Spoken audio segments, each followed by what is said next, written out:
By the Apollo's got next, you today, man. well, by the next time we meet, it'll be in a different position already. Yeah. At this time. Hypnos and Apollo, they like to tag team me, man. No sleep for him and all the sun the next morning. Who's the god of computer fans? Because you need to pray to him. Oh, can you hear it? No, I just know Oh, that because I need one. Yeah, okay. yeah. Yeah, that's funny. The god That's of good. technology. Yeah, that's good. Festa, send me a fucking fan, bro. What are we doing here? That's funny.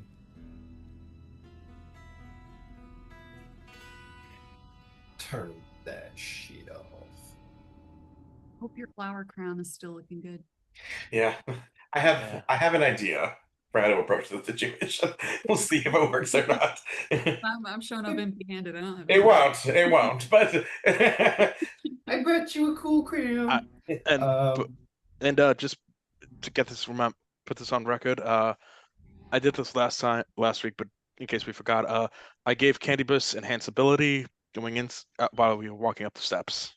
got it. Welcome back, everybody. Today, or I should say last week, you left the sun behind. You left the sea behind. You left all that you knew behind to descend into a land where death rules, where the dead walk, where the living are not welcome. And to get there, you faced Cerberus. Um, as Candybus went back to the ship to do his skincare routine, everyone was like, damn it! Our plans are shot! Now what? And some discussion was had uh, until eventually someone decided to enact one of the many plans in motion. There were several bone pits around Cerberus of heroes or not heroes or whoever who have tried to enter and failed, for there are none who have passed. Um, Romulus getting all down into an army crawl with, I believe it was Vasaliki and, uh, wow, brain fart, sorry. Dolion. Dolion, thank you, sorry. Um, Army crawled their way over to one of these bone pits, and Romulus, using the power of his armor, was able to animate a single deadly minion, to which Dolion and Vasiliki expressed their dissatisfaction, their underwhelmedness. They're like, I thought you were just summon like a whole shit ton, but one, um, naturally, Cerberus came over to investigate. To which the three of you all went gulp. And battle began to occur, where the three-headed dog started reaching out and biting you and almost taking some of you out and trying to eat you all up. But Thrasius, having received the blessing of Aphrodite on the island, was able to end one hostile encounter. And so he did. Cerberus was calmed, but for a moment, before Thrasius said, charge! And then all of the 50 Athenian warriors charged Cerberus. Um, in fairness, lending a good distraction. And the rest of the party hightailed it around past Cerberus. I essentially brought it down to like a 50-50 luck roll to see if Cerberus would engage all of you as you ran out of opportunity range, how much basically using chance to decide how much this blessing would help them. And it seemed you guys largely were very lucky people. You guys continuously were getting on the good side of luck and were largely able to make your way through. Some significant damage was taken.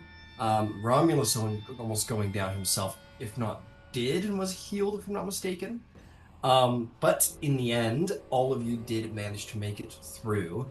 And Vasiliki turned to her warriors before leaving, went, no, don't listen to him. Go, run for your fucking lives. And because of that, only 3 of them probably died, maybe more. Who knows? 3 confirmed dead, could be worse. We will find out one day, presumably. But you did it. You made it your way into the underworld. You were greeted by those who walk the path to the underworld, those who await the judgment of Hades. Um, you made your way through the power of Candybus, were able to make a little raft, make your way down the River Lethe. Viewed some of the residents of the underworld beyond the souls of the dead. Tieflings, the nymph torchbearers of Hecate, uh, and on even to the River Styx, making your way all the way up to the Palace of Hades, where you are expected, welcomed within. So here you stand in the halls of the Lord of the Dead, and as queen, the queen of the underworld, the queen of the dead, and the goddess these days of spring, very recent to her throne, not seeming, dressed in dark robes with purple sash, but not quite fitting the job. Very much looks like she doesn't quite fit the shoes she's been slipped into. She wears no shoes. Her hair flows voluminous and wild, but elegantly. She looks like a queen who kind of got, recently put into the marriage deal, like I don't want to say like a girl queen, but the same thing where like, someone's made someone their queen, she does not quite look the part or act the part just yet. So she sits uncomfortably next to her husband, not for his presence, but perhaps for the grandeur of her job these days. And also, Lord of the Dead, much more fitting into everything. In fact, seeming almost to be the epicenter of all the power here. The Lord of the Dead, monochromatic, dark eyes, almost impossible to see pupils beyond the shadows under his brows. Strong in body, but at the same time, almost slightly deathly, like he is one with the spirits here, that he knows decay himself, blacked and robed and crowned. You stand before the god of the dead. And he stands.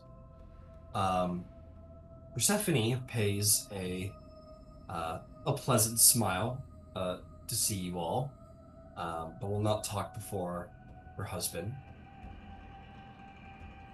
He stands and examines. And he says, "It is not often I have visitors in this house. Far less often still that those who visit are living. You have crossed the boundaries of life and death, and even fewer who are living to visit this place leave. So, come say what you wish to say."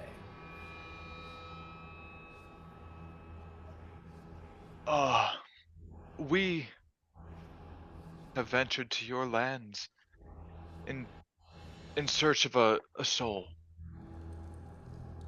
A soul that should not have ended up here. We hope to right a wrong. Yes, Theseus. I was surprised to see him at my tour. I was told to not expect him for some time more. So, come to right a wrong.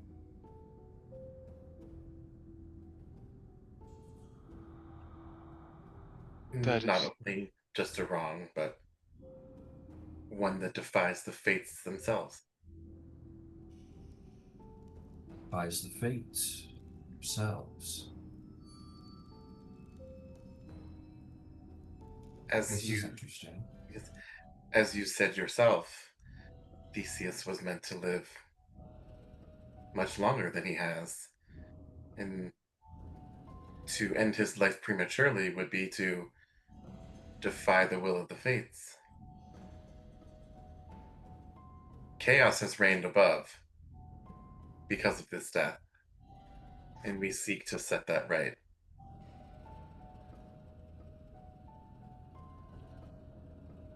Why do you care? There has always been chaos above. My brothers constantly feud, and sailors suffer for it. Lightning strikes, seas roil, and whatever else my nieces and nephews get up to. Why do you care? Well, this chaos is different. When Theseus was slain, it opened something up, something from elsewhere. Oh, what did it call itself? The lurker at the threshold. It unleashed an agent of primordial chaos, not the kind of chaos that we've come to live with, but the kind that long ago was a part of the shaping of this world. You mean the true chaos? Indeed.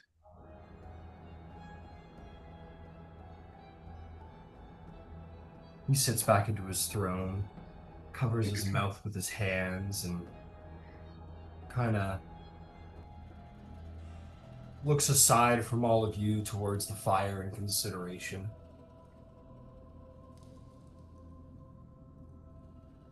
You seldom have seen true chaos, we Olympians.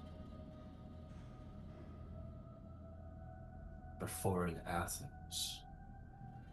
How strange.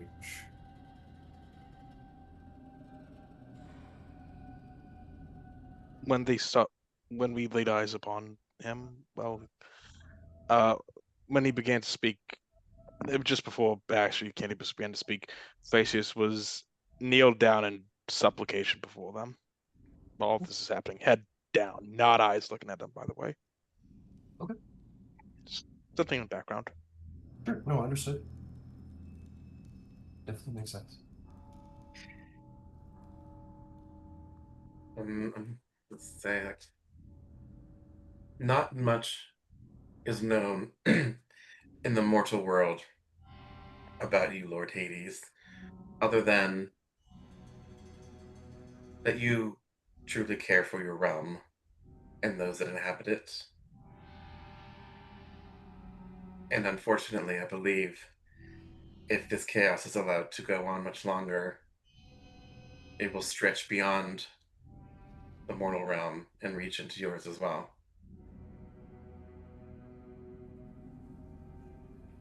And you believe Theseus can slay this chaos being?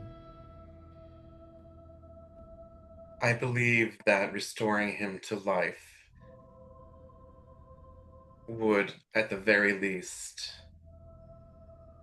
close whatever rift has been made to allow this being to enter into this world.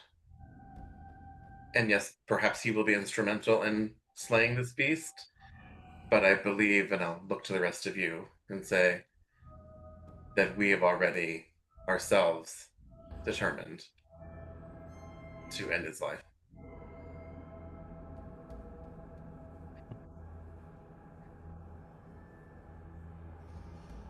He will look over his shoulder and he will say, "Is what they say true?" And emerging from behind him as if she was always standing there, though impossible to have been, you are going to see this very much more fitting of the underworld creature come out from around a very, very gaunt, but beautiful dark woman with black hair and a spined crown of maybe iron, but gold maybe at the same time. It's difficult to tell. who would be instantly recognizable as Hecate. And she says, Lord Hades, it seems they are right. Fate has been defied. A feat previously thought impossible to god and mortal alike, it is something that requires investigation. Such a power should not be ignored. My mirror above harries themselves in attempts to understand. And this being of chaos, I have foreseen it. She seems to leer at you all with interest as she says these things, kind of coming around the side, almost like Hecate, kind of whispering in his ear like a dark advisor. To no mind of Persephone, seems to not mind this individual, regardless of her closeness to her husband.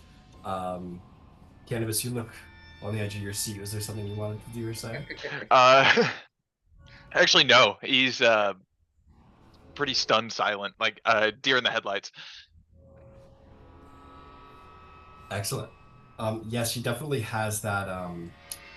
You know when you shine like a flashlight near like a dog or an animal in the dark, and you can kind of see it bouncing off the back of their eye?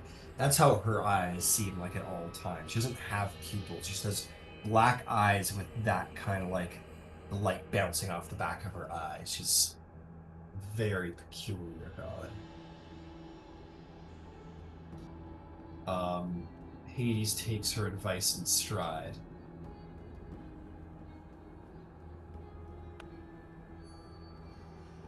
This will need to be investigated.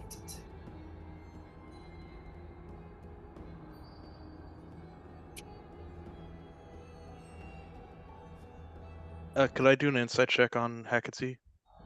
Sure. Make an insight on Hecate, the goddess of witchcraft, thresholds, and nights. Do I recognize the Hecate or? Nope, You 14. can make a religion check if you want, Vasaliki. The What'd you purple. get? Thrasius? 14. 14? Nowhere near enough. You take 6 psychic damage, Thrasius. Okay. As Okay. you try to, you kind of look at the goddess of witchcraft, and she seems to like leer at you, almost amused by your attempt, and you find your brain racked as you try to comprehend her. Mhm. What'd you get, Vasiliki? 13. 13? You are aware. She is, Mhm. in her way, considered to be sort of a patroness to women. Not much like Hera. She's too unknowable to be like largely regarded in that way, but it is largely women who worship Hecate. But yes, you know her. And also from your adventures in Athens, you slew a number of her witches from that original circle that threatened Aegeus. So yes, the goddess of witchcraft, crossroads, magic, night, a very mysterious but well-respected god. And the purple color is reminiscent of those torches, right? Of the nymphs. Yes, absolutely.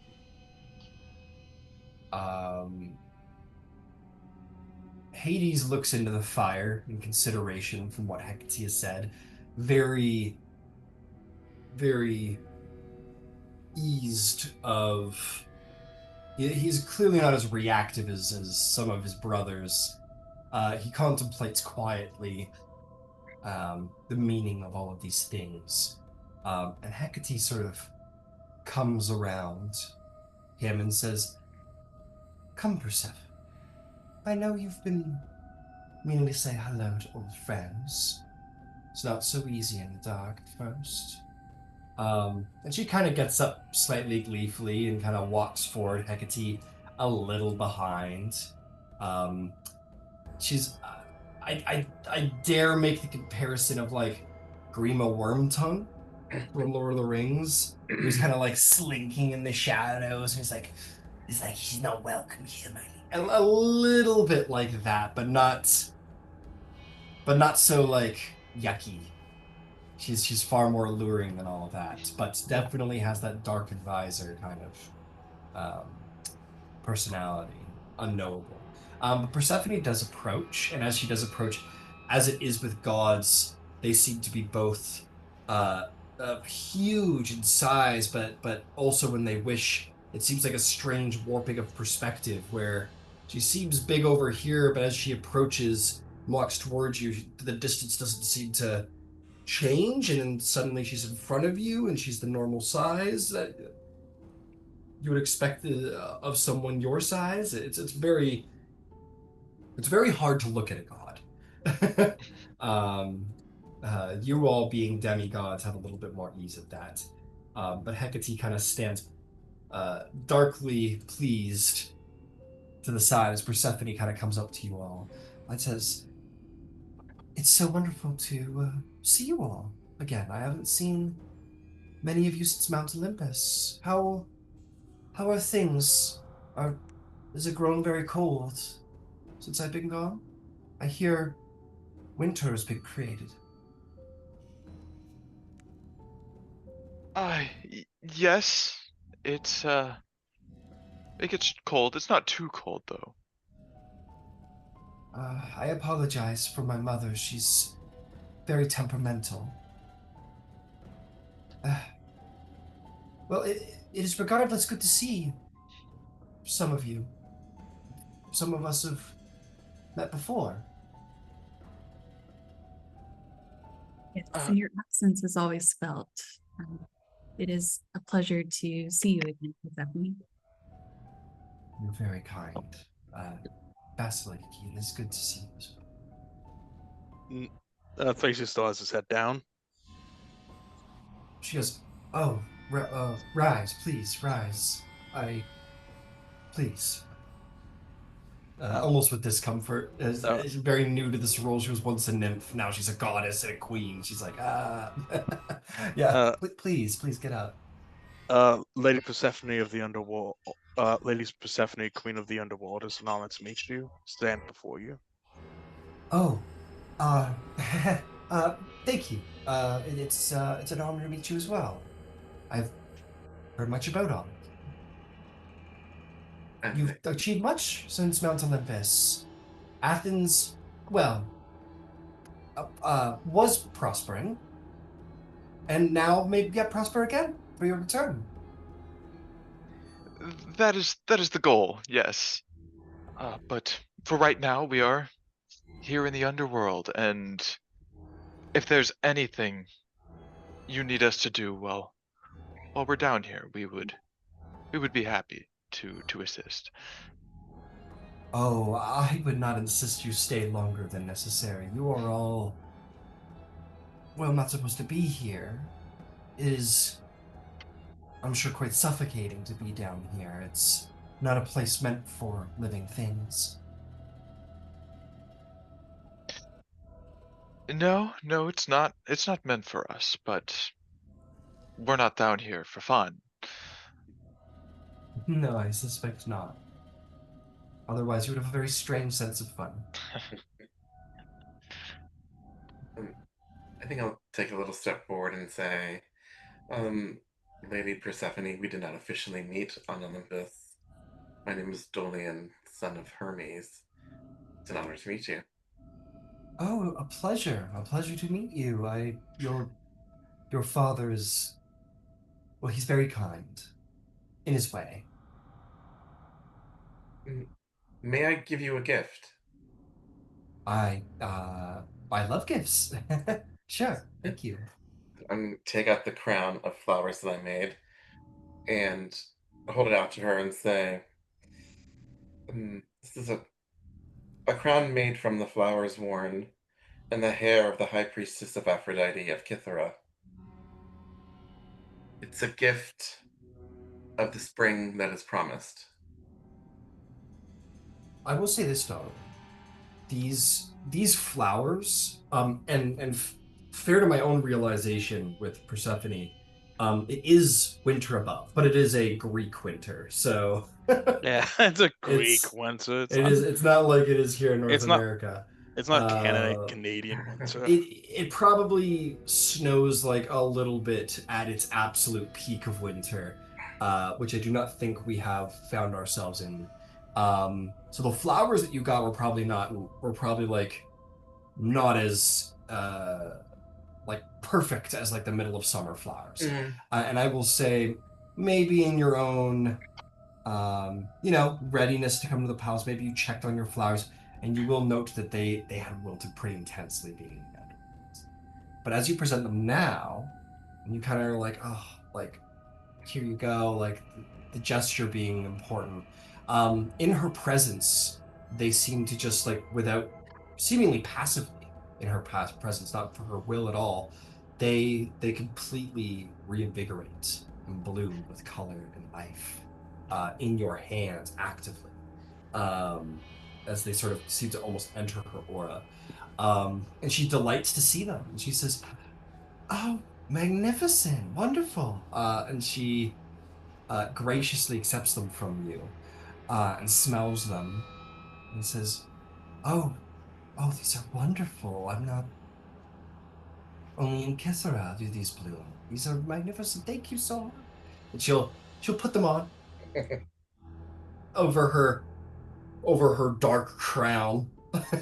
She puts them on, like sort of fixating them around to the base, and they seem to suit her more than the iron crown she possesses. You will certainly gain a point of favor, Dolion, for such a exceptional gift, hard brought through a land of death. Just thank you very much. Your father always brought the most interesting gifts to the underworld. Is the only one, actually. The world awaits the time where you walk with us once again. Well, I look forward to it as well. Uh, but will you not stay for a time? You're such lovely guests. I perhaps not. It is you are here on important business, and the land of the underworld isn't one If I'm sure you wish to stay in for long. if if it is your will that we should stay for some time, then we shall. Oh, my will. She kind of considers. Um, Hecate will lean forward and say, "My queen, I think your initial instinct sensed correctly. These are living creatures. To stay too long would be against their very nature. You are wise. You listen to your wisdom." Persephone goes, "Thank you. Yes, no, you're correct. I could not insist upon you staying. It is these are lands not meant for things as luminous as all of you." When we have set right what is wrong with Athens, we've been summoned to Mount Olympus, so perhaps we will see you there again. She says, "Oh, there's been a summons." We've received what was termed an invitation from Hephaestus, but bears all of the weight of a summons. We only Oh. could delay since we're on an errand for Zeus. Yes, yes, of course, all the more reason that you cannot stay. I understand. I, of course, am bound here in the underworld. I wish I could go, but I simply cannot. Well, maybe I will hear of how things have been when I return to Olympus in the spring. I will speak with my father and ask that he provides you with all the news that he can. Excellent. Thank you. Brian, question. Yes. Speaking on Dolion's points, is it possible like for me to send sendings beyond into the underworld, like to Persephone? It is difficult but not impossible. There's a slight chance it may fail. But yes, in this game, sendings can absolutely be used to commune with mortals, but I can also consider them to be like more powerful prayers that can be direct messages to gods. Yes. There's just a 5% chance that they might fail to be received. Okay, cool. Thank you. Yeah. Cool. Okay. So yes, you absolutely could. Um, she goes, well, it's been lovely receiving you all. Uh, I'm sure my husband must have come to his judgment by now. I should, uh, well, good luck. It was good to see you all again. And she will float back um, to her seat at the end of the hall. Hecate lingers for a moment more, seemingly like in a strange combination between Grima Wormtongue and Galadriel when she meets the Fellowship, like kind of casting a look at each of you that has perhaps a strange and unknowable uh, something to it for each of you, where to each of you a look might be like oh, maybe she knows about this, maybe she knows about that, but completely unknowable to the rest of you. Um, and then sort of returns back to her position as an advisor of Hades. But she knows what actually happened, right? Above board, she does. She knows who killed who, what happened. She's You like, also are all but you all do know cumulatively is that you're responsible for killing uh three of her witches and right. foiling one of them and Yeah. having one of them exiled. So perhaps you might have expected a deeper wrath from her. But she does not seem to mind. She seems to return to her place. She doesn't seem to mind. Perhaps she has more tricks planned on the way. You just have to get out of here, so who knows? Perhaps they should flee this place. Hades will rise and say, you have given me much to be concerned of, much to speak on with entities greater than any who are in this room, including I. You come here for Theseus, and for Theseus I will grant you but for a task. For no soul leaves this place easily. I will grant you Theseus. I will grant him to you as a shade. And I will know if you understand the weight of death. This will be your trial. Succeed, and he may return to the light of the living world.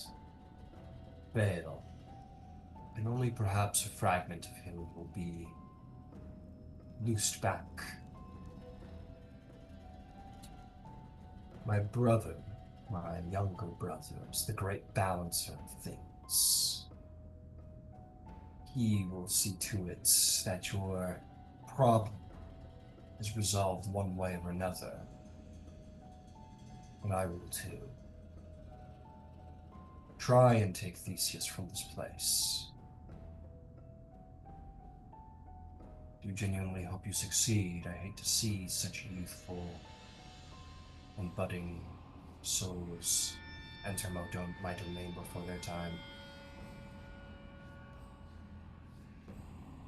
Thank you, Lord Hades. If I might ask, what would be the task you ask of us? You must carry him.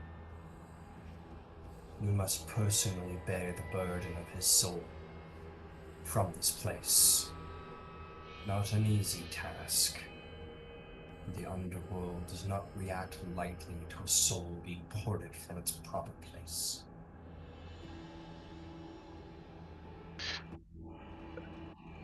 I believe we accept this task. thank you for the opportunity.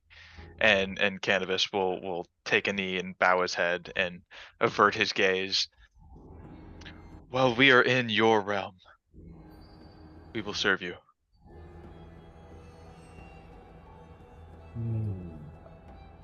You will serve your purpose, and that is enough. He will bring his hand forward. His black fingers will seem to sort of play on the plane itself, and from them will reveal what seems to indeed be a shade, where in the center it is white, like a little soul, but wreathed in black flame.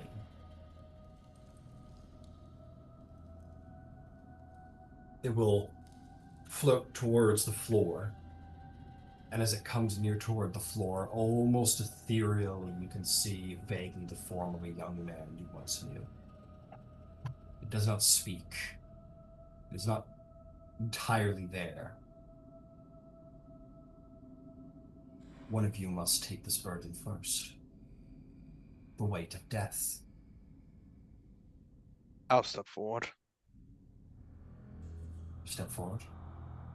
I am the high priest. I am the high priest of the Temple of Athena in Athens. I will bear this burden. Vasaliki will also step forward.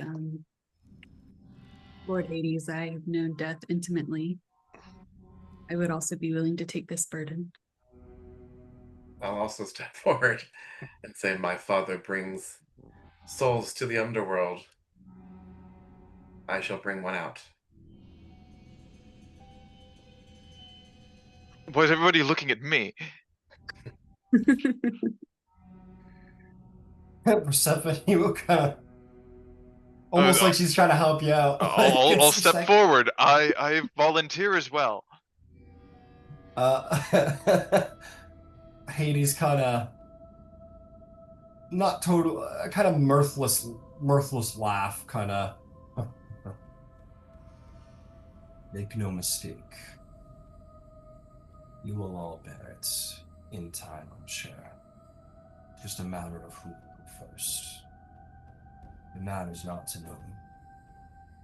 Only that the trial is done.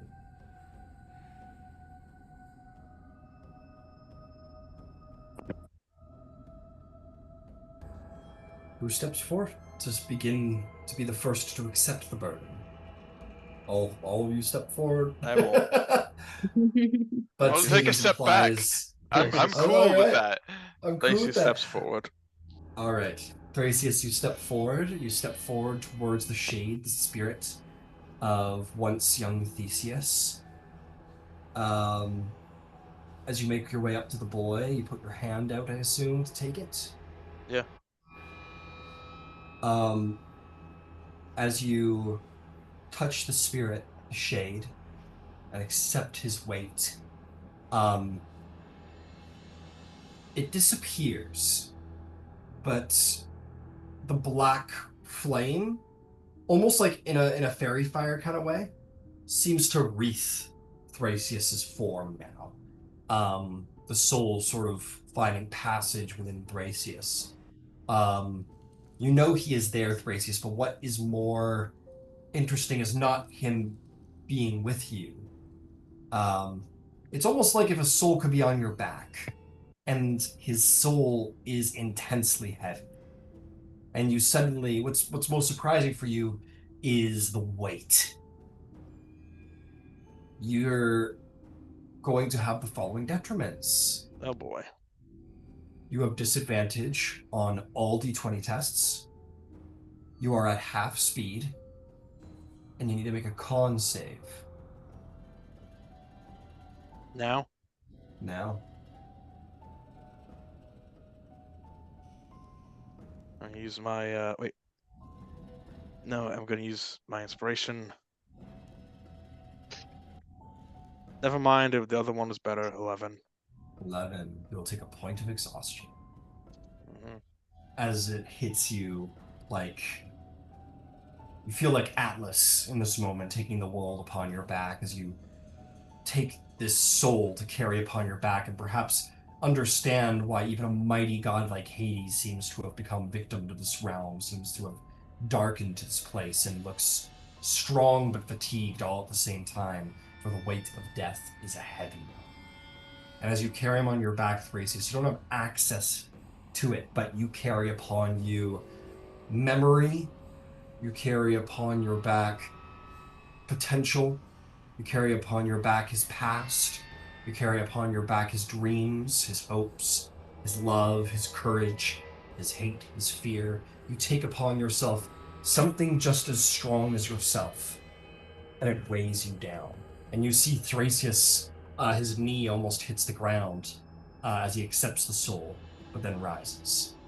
The weight of death is indeed a heavy one.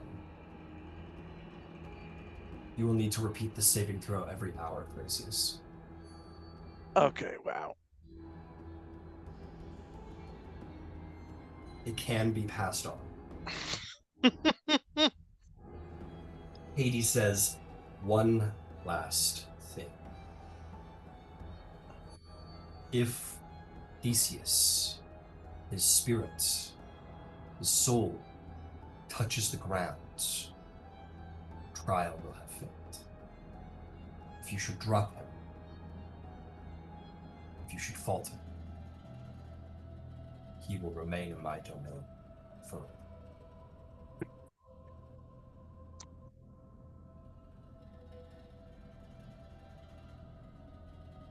Understood. So, clock is ticking. Yes. Let's leave now. One can only carry a burden for so long, no matter how strong. Then we should be on our way. Thank you for this chance. Thank you, Lord Hades, Lady Persephone. And he faces him, bows slightly, and then immediately starts going. Oh boy. It does feel like he's like on your back. It does like he's not there. He's an ethereal spirit, but it almost feels like he does have his like arms around your neck and he's like hanging off your back. He's a spirit, so it's not choking you, but it is like he's hanging off of your back. And yeah, you guys see Thrasius like hobble out as if he has the world on his back, or begin to start hobbling away.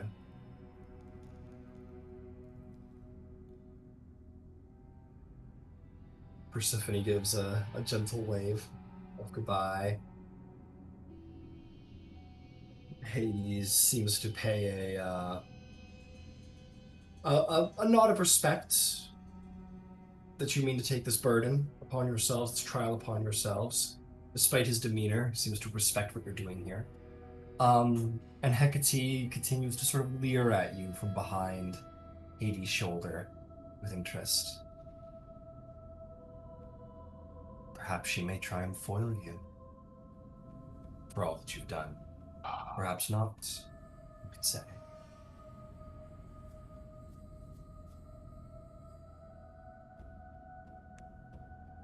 You exit. Mm-hmm. The black Hellfire Knights of Hades stand ever dutiful outside. You leave the hall of art and past and future of the dead back into the underworld, back into Erebus. Are there words you share? Are there what? Words you would share? We need to get back as soon as possible. Yeah, are we going back the way we came? Because we were in a raft flowing down a river going one way, so it seems we may have to walk that entire distance this time. We may have to spend. We may have to rest a night. But you have to make that save every hour. Yes. Mm-hmm. Yeah, you'll Whoever die. carries it does. Yeah, I'll try the next hour, but after that, I'm gonna have to give it to somebody. And you're traveling at half speed, right? Half speed -5 for the exhaustion. So 10 feet. Is that your speed? Something like that. 20 if you dash. I keep dashing. So it would be Is best. sprinting. Thrasius is like sprinting around the Like, underworld. what are you waiting for? It would be best to find some method of transport, as we did before. No, we can't take. No, I feel like that breaks. I feel like that breaks the challenge. Oh no, no, wait. Transport for us, not the thing. Yes, He's- for us. Yeah, he just said you must bear him past the gates, and he must not touch the ground. Those are your two. Those are your two points of the tribe. It's a con save, right? Hmm. Oh yeah. What could the Anybody DC be for a soul, an entire soul? pretty fucking high. I mean, levels of exhaustion do not go away until you rest, and it's only one at a time. So, So we need to if move you- fast. right, and if you take on multiple levels of exhaustion, it's Mhm. multiple long rests before they're gone. Yeah. So we should probably trade it amongst ourselves relatively often. You want to go first? Let's next time. Use up your hour. Yeah. Yeah. Perhaps we could create a sled for you, Thursday, so you don't have to walk, and we can. Candybus, can you make a sled? I'm afraid I fabricated my one object for the day. Wait, hold on. Wait a second. I might have something. Ominous, do you have any ideas? Romulus has a steed he could summon. Ah, Romulus is not here. God damn it. He disappeared somewhere at some point when you entered. It'd be the nice hall. to have that It'd be fifth- nice if he was here. that fifth person to share this burden with. I can create a medium-sized sled for 3 hours Close enough. Let's go. That's good enough. through performance of creation. You Let's gotta go. at least get his moving at fast speed. Yeah. Like, why has everybody gone on the days we really need them?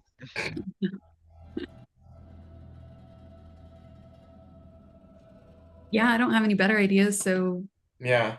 I mean, are we heading back to from where we came? Or I mean, I don't know any other way to get out of here. But that's gonna lead us past Cerberus again. Well, as far as you know, there is only one door in and out. Right. And once we get past the doors, we'll have completed the trial. That is true. Yes, but we'll be bringing this newly reborn person to the Let's- jaws of Cerberus. Please summon the slants that stop moving.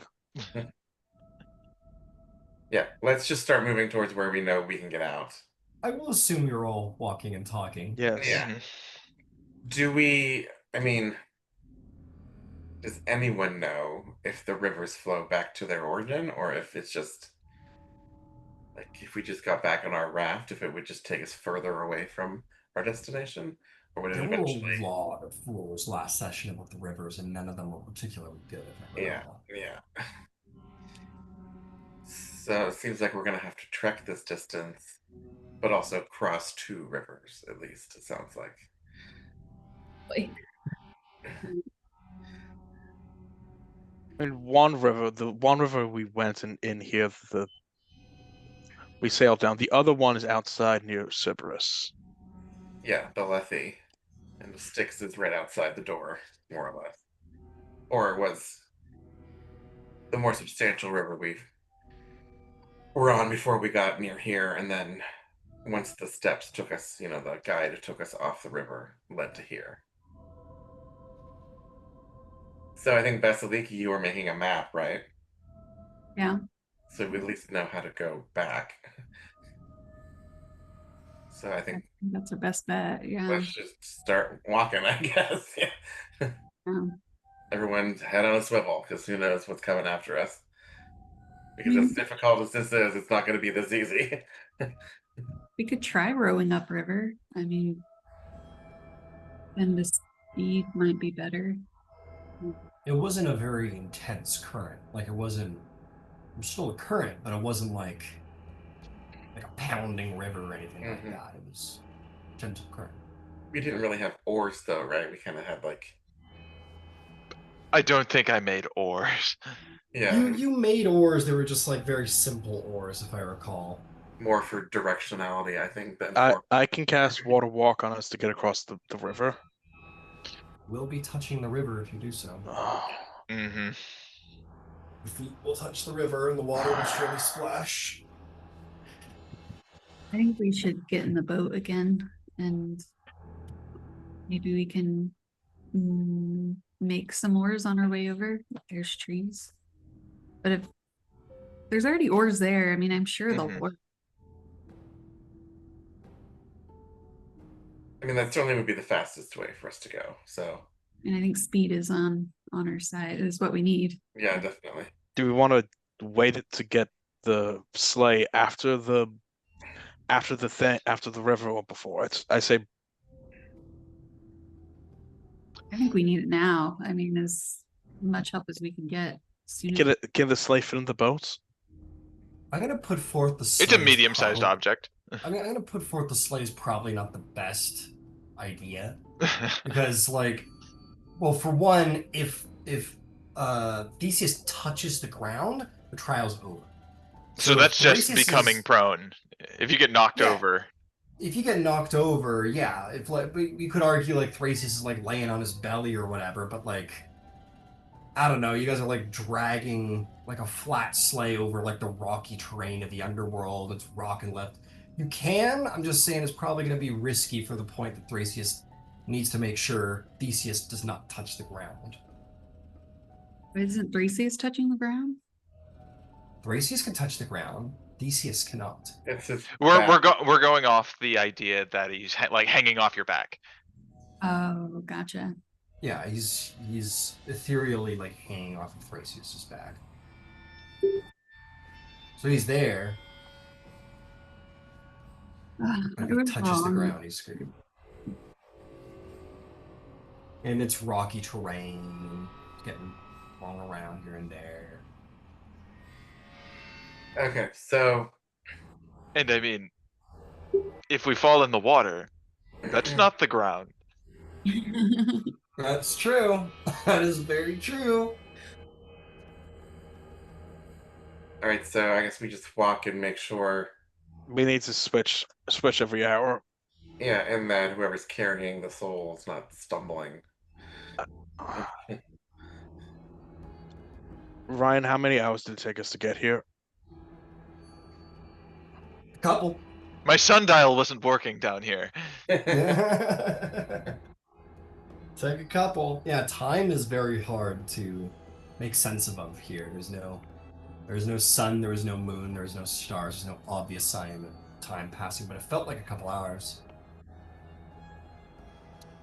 Speaking of which, I am going to let you off the hook, Thrasius, for the first one. Okay. I asked for the con save early, more to like put forth the point of what this trial would be. But the idea is that it's a heavy burden, so eventually you get tired. So as you reach the bottom, Thrasius, that is when we're going to say narratively you had failed the con save, and now you've got the point of exhaustion, and now you guys begin to see Thrasius sweating and slowing and exhausting and fatiguing from this weight, which is like a fucking giant chunk of lead on his back. Mm-hmm. Let's hurry up, please. You've reached the bottom.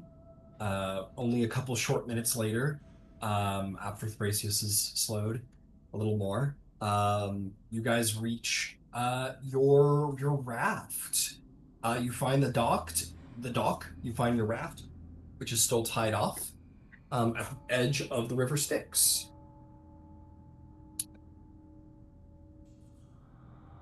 Or actually, I'm going to ask for a survival roll from Vasaliki. Let's see if you get back to your boat. Guidance on Vasaliki.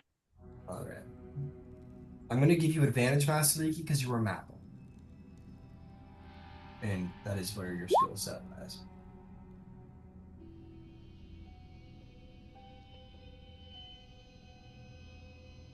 If you get over 30, do we get a better boat? Oh, look what I found! It's a gondola.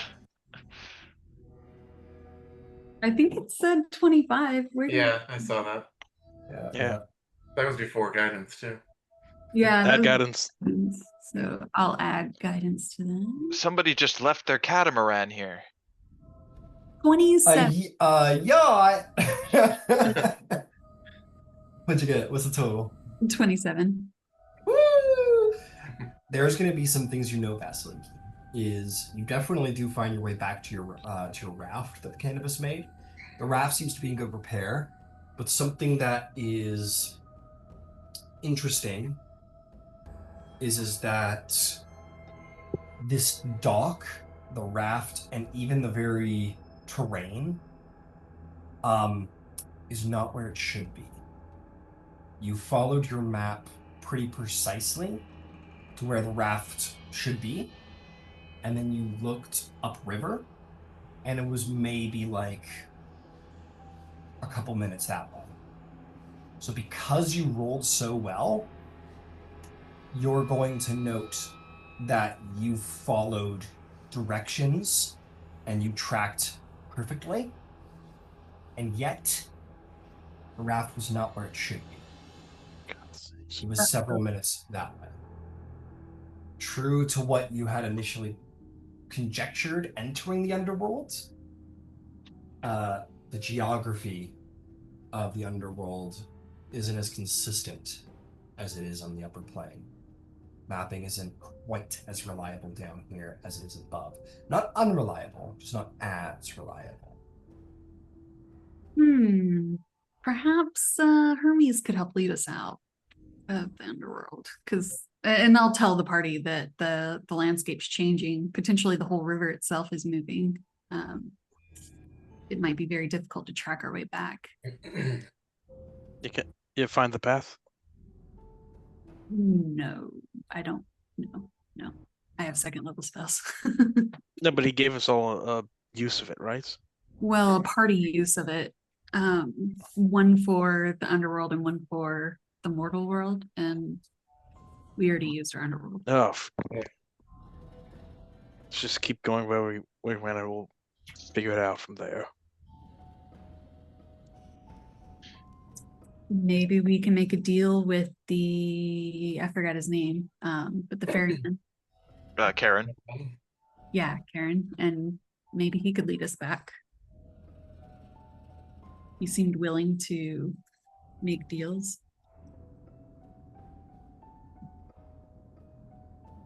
Can we call out to him from here? We can certainly try. Okay, let's try calling out to him. Yodelay. Maybe flick a drachma into the river and see. Ding. All right, flip a gold drachma into the river Styx. Mm-hmm.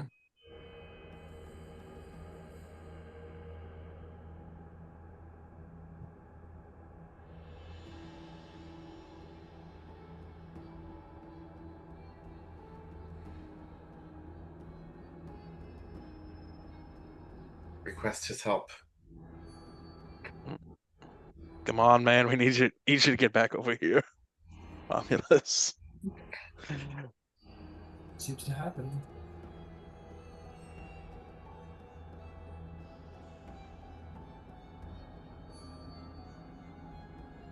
Vasaliki, can you? Candybus, what? Remind me, it was an uncommon item you gave away, right? Yes, it was the Vein Virtuoso. Right.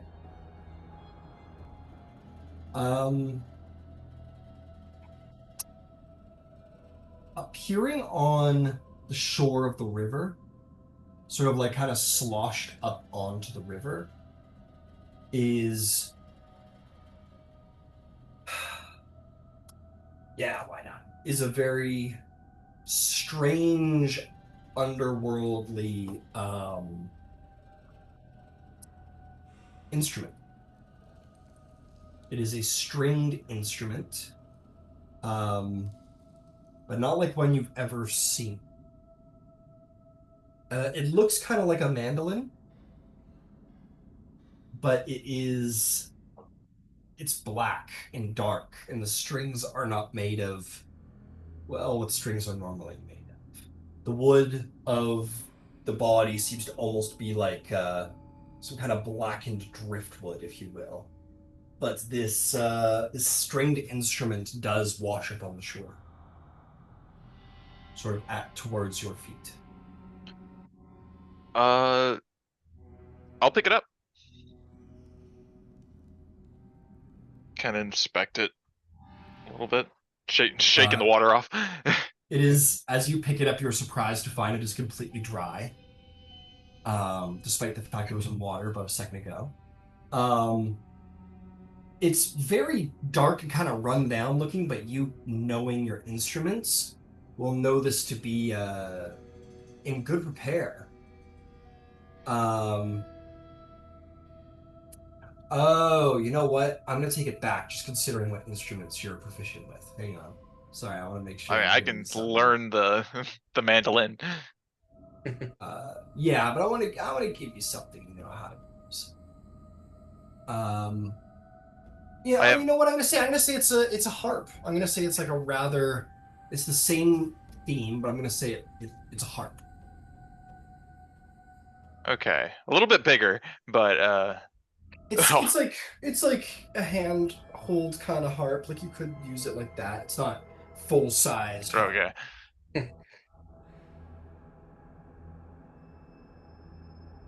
And it's black, and its strings are not made out of the material that strings are normally made out of. It's the strings are made of something that might resemble something a little more organic. You don't know what exactly, but it's a little off-putting. Well, I pick it up anyway. Absolutely.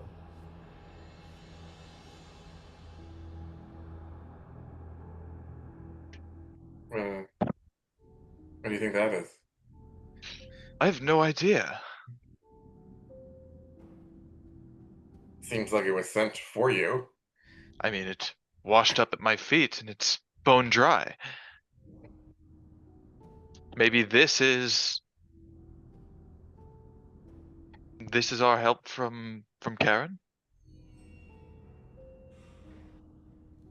Does it make you feel anything when you pick it up? No, I feel normal. Feels like you want. It feels like a tunable item.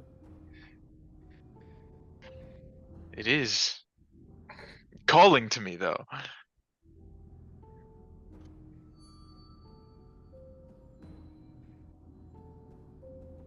This could potentially be a temptation put in our path to hinder us, but it could also be a gift. I think it's worth the risk.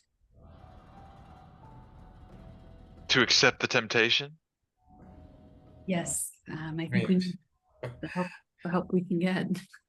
Your entire life's passion is accepting temptation. It seems perfectly reasonable. Well, then I'm convinced. And we'll board the raft. Are we passing the soul? Yeah, I was thinking that. I'll take it next. Okay. Has it been an hour? I think we're getting pretty It close. was an hour when we got to the raft. That's Yeah. Gotcha. I did the mechanical roll early to like illustrate the burden, but we're gonna say that Thrasius took his exhaustion after the first hour. So, as Thrasius took his exhaustion, it just passed out to Dolion. Okay, Dolion, here you go. Thrasius, what a relief. You are freed from the burden. The black flame no longer licks up your skin. You are only just but tired. But Dolion, you feel all of Theseus's hopes, dreams, fears, passions, regrets, strength of spirits, Guidance on weakness, Dolion. all these things lay upon your shoulders now, and it is a heavy burden. If the weight of his soul means anything, he was meant for much more than he was given the opportunity for. It's incredible how heavy his soul is.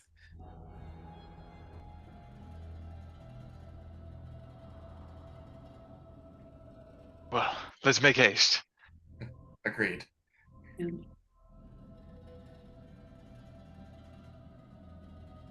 Okay. Load up into the boat. You guys want to tread downriver as best you can? I thought Upriver. upriver. That's where the gate was. Okay. Against the Sorry, current. I got those backwards. Yeah, against the Yeah. currents, upriver. My apologies. Yeah, back to Upriver. Okay. Yeah, and I gave Who's Dolion. paddling? Vasaliki. Vasaliki. And who else? I guess me, because Romulus isn't here yet. And I'm Are- attuning to the harp. And you're attuning to the heart. And I gave Dolion guidance for his constitution save. Guidance does not help with saving throws. Okay, never mind. I would like both of you to make athletics checks. Vasiliki and Thrasius. What checks? Candybus, you may attune. This is Can I? I'll use the harp to give a bardic inspiration to Dolion. make a wisdom saving throw Oh. Okay. as you attempt to play it before attuning. Beans. Is that? Beans. 21. You feel that you have angered the instrument. Oh. You save against it, but whatever spirit lies within this instrument, whatever gives it power, it is offended and angered by your attempt at playing it, and you can cast it upon Dolion. You said you wanted to cast it on? Yeah. I was gonna give him a bardic inspiration. Yeah, so Bardic Inspiration, Dolion. You sense that, like, it's a good thing you saved. Oh. Oh, boy. So you have Bardic Inspiration, Dolion. Candybus, you successfully attune.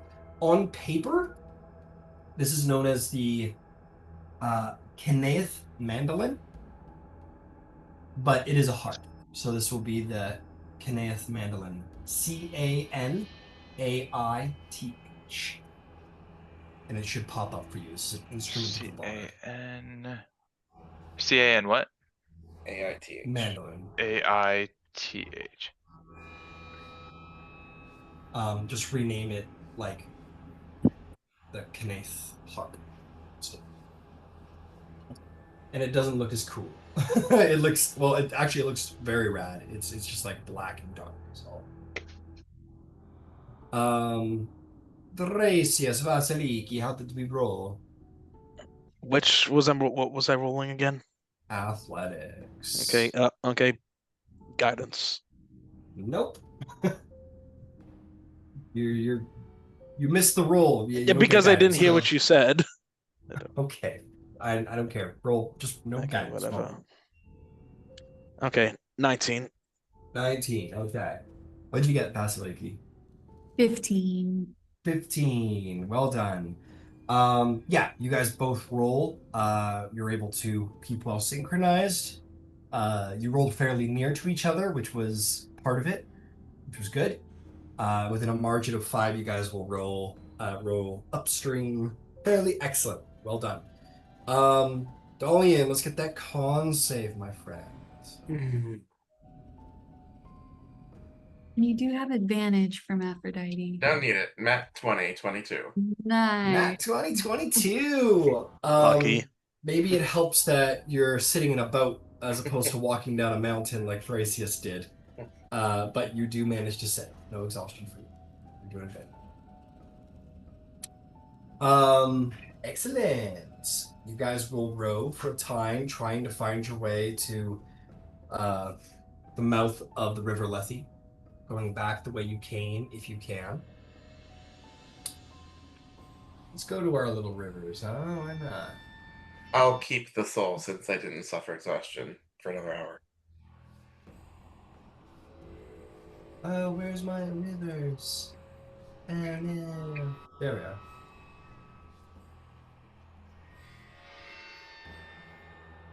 Yeah. I'm keeping an eye out for any trouble. Trouble will find you. Don't worry about that. Mm-hmm.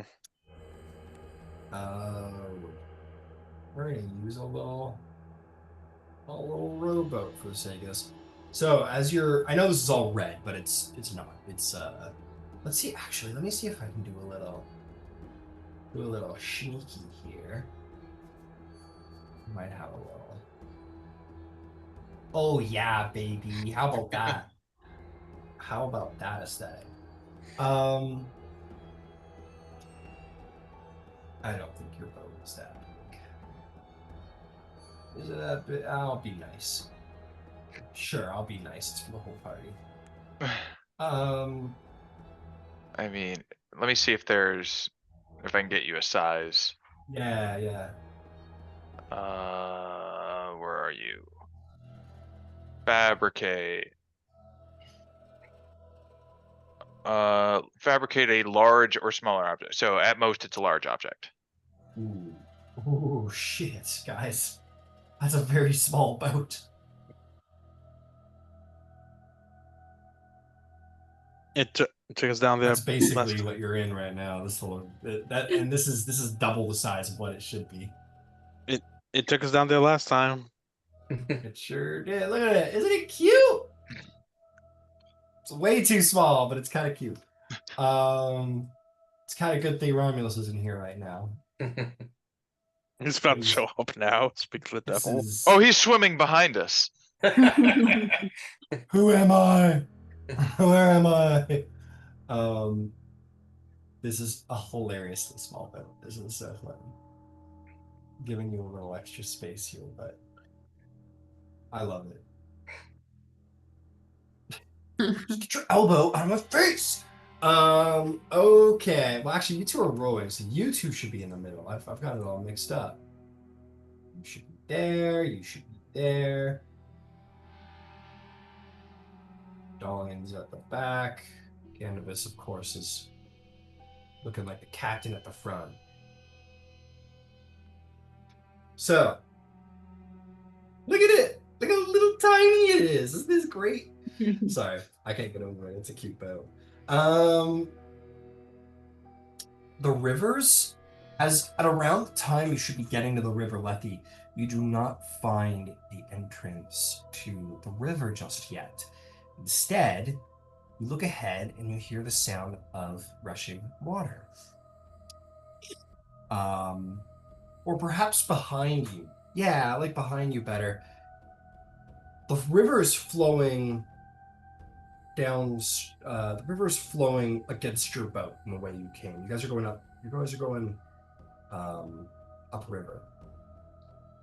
But then behind you, you hear what sounds like rushing water, like a great current, and you turn around to see, indeed, the river itself sort of seeming to reverse its flow, a sort of wave, a deluge, if you will, coming your way.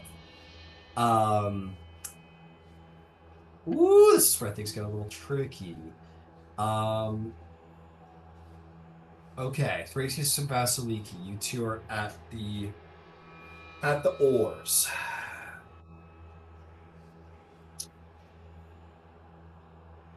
What are we rolling here? This is a skill check for sure.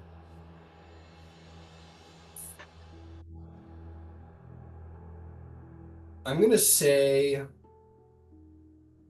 oh, this is gonna be really weird. I want an athletics-based insight check.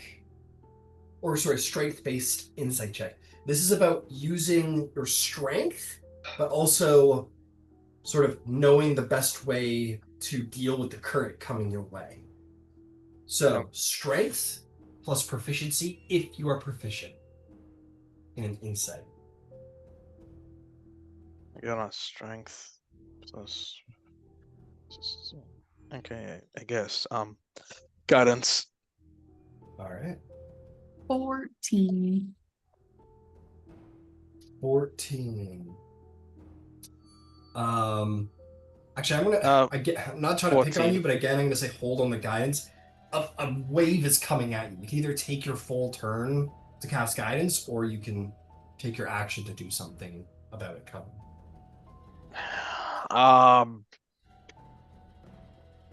I'll do what Vasaliki does and stop the damn thing. Okay. So what'd you get there, Vasiliki? 14. 14. Thrasius? 10, 14 if I added guidance. So 10. So 14 and 10. Oh boy. Okay. So here's what's gonna happen. 10, 14.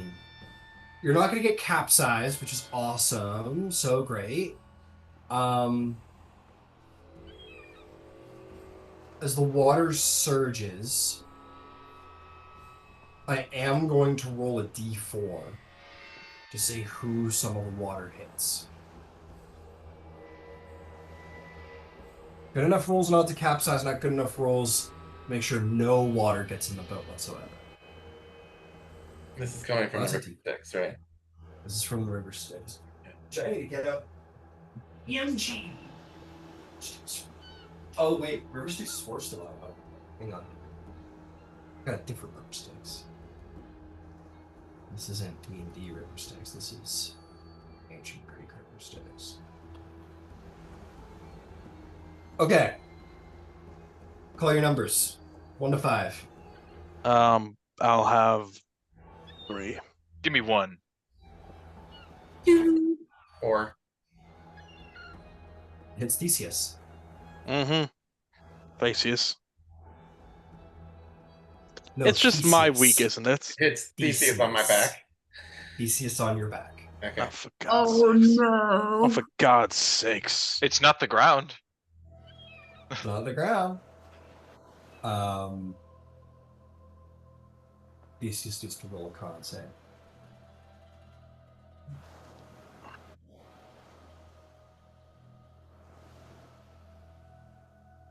Okay. Wow, that horse would be useful when we get off this boat. Some of the water comes at you, Dolion, and you manage to slip around it, but you're used to the dexterity of your own body and not someone else attached to it. And you think some of the water splashes off of the spirit hanging off your back. What happens? Nothing visible seems to happen, as far as you can tell, but water does splash in.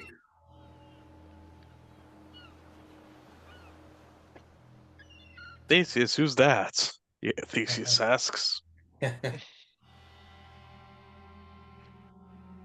Who's Theseus? No, I meant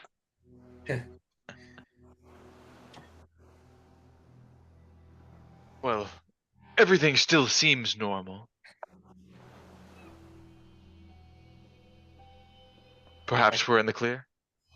I can't imagine there's been no consequence to this happening. I can imagine that. yeah. I'm just gonna keep rowing as hard and fast as I can. Yeah, Sam, just hurry up, get out of here. Well, the good news is that the reversed tide is now pushing you quite quickly in the direction that you guys were headed. So that's good news. You start moving rather quickly.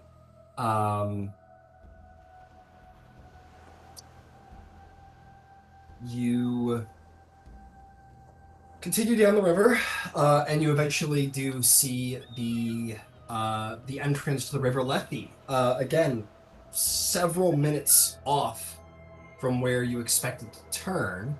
Vasaliki, I'll ask for an athletics check from you to get the boat to turn before you miss the entrance. But this is just from one side and happened to be on yours. Oh, I got an 11. An 11. Do I use another one? Athletics. Can I use inspiration? Yeah. Yeah, you can use Yes. inspiration. Use the This is inspiration. just for Vasaliki because she's got to turn the boat from her side. 24. Hey, that's much better. Vasiliki, using her divine strength, puts the paddle into the river. The whole boat turns and just kind of manage to leave the current of the sticks behind and begin to make your way into the clear waters of the Lethe River, the river of forgetfulness. Excellent.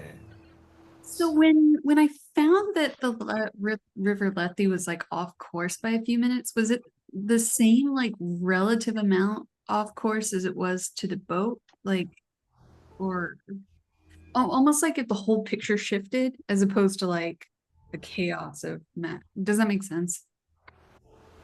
Make me an insight. Or this is about time. Make me an investigation check. I'll give you advantage because you're a cartographer. Oh boy.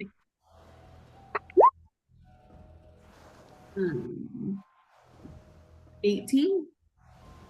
18. Is that right? Is that what I got? Yeah, 24 on the original thing. This said 3.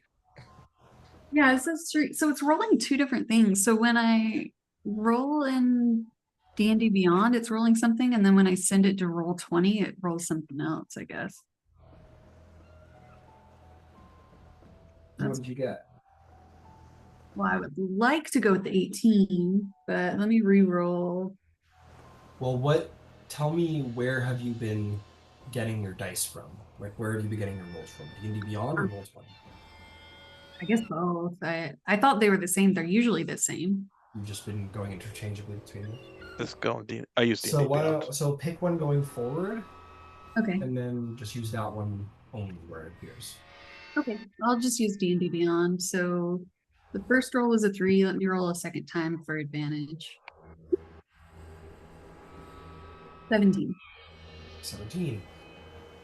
For someone less skilled in map making and distance predictions and stuff like that, they wouldn't have noticed, and it would have seemed accurate, but especially considering you're moving down a river and it's hard to like track, you note that they're a couple minutes off. So you think that there is, it's not precise. It's not like the entire underworld has changed in a measure of equal distance. Like, there's slight irregularity between the distance here and the distance of the boat. Gotcha. It's kind of like It's a slight, lava though. lamp. It's all Yeah, it seems like the land is very a little amorphous, and one place is not necessarily reliant on the other. it makes things very difficult to track by them. Yes. The underworld was not built to for the power of the goddess of the hunt, for example. For tracking and hunting, knowing distance there and there. It makes you wonder, perhaps. This is the underworld. And this is the world without the influence of the goddess of the hunt, and the goddess of pastures, and the great balancer Zeus, and these gods have no influence down here. Maybe this is what the world might look like if many of the gods did not exist. And And no one apparently down here. Hades is... Oh, go ahead, please. I'm saying no one down here really has anywhere they need to be. That's true. They're already where they need to be. Yeah, or we'll end up there. And Hades is reputed to be very lawful when it comes to his realm. And maybe, yeah, to consider, what gods rule what, and what is present here and what is not. The sun is not here, and so on and so forth. At this time, con save Dolion.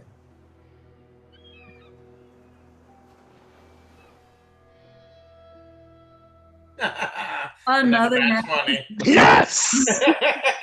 Such bullshit. Imagine Brandon missing all this. I think these are the only nat 20s I've rolled this entire campaign. Keep rolling them. Don't stop, bros. Don't Yeah, stop. that's great. Why do tell me, Dolion? Give me the what is tell me about the narrative of the nat 20. You rolled two nat. You've been carrying this soul for 2 hours now, and largely seem, other than like the weight of it, unafflicted by it. Is that because you're just like have a great constitution and exhaustion in and of itself is not a big worry? Or perhaps is it you didn't like Theseus very much? Is it an apathy towards the spirit itself? What's the flavor there? Yeah, I did think he was a bit like arrogant, but so is Romulus. But So I is think Dolion. yeah, So we is all are a little bit. Yeah, I Vasaliki. mean, we've earned So is we've earned, everybody. we've earned our right to our arrogance, I think. Yeah. But I think he's had such a weight on his shoulders with his association with Oasis, which I guess he didn't really realize how great it was until they were on Kithra and it was gone. And then now it's back. So he's already been carrying such a huge burden that he's now aware of. He also had that encounter with the spirit here in the underworld of someone that he had wronged, and made him even more aware of kind of his all of the tragedy and misery that he carries on his shoulders. So I think he's become quite comfortable with carrying a burden, and this is just another burden that he's carrying, and it's kind of allowing him to be at peace as much as one can because it's not as foreign to him, I think, as it might be to anyone else. Absolutely. And hey, child of Hermes, I mean, that's half of Hermes' job, Right. carrying souls. Perhaps it just feels natural to Mhm. them. It is yeah. uncomfortable, but Oh, sure. it's not foreign. Fair enough. Strangely, feels like slipping on an old pair of shoes, maybe. As you make your way down the crystal clear tides of the River Lethe, a little bit of time past that last con save, spirits are going to begin to rise and claw up at the edge of your boat. It starts as the sound of like a little bit of like on the side of the panel of this like thatch made boat. And then the boat kind of rocking a little bit, like you got like hooked on something, and then something else. And then it grows more and more until perhaps one of you looks over the side. We'll say Candybus, you're the least burdened of of the three. You look off the side and look down, and yeah, you see four of these wraithful spirits like grabbing the edges of the thatch, like pulling themselves up and out of the river, up towards you along the edge of the boat. I would like you four to roll for initiative. I have the alert feed if anybody wants it. The luck feat? The alerts. Oh, alert. Ah. Nice. So I'm supposed to have disadvantage, right? Yes, this is a D20 test, so yes. Okay.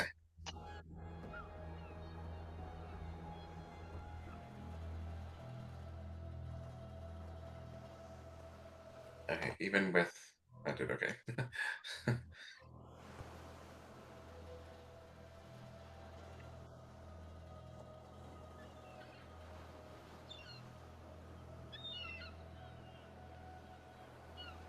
I think I rolled my computer's just slow from the D&D Beyond app.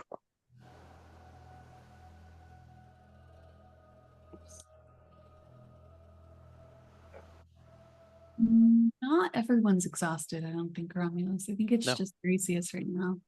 Yeah. Yeah, you're not present. Oh my god, he's one of the wraiths. Kill it with fire. All right, let me know what you got. He rolled a 20 or above. 24. Damn, Noah. Who rolled 15 or above? Who rolled a 10 or above? I'm still trying to get mine. 12. I'm clicking, but my initiative's not giving me it. I'll just roll somewhere else. Hang on. Vasaliki, what'd you get? 4. 4. I'll put you at the bottom of the order, Thrasius. Hang on. I'm getting something. I'm rolling somewhere else online. Your Okay, physical 16. dice? Okay, so It's online, but 16. I think that puts you out. Vasaliki, Okay. would you like to switch with me, Vasaliki? Mm, I'm going to be rolling at disadvantage and everything, so. oh, sure, might as well then try to Yeah. get some attacks off. Yeah. That was with disadvantage, dude? Ah! Yeah. I got a 16 and a 19 plus 8. Oh, damn. All right, we'll toss a Dolion at the end, Vasaliki at the front. Yeah. Cool. All right, Dolion, you're kind of alert Vasaliki to everything going on as you're bearing the soul. Vasaliki, you're first to bat. You look down, see some wraithy boys. What do you do? I'm gonna try to kill him. I'll bonus action Hunter's Mark and pull out my spear. All right, go for it. Yes, as a reminder, the blessings of the gods, unless they are a Chthonian god, are not available for this fight. It's a reminder.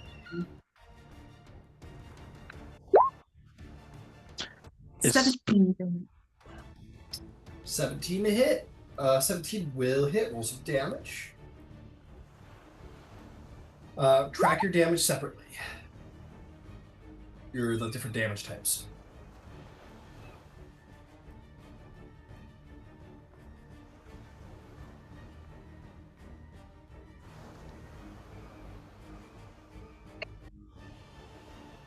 Okay, so 13 piercing damage. So, okay, that is going to become 12. It's going to become 6 points of damage as your spear moves right through their form as if they were not there. Okay. But I've got some more damage, so Hunter's Mark is force, so it was 9, I think.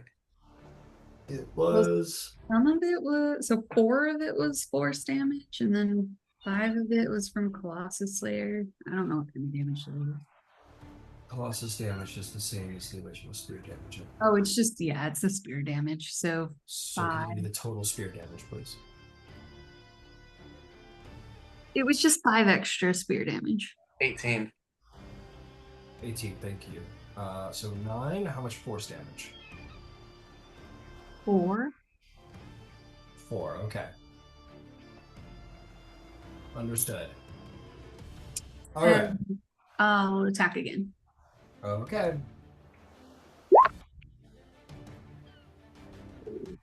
16 to hit. 16 hits. Go ahead and roll damage. Give me all of your piercing and then all of your force.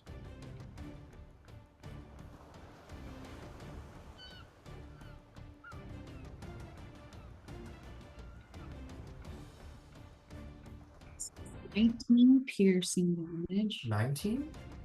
Yeah. Okay, cool. and 4 force damage. 4 force damage. Well done. You're striking at it. You're doing damage to it as your spear moves through. It kind of hits that part of its body like mist, which then reincorporates, but not necessarily as sharp an edge and an image. But yet it remains very much still on the attack. Is there anything else? Nope, that's my turn. All right, Thrasius. Okay. Frick, what do you do?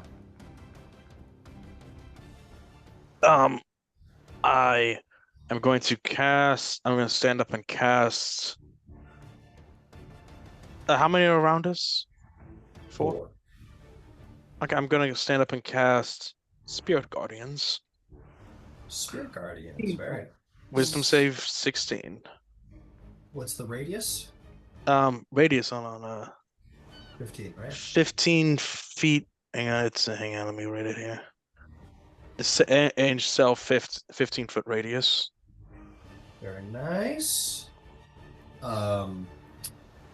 Wisdom saves for all. If you're good on neutral, hang on.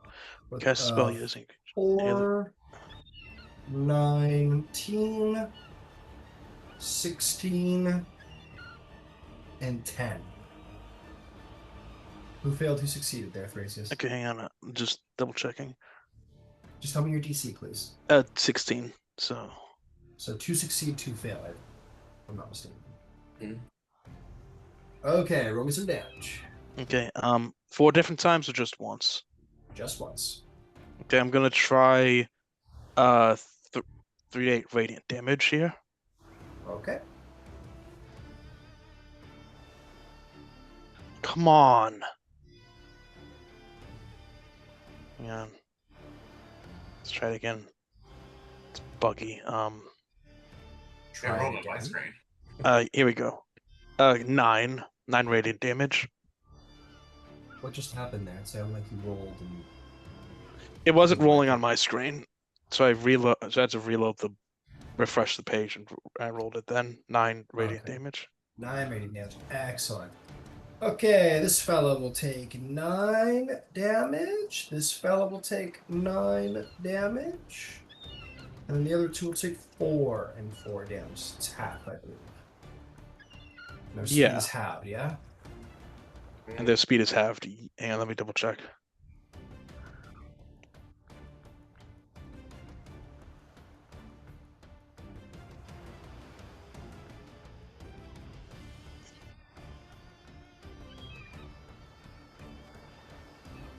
Yeah, any other creature's speed is halved in the emanation.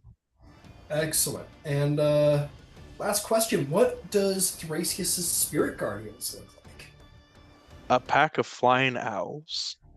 Very cool, very cool. The symbol of the most holiest of birds, a flight, a flock.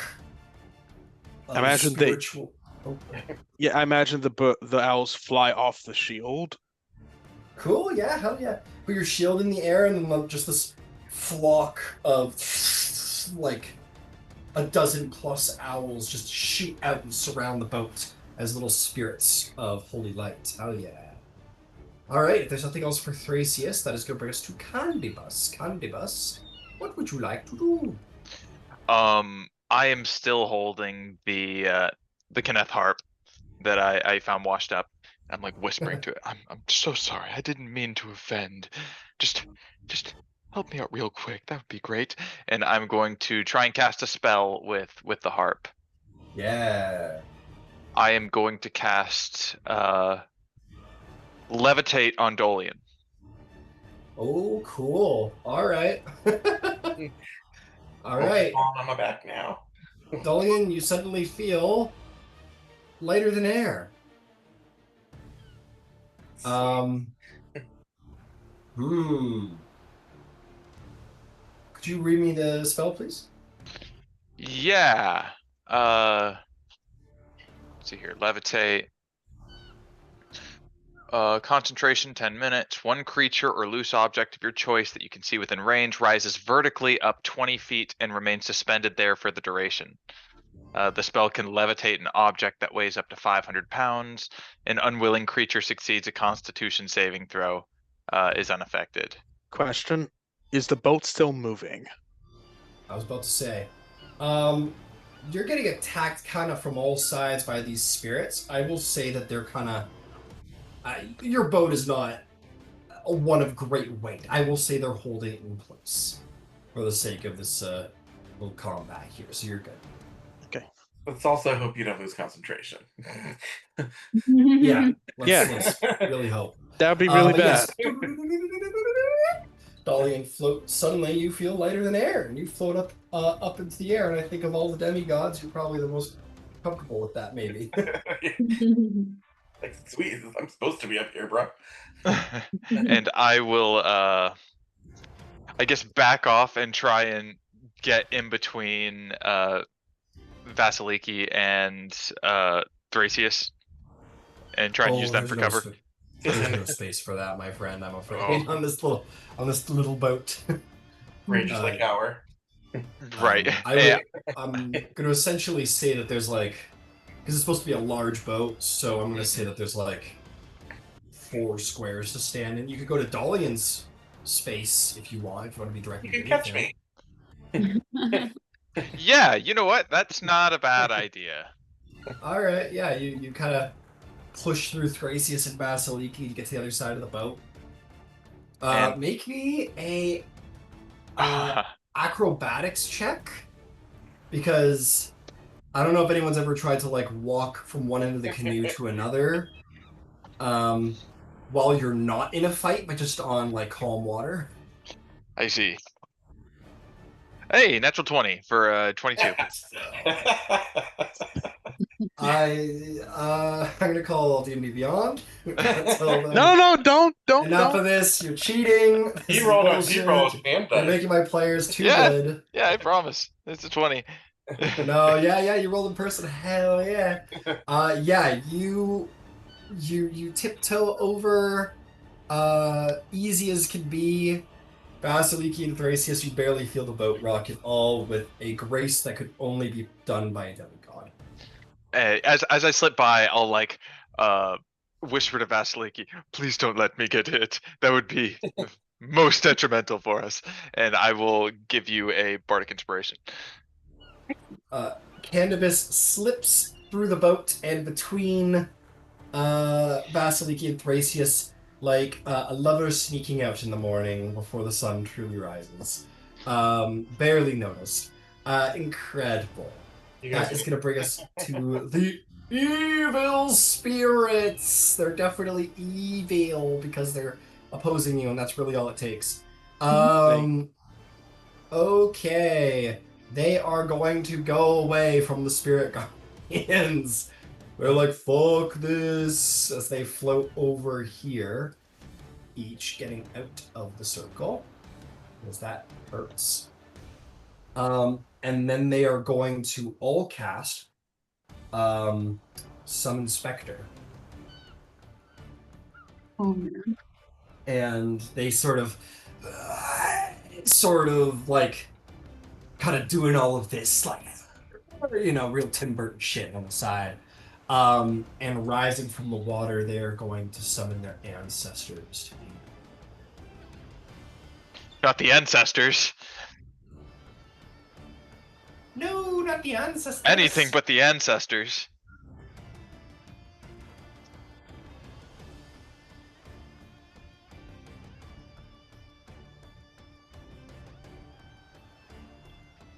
They seem to like float towards you all, either from the shore or up out of the water itself. And as you're looking into the water, you do see like souls under the surface sort of floating past towards the center of the underworld, making their way to the Palace of Hades to receive judgment. But these ones are going to stop short and try and kill you.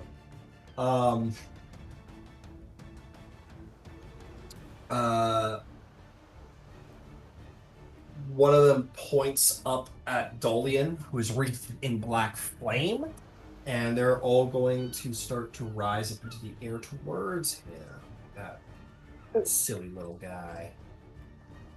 Come here, buddy. Yeah. Come here. Come here. They all start floating up. I'm gonna get you.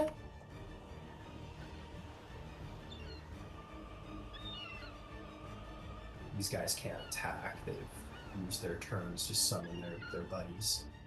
Summon some friends. This one's a little high up. Now for the specters, they get to go too. They, however, have their full turns to access.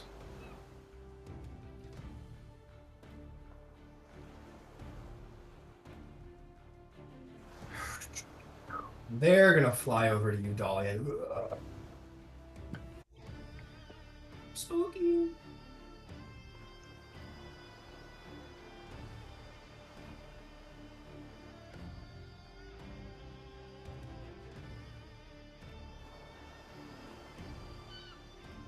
Well, that doesn't look good. Yeah. Get him back down here. Get him It back could down. be worse. Don't say that. It always it, gets. it could be way worse. Can they even reach him? 20 feet up? Unless you got to range something.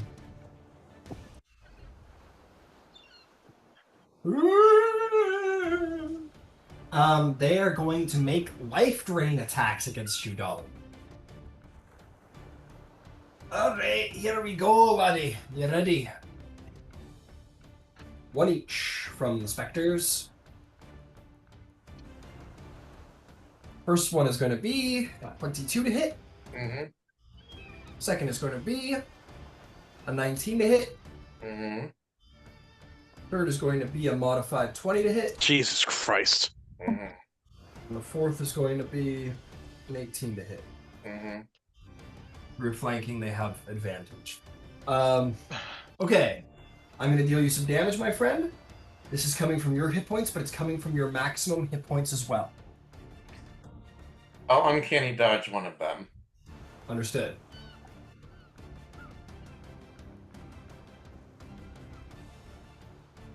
We'll say it's the first one. So the first one would have been 8. That would be turned into 4, so minus 4. That ends up becoming 36 necrotic damage. And my max hit points are reduced by 36 as well. Correct. If I'm not mistaken, that uncanny dodge saved your fucking life. If I'm not mistaken. Yes, Dolion Get him back down on rises the into boat. the Get him back air. down on the boat. All of the Get him ghosts back on just... the boat. Get him back. Okay, Thrasius. Sort of Dementor style, just start like floating in and around and through Dolion, who second by second seems to like wither, and his cheeks begin to go in, and his skin becomes pallid as if his very essence of his life is beginning to fade away. He looks but seconds away from death as they are sucking his very life force from him. You hear one of the wraiths go, "Who are you to take one of us from our rightful place?" And that is going to be your turn, Dom. You say, you defy your lord, for it was he who gave us him. They seem to be out of their minds. They're just, oh, speed, give it back to us. They continue to strike at you, seemingly beyond reason, trying to, in their minds, save one of their own. So, this levitate spell, am I able to like come back to the ground if I want to, or is that up to you, Candybus? That's up to me, I think. Okay. I You I can can break concentration anytime. I can break concentration anytime, but I fear that would be worse right now if I were to do it at this moment in time. Then I think I have an idea, but I gotta wait until my turn. okay. And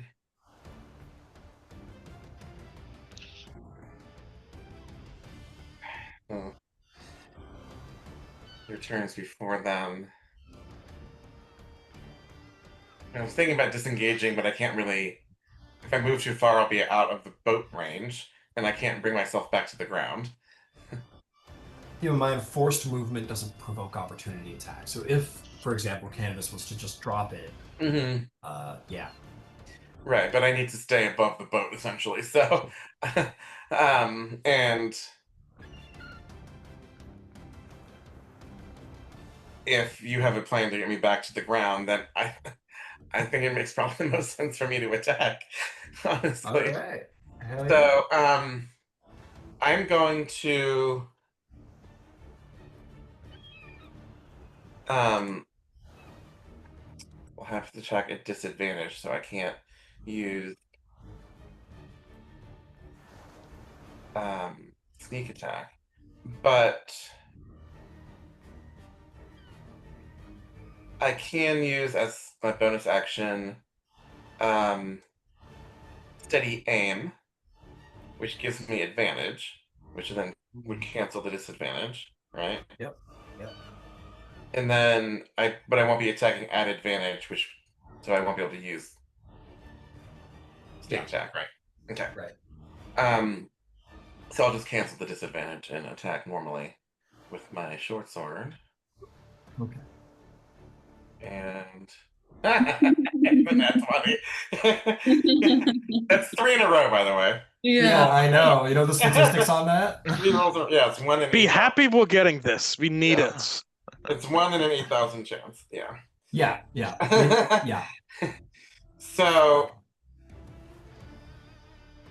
that is then I roll the damage, but then the whole dice gets added onto that too, right? Correct. Okay. So it's going to be 8 plus 6, which is 14. Slashing.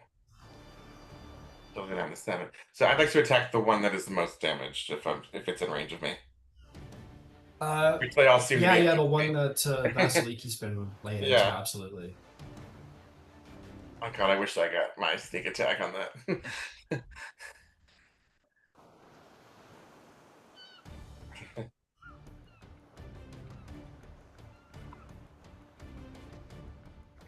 What was the damage, sorry? It would have been 14 total, so 7 damage. Yeah. Alright, understood. Okay, you swipe it and it sort of goes through them, but they are nonetheless afflicted. I will say as a note, as you sort of swing your weapon at the wraith, it seems to kind of not damage the other one, but they almost like wave as if they were like, or there was like a ripple in the water sort of thing. So you definitely think that by dealing with him, you'll deal with his summon, essentially. Oh, okay. So I'm gonna yell down to the rest of the people and say, hey, I think if we kill the original guys, the guys they summon will go with them. Don't listen to him, he's a cheat and a liar. Focus your attacks on the original ones, even though the other guys are quite powerful. How damaged are the other ones? They've not been touched. No. They've barely been touched. They got the only ones that have been. All of the wraiths were hit by the your spirit guardians, but I think the rest of them. Yeah. I meant among the wraiths. Yeah. Yeah, that was the answer. So Okay. some of them have been damaged 9, some of them 4, and the one guy the most, I think. And then I guess that would be all that I can do. So All right, I just float amongst these guys in hopes that you have a plan to get me down. Yep. Well, here's what I'll let you know. I can end concentration whenever. I just need to get out from under you. And the last sentence of the spell is when the spell ends, the target floats gently to the ground if it is still aloft. Okay. That's great. That's and great. Strangely enough, And right now that's- I'm at 100% health, 2 of 2 hit points. Yeah. Oh, no. But for if you God's run out of sakes. those hit points, though, that's not coming That's back from dangerous. Yeah. that. That's... Yeah, might be good to pass on that spirit. Oh, to sure, yeah. somebody 1 hit, 5 hit points, and I'm gone forever. else. Yeah. So you have to use a turn economy in order for him to float down gently? No, I just have to end the spell. I just have to end my Okay. concentration on it. But I'm directly underneath him, and I don't want to be there. That might cause some got issues. it. Got it. Understood. Vasaliki, what would you like to do? Can I delay my turn until after Candybus? Of course you can. The spirits are like, oh, you nat 20s and just like shuffle it around, go turns like it's a fucking casino. This is fucking ridiculous. Okay, Thrasius, you're up. You've created a little sanctuary of safety, but Yeah, it'd be great if I could lure him in here, but okay. Just jump really high. Yeah, just jump I in am the not boat. shaking the. I am a Just fat jump in the ass boat. cow. I am not shaking the damn boats. I'm a badass cow, he says. Ooh, self-burn. Those are rare. For a It cow, feels you're like quite, you do quite not want a stealthy. Minotaur jumping in the boats. What's the most damaged specter? Evil spirit thing. The one that Vasaliki has shot up a bunch of times and it's hunter's marked. Okay, I'll hit that one. Sacred Flame, Dex 16. Sure. That's gonna be a 14, so that's a failure. Hell yeah. 15 radiant damage. It takes the 15 damage. It is holding on to its corporeal nature, but it is very hurt. Very, very bloody. Alright. Candybus, if there's nothing else for Thrasius. That's all. Nothing else I can do. Okay, I am going to shift over back to the other side of the boat. Make an acrobatics check. Nat 20, nat 20. That is a 9. I think I want to use my inspiration. I think you do. I think I want to use that. Yeah. My screams of terror inspire you. Okay, that is a 12. 12. Okay. 12. I am going to... I'm going to basically get like a passive acrobatics total from Thrasius and Vasaliki to like make up for anything Candybus is doing. What is your acrobatics like skill modifier from both of you? 13, okay. Thrasius? My acrobatics modifier? Yeah. 0. Okay. Oh, let's have some fun. Vasaliki, make a dex save. It gets toppled a little bit too much. Okay. 17. If that's not enough, you Alright. have a bardic inspiration. 17's enough. Totally good. You move over a little bit more hastily this time, Candybus, and the boat rocks, and Thrasius and Vasaliki try to right it, but you almost get like tipped in, Vasaliki, like Candybus bumps you, and you like over the edge, and some of the water splashes up and just barely misses your face.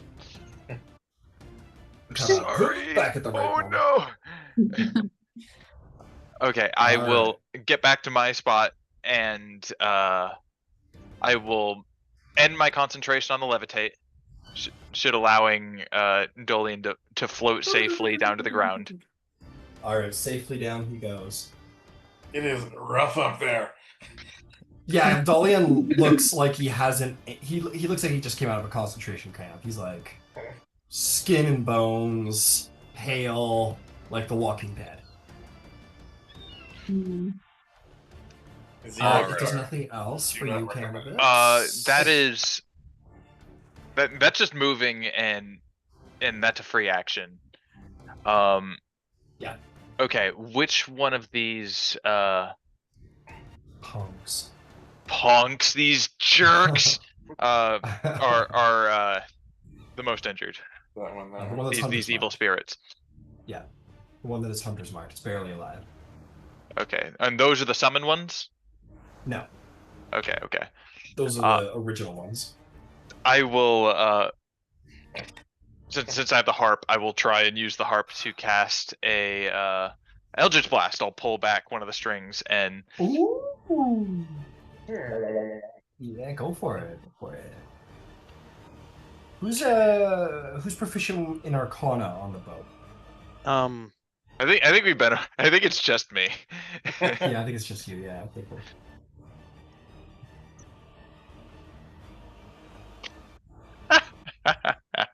A 10. Oh, I think I'm about to say that's one. 10 does miss, unfortunately. Okay, I do get 2 beams though. Yep. That's a little bit better. A 15.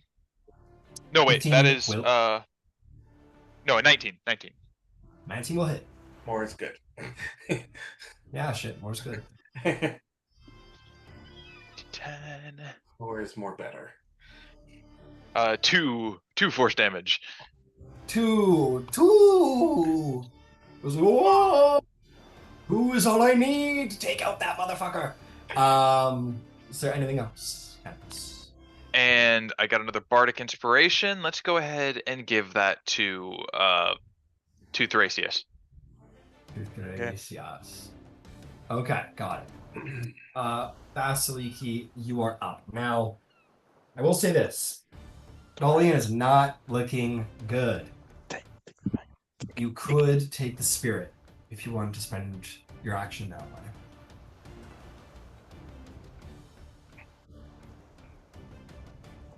I don't have good con saves, surprisingly enough. But you're inspired. I do have some inspiration. You won't be instantly rolling a con save the moment you take it. It's a matter of being the target of attacks. Because Dolion's got 2 hit points, and if he loses those 2 hit points, there's no death saves. He's dead. Ooh, yeah, I'll take it from him then. Okay, cool. As you take it, you're going to be at half speed. Your d20 tests are going to be at disadvantage. There's no immediate save. That is for an hour later. Dolion, that is a humongous relief, perhaps, to you. We will deal with the rest of this battle when we come back from a break. It's about that time. Okay. Cool, guys. Good job so far. Good job.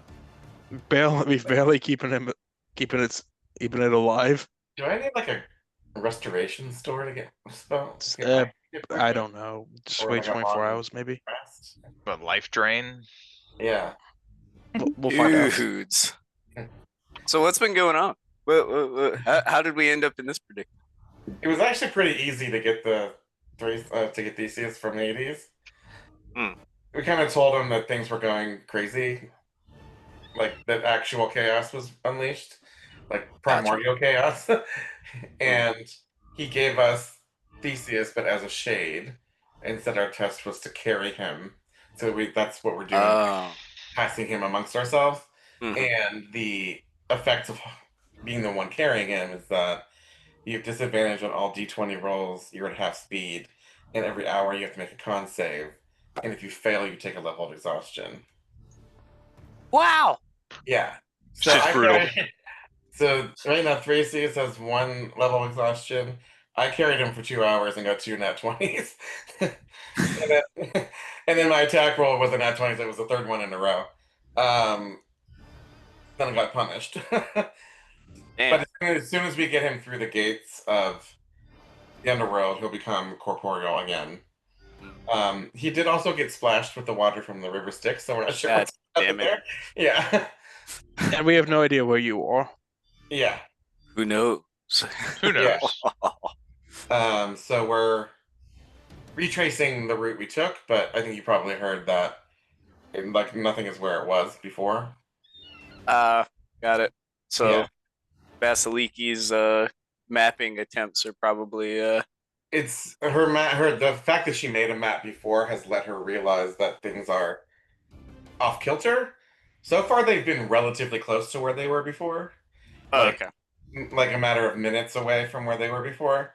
But the distance that the mouth of the river Lethe traveled from where it was before, and the distance from where we got back on the boat from where it was before are not the same. So it's random. So things kind of warp, I guess. I'm Yeah. thinking it's like a time-based thing. Like if y'all would have stayed longer there, it probably would be like farther off, maybe. It may be time based, but they don't move at the same speed because the 2 places were not the same time away from each other where they started. So it's just, I think, more of the fact that the underworld is not ruled by the same rules because it's not ruled by the same pantheon of gods, essentially. Yeah. And that, like, literally no one has anywhere they need to be except for where they are. So, like, the distances don't matter anymore. That's a line, dude. Yeah. So we're hoping, I mean, we now know that once we get off the boat, where we need to go is not going to be exactly where it was, but we don't know how much farther away it will be. And Gotcha. given that every hour someone might take a level of exhaustion, It can't kill you in new rules, right? it Yeah, still it can. can. It's a lot of levels. It's like 8 of levels you have to take. I think. How many levels? 6. 6. Yeah. But when you hit 6, not only do you have disadvantage, you have a negative 12 on every roll Which is and no movement speed. which is Wait. almost the same as dying. Well, when it says when you hit exhaustion level 6 with the new rules, you You just die. die. Yeah. So Uh-huh. But every other level is like a -5 to your rolls. Like cumulative -5. yeah, it's It's punishing. So mhm. I just kept carrying it because I was not suffering the exhaustion. But now, the other rule is that if Theseus touches the ground before we leave, then we will fail. So if I were to die, or whoever was carrying him were like falling there, and he's like essentially attached to our backs. So if your back touches the ground and you're the one carrying him, then we lose. So that's another reason why we passed the soul off. I passed the soul off. I Yeah. was concerned about coming back down to the boat. Yes. One thing we didn't count on was apparently ghosts can fly. Yeah. Oops. Well, it was a good idea, certainly. Couldn't you, if somebody had that spell, Tensor's floating disc? I mean, if the guy carrying the shade died, then they would never touch the ground. Possibly. Yeah. I will say that's a good idea. Dear Brandon, someone should play a wizard next time. Brandon, Well, I I mean, the think you whole should play a levitate wizard thing- next time. I think it'd be cool to see you be a wizard. I mean, You think so? levitate was a good idea too, because it keeps you from. Because it's conditioned on the person casting it, whether you come back down, not your state of being. Yeah. It was a that's not bad. 50-50. I should have been a little, because this harp that I found, it's got a lot of useful spells. Mm-hmm. It had levitate, it had fly. I could give you fly. That's my bad. Is one of them Greater Restoration? No, but I know there's a Cure Wounds. That He could probably build you again. like in Fifth Element. Yeah. I gotta rewatch that movie. It's been so long. What movie? The Fifth Fifth Element. Yeah, I remember watching it. I was not blown away by it. It's a classic. It was entertaining, but maybe I need to watch it again. It's just I don't know. You know the blue alien chick on the ship? That was like an actual singer or whatever. there's an actual alien. Fucking guy. But the notes she was singing, they were designed to be like impossible for humans to sing it. But she fucking ran through that thing, man. Like it. I don't know if you remember the song, but it was pretty crazy. Like it was highs and lows. I also think that she was married to the director, who then cheated on her with Mila Jovovich during the production of the show. Really? Yeah. Yeah, the Damn. directors. It's not just for that to not like the director. I've heard the guy's kind of a scumbag. Well, who was the director? I forget the name, but hang on. Damn, I didn't know that. But I mean, it's Mila Jovovich. And her Mila Jovovich prime. Yeah. I don't know if was that before Resident Evil? Yeah, I think so. Yeah. Luke Besson. The guy's Besson. kind of a He's scumbag. French. Yeah, he's French. Who is it in Hollywood, right? No, but this guy's like a serious scumbag, but that's all I'll Yeah, say. I mean, add the French onto it as well. Yeah, the French. Yeah. But I mean, They just need something to rebel against. If they don't have anything to rebel against, they're just rebelling angry. themselves. Yeah. I mean, the whole thing about her character in the movie was that she was like perfect, right? I mean, like a perfect being. Which,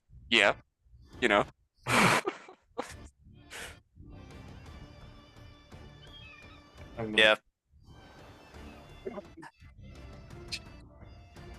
It's such a funny satire movie too. Like even when guy is selling that weapon to those aliens that and the weapon has fucking everything. It's like capitalism and military industrial complex. Or when the guy's at the door, he's talking about his like, you like my hat. Damn, I need to see that movie again. Romulus, Yo. how much of your backstory do you want revealed to the party Ooh. to explain why you're not present right now?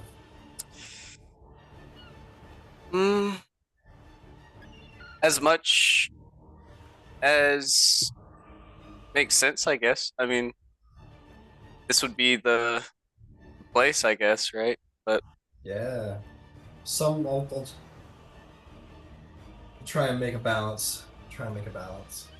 yeah, I mean, if it doesn't impact my mission too much, I'm not sure how certain individuals will feel.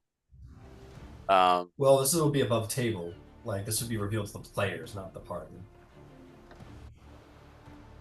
Oh, got you. Okay. Yeah. Yeah, that might be cool. Cool. Just bits and pieces, not everything. Not everything. Nope. Yeah, I completely overslept. Man. Oh, yeah? Yeah.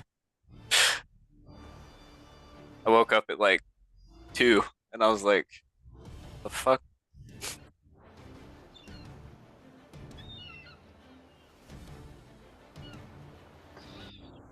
Oh, guys! Nathan Fillion's trying to bring back Firefly. I saw that video. I didn't pay There's much like an mind to it. animated series. I Really? don't know the That's what I details. saw. That he's trying to get an animated series. I'd be into that. That could be cool.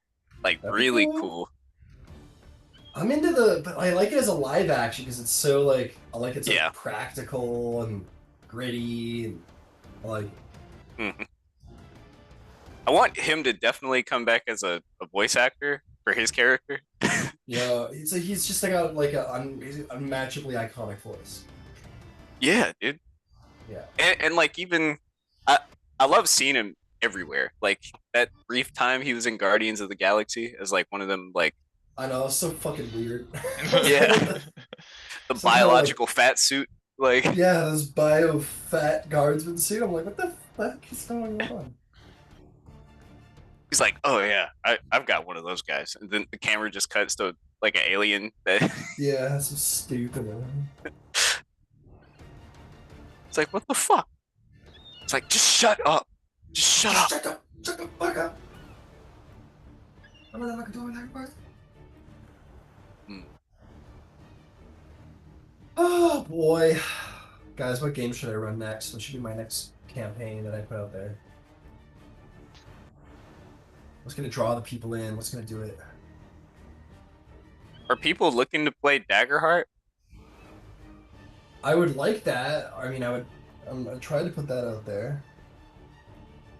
I just feel like at this point in time, D&D is just so much more popular.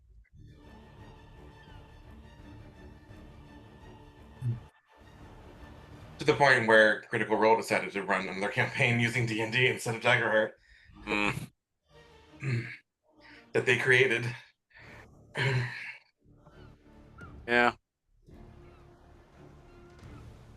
I think it calls to a different kind of player because it's so much more roleplay based. If you like combat and metagaming and fucking and you know, min-maxing, I feel like you could do that a lot more in D&D because it's less feeling, it's more like it's more numbers based. But then 5e is less numbers based than other iterations of D&D too. So Daggerheart is my experience with Daggerheart, and limited as it is, it kind of seemed like it was more, for one, card based and like feeling based. You know? Yeah, it's good. I think people might be intimidated by like a new system, maybe, but Definitely. I I really mean, it's good. not a hard system. No, especially to transfer from D&D to. It's really easy. There's some cool campaigns in that book. There's like a 5 Banners Burning where there's like 5 nations like fresh out of a war, and like you basically like decide who you want to be part of, and clearly a war probably breaks out at some point. Sick as hell. I hear you talk about that every time. I know. I want to run that one's. I'm feeling like I found my niche, which is basically like apocalyptic war. Feels like you mean the Calamity game? I mean, that one's going pretty fucking good, if I do say so myself. Yeah, that's going really good. Don't tempt me, Ryan. I'll be right back. That one's full. That table's full, my friend.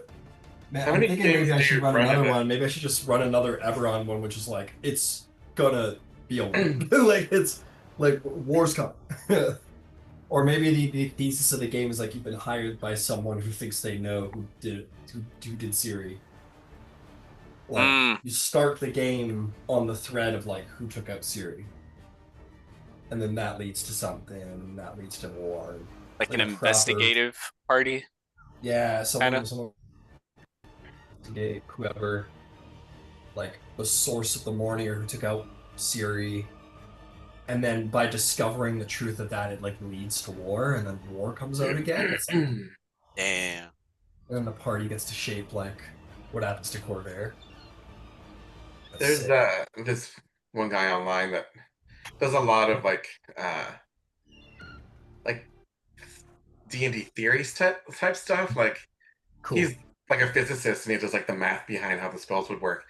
But he draws like maps as well. And he runs campaigns like for his friends.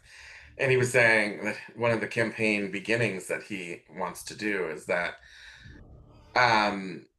you start with the players essentially on like standing with a noose around their necks, ready for execution, in a world where there's like tension between the nations, but there's not open warfare yet.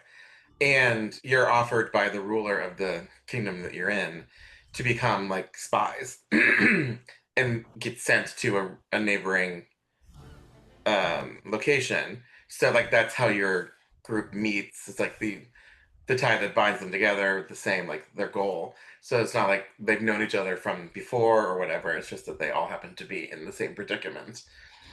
And then like, from there on, it's like how like the game starts.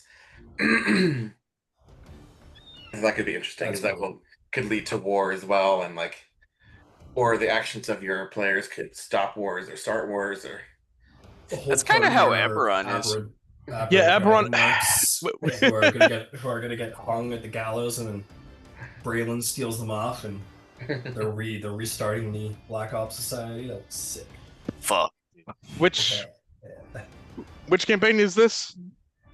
It's a theorized one from a physicist? Yeah. Physicist? Jesus. Maybe I should run Dragonlance, because that's like a war setting. That's a holy war setting. Dragon... That's... was it Dragon what? Dragonlance. Yeah, I want to read those books. Cringe OG campaign setting. Yeah, I have a collection of the main trilogy on my bookshelf I'm waiting to read. Nice. I've heard it's good. I might try and run it because fucking Dragonlance. Woo! Let me finish the trilogy first, okay? You do whatever you want. It might be interesting. Hold your whole business while I read these people. Right. Stop your business. I need to finish the books. I don't give a fuck about your money. I won't start them until I'm ready, but don't do anything. It might be interesting to do something during the Crusades as well. Oh, dude. Ryan would just shit on the Christians the entire time. No, That's exactly you what know he I'd be into that, man. No, I'm all about. I would love characters who like accept like playing a bad. You know what I mean? A Yeah, yeah. holy war, dude. I'd love that shit. It kind of limits, like, you all have to be like human fighters or clerics or paladins.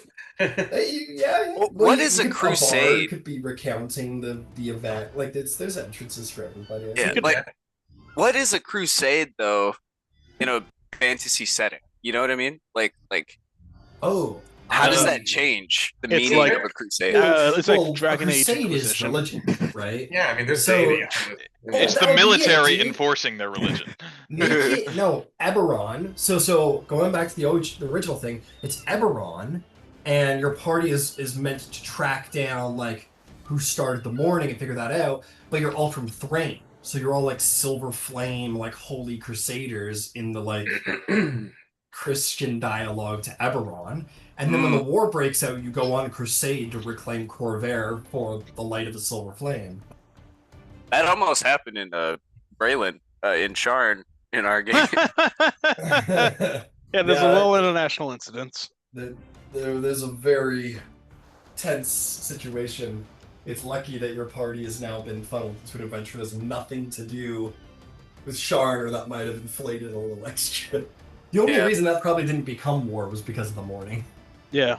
I was like, someone's got a gun to our head, so I guess we won't go to war with Thrain. I guess we're gonna Silver live- Flame, Silver Mist. It's kind of odd. I don't know. Here's my pitch. Everyone is they assemble a team, but from all of the major nations to investigate the morning. Maybe I need to pose a game like that where it's like, okay, you're not the good guy. You're not necessarily the bad guy, but you're not the good guy. Like, be crazy Neutral party. religious zealots, be whatever, like be upholded. That would be sick. I'm pretty into that. Okay. Anyway, back to it. Back to death. Okay, Vasaliki, you have taken the spirit of Theseus upon yourself yet again. It's evil spirit time.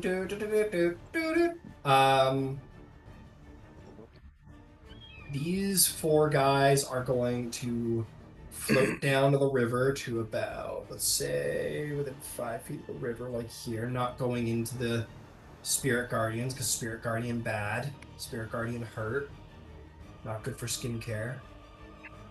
No, come on in. What are you scared of? No, it's scary in there. No, they're gonna float down to the river, and they're going to summon more specters. Oh, okay. Yeah, it's only more specters. There we go. Now we're talking.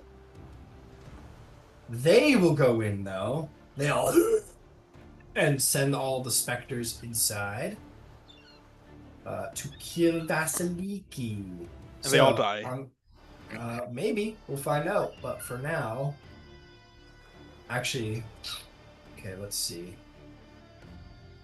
It's if they I'm end just their gonna turn. say they all have enough speed to get to that, and they do have enough speed to get to Vasaliki, even with the half speed. They all have speed the moment they answer. Yeah, I'm just gonna position them all before we. Well, go ahead and roll your damage, Thrasius, because Wisdom's DC 16. it's gonna hurt them a bunch. Wisdom 16. There are 8 of them. Mhm.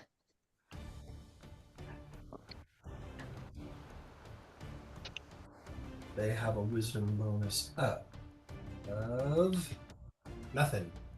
Okay. 16, you say? They will all but one take full damage. Roll well, my friend. Nice. Come on. Like, especially well. 6. Okay, that was not especially I well. cannot roll 4 shits. You know what? To make my life easier, I'm just gonna delete them all and then repopulate them with the same. Nah, that's gonna take too long. Because my fucking thing's not working! Alright. Whatever. It's fine, I'm not pissed. Okay, let's do this. 6 damage, dude! Come on, man, we could have done better. Can I was use an looking more for, inspiration like, to roll the again hot- damage? No! Okay, fine. I was Fine. looking for more like the high 20s. No, I'm kidding. Not that, but still. 6, 6, 6, 6, 6. The plan is going well. Plan is going well.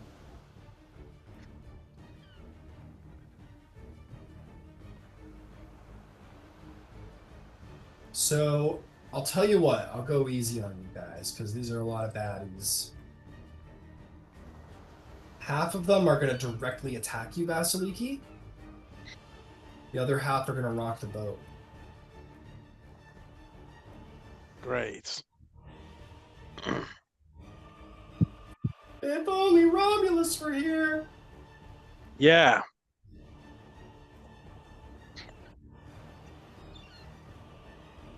Let the Okay. pain seethe. Let it fill Damage. your body. Done. Vasaliki, you lucky duck. Here comes some attacks. The good news is they're not flanking you, so no advantage, unlike Dolion. Here we go. Hold on, wait. 15 to hit.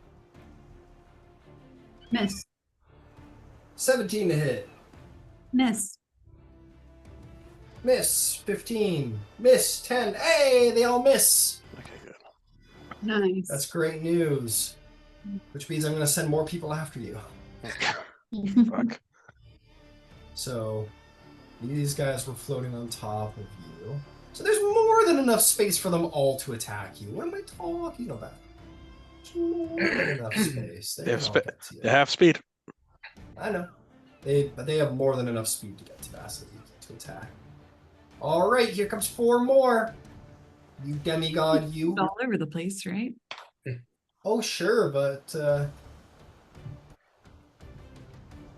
let me. My fucking thing is working. 1, 2, 3, 4, 5, 6. 7, 8. There's need a 9 boat. spots in a. There's 9 spots above you for them to cover to be able to get within 5 feet of you, and there's 8 of them. So here we go. That's gonna be 22. Oh, 19. What's your AC? 22. Vasaliki? 17. Yeah, never mind.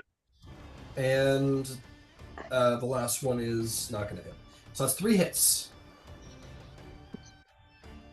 Can I use Okay. a reaction spell, Spiny Shield, on one of them? Can you use your reaction shield on one of them? Spiny Shield? I've already done all the attack rolls. What's Spiny Shield do? It reduces damage by 2d4, and then it gives a +2 bonus to AC. Okay, I'll allow it. Sure. Yeah, because that's a damage reduction. So that would be Go for only it. 2 hits. Yeah, because I get a +2 to AC. You have to use it on the first 17. Mhm. Oh, And then it upgrades your was- AC. Yeah. If that's the case, I'm gonna say that we're gonna. I've done all of the attack rolls now, going back and recounting all of the ACs. That's a little. Well, we know what they are, right? And I mean, I've forgotten. I just rolled them all. Okay. I don't Sure. know when Go I- ahead. So, one of them misses then? I got 4 -4 on the damage. Okay. So only. I think 2 it was hit? 2 17s and a 19. Yeah, so I think 2 hit now. One of them was above. There was like 2 22s in there. Did I not say 22? Yeah, I think there was a Is there a 20. 22 instead of a 19? Okay, we're gonna move. We're not gonna do the reaction because no one can accurately remember what's. I've done all the attack rolls, so we're Oh, gonna. Am I supposed to interrupt you then? Like- Yeah, absolutely, yeah. Or say it at the start of when they're being attacked, but yeah, absolutely interrupt. Can I reduce the damage, or it just doesn't go up at all? I want to be fair, but like I don't remember what the attack rolls and the damage. Like I don't remember what all the attack rolls are. I've done them all. Okay, well, I just won't mark off the spell slot then. Okay, don't mark off the spell slot. But yeah, in the future, absolutely interrupt or put your hand up or something to let me know. But you know, after 8 attacks, you know, it's a little late. Okay, so here we go. 5. One of them is 5 damage. One of them is 6 damage.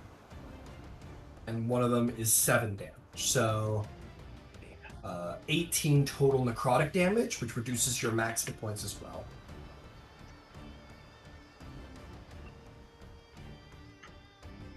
Still good. 36. Yeah, it wasn't 36. Could have been way fucking worse. Okay, that's it. That's all my guys. That's a lot of them. But you've got like a myriad of like 8 spirits floating over your head, like shooting their, like clawing at you with their arms, like trying to get to Theseus. That is going to bring us then to Dolion's turn. Dolion, what do you do? Okay. Bonus action, Evil Eye, the most damaged wraith. All right, that'll be that one. Okay, and then I'm gonna attack. So you have an ally or an enemy within 5 feet, which would give you disadvantage normally on ranged attacks. You can steady aim to even it out. And then I can't use that Evil Eye. So the Evil Eye allows me to. Well, I guess it does the same. Well, it's the same thing. No, it doesn't. Yeah, so I'll do steady aim instead because it lets me take away the disadvantage as opposed to giving me. Okay. Understood. This will be my bow. 23 to hit. That will certainly hit. Roll some damage. That's annoying. Like the dice I rolled got stuck on the other dice that was already on my screen. It's 8 more piercing damage, so hopefully 4 will take this jackass out. 8 more. He is hanging on but 1 hit, and this guy's gone. He's barely corporeal. He is like a bare mist remaining. He is almost dead. Well done. Is there anything else? No, it was bonus and action, so I'm not going to move anywhere. Yeah, fair enough. Okay, Thrasius, you're up. What's the plan, my friend? Okay. Let's look at this. Spirit Guardians. When do they take damage? I know it's when they like enter. And hang on, spell. And at the start of their turn, I think, as well. Whenever the animation enters a creature's space, whenever a creature's space, whenever it ends, whenever a creature enters the emanation, whenever the emanation enters it, or whenever it ends its turn there. So at the end of their turn, they need to roll again. Yeah, so let's do that again. I'll 16. roll the wisdom saves. You roll the damage. Okay. And you have a 16 DC. Yeah. No. All but one fail. Okay. That's pretty good. Roll me some damage. Make it high. Nice. 16. 16 is much better. Well done. That one's dead. In fact, only 2 are going to remain, so I'm going to delete them all. How much damage did you do one more time, Sean? 16. 16, well done. So I'll say this one takes the half, which is 8.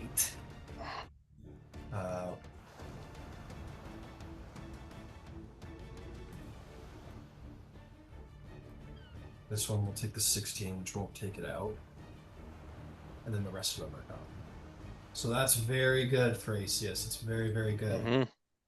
So only 2 of the specters remain. The wraiths are still there, but their servants have perished in the Parliamentals. Okay. Where? Okay, which one's the most damaged? Wraith. The Hunter's marked one. Right there. Again. Okay. Wisdom save 16. Alright. Sacred Flame. Dex save. It rolls exactly a 16. Unfortunately. It's take half damage and it only needs 1 hit point. So. Not on cantrips, my friend. Not on cantrips. No, nothing, because we can't kill one of these damn things. Yeah, they're stubborn little bastards. Okay. If there's nothing else, Thrasius, that will bring us then to Candybus. Candybus, perhaps you can take out one of these damned wraiths. Yes. Perhaps I can. I think there are a couple things I can do, but I think taking out at least one of the wraiths is going to benefit us greatly. So I am going to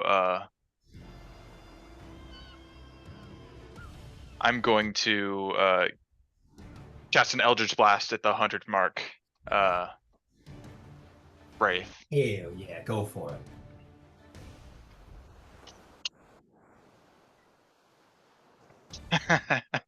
Hey, that one. Oh my No. lord. We are getting Um, our asses kicked. Roll me an attack roll. I'll give you disadvantage because it's in melee range. Roll me a disadvantage attack roll on Vasaliki. Oh shit. She got in the way. It's her fault. Watch her get 2 natural 20s. Disadvantage attack roll is a 18.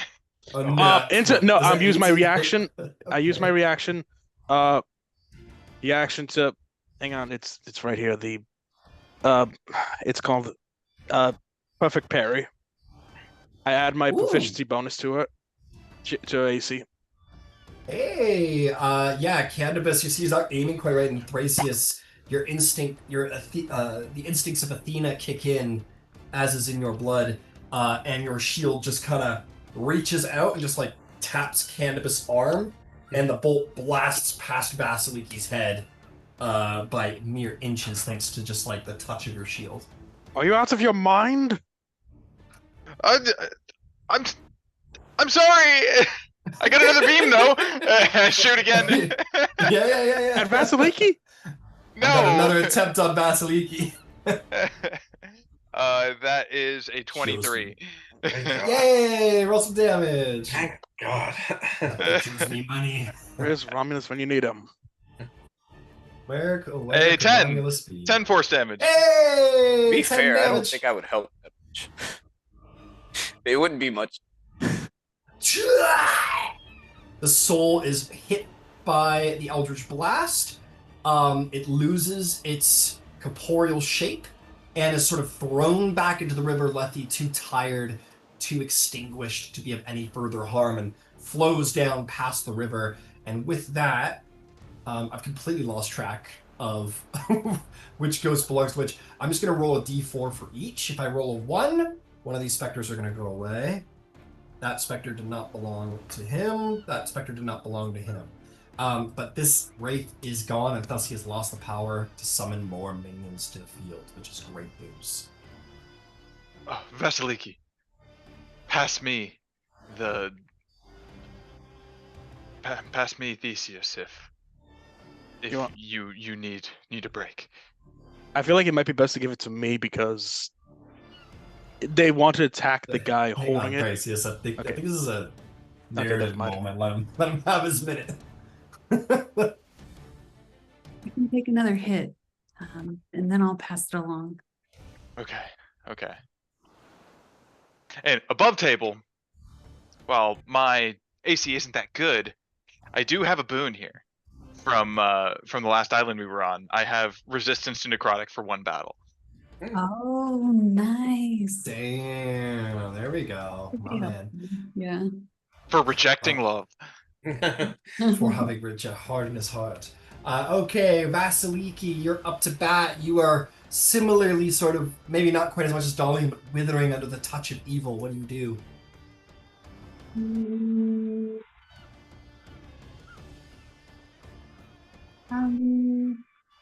Ka-chow.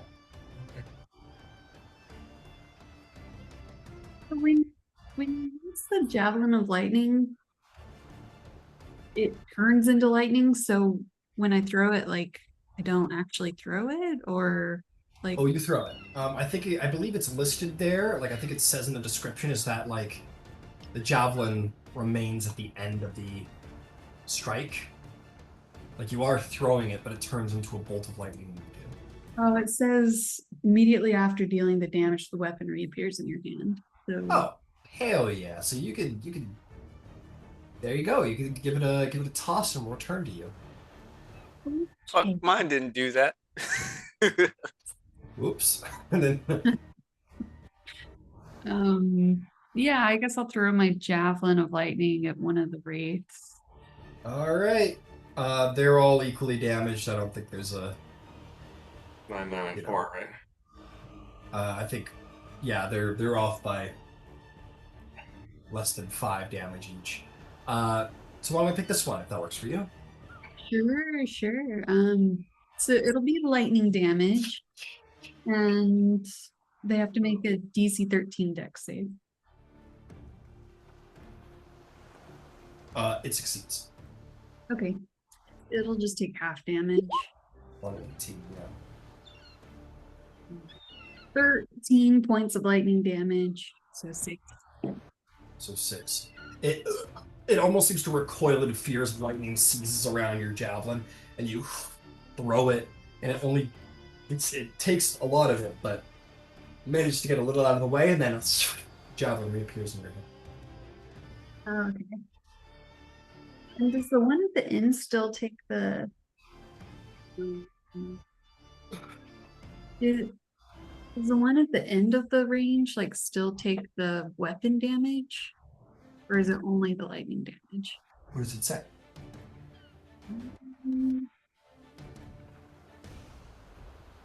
It says each time you make an attack roll with this magic weapon and hit, you can have it deal lightning damage instead of piercing damage. And then it also says when you throw this weapon at a target no farther than 120 feet away from you, you can forgo making a ranged spell. It's a ranged attack and instead turn the weapon into a bolt of lightning. So it wouldn't?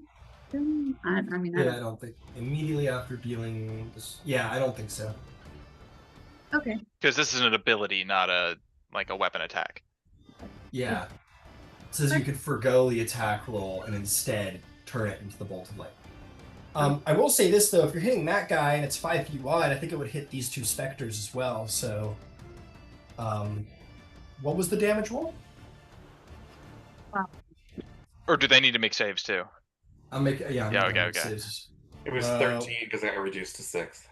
13. They both fail, and neither has the.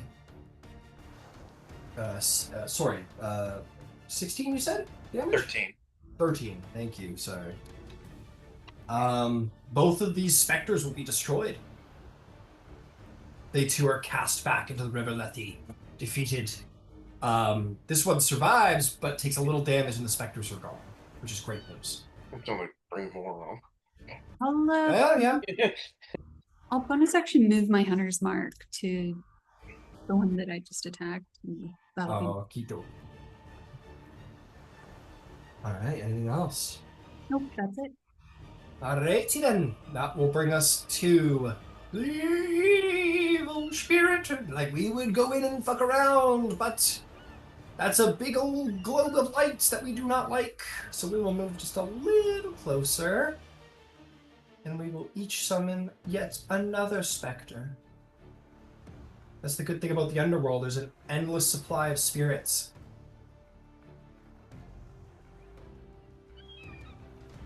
3 more. We're gonna have to kill every spirit in the underworld. We're gonna have to cue the doom music.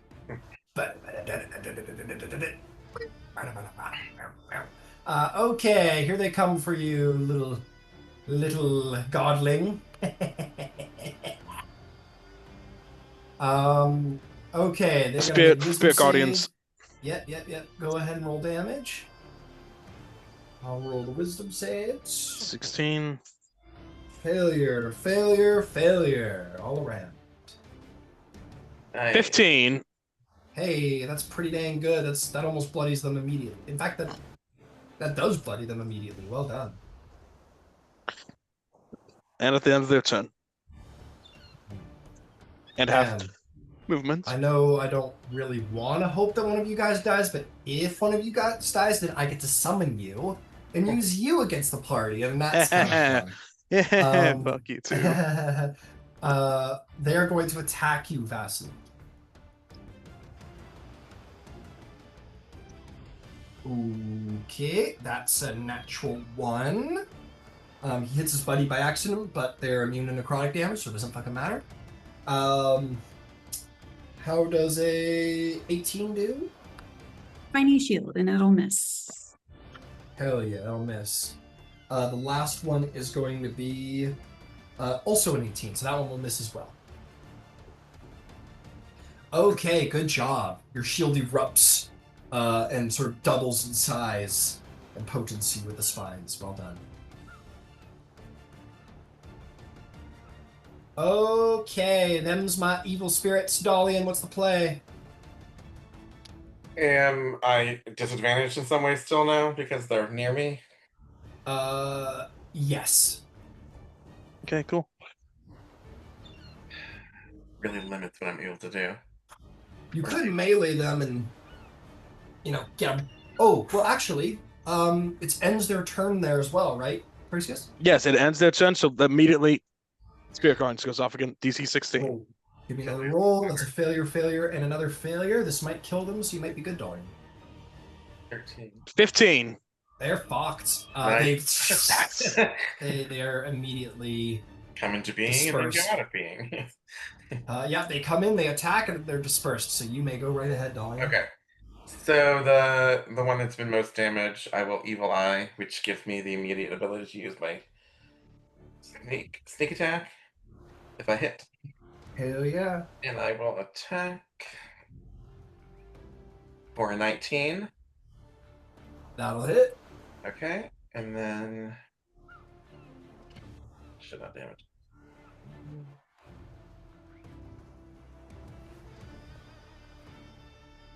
So 17 piercing. 17 piercing, which will be reduced to 8 piercing damage. That arrow is also very much gone as it disappears into the riverlet. And then let's see.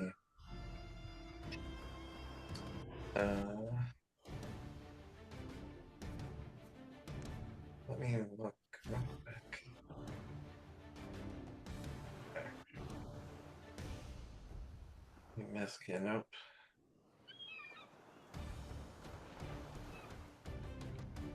Okay. All right, that's it.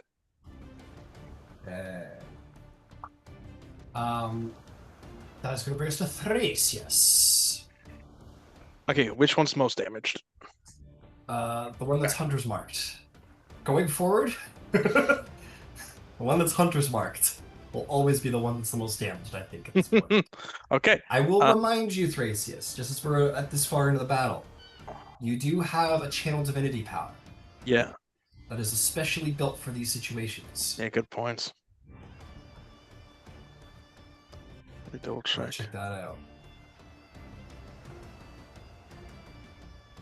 Like destroy undead, that'd be fun. Okay, Something like that, yeah. hang on. What is it? Trying to get the exact I'm trying to get the exact wording, see the exact wording and everything. Okay. How far are they away from me? From you, they are less than 30 feet each. Okay, in that case, I'm going to use Turn Undead. There we go. Hell yeah! Now we're talking.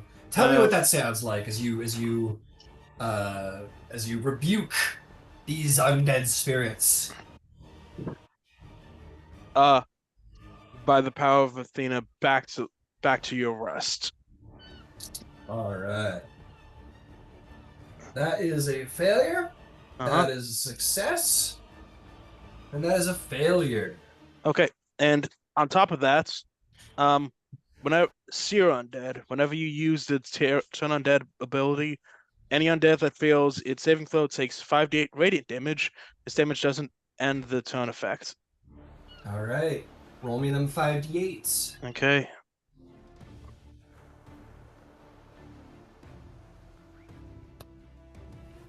$18.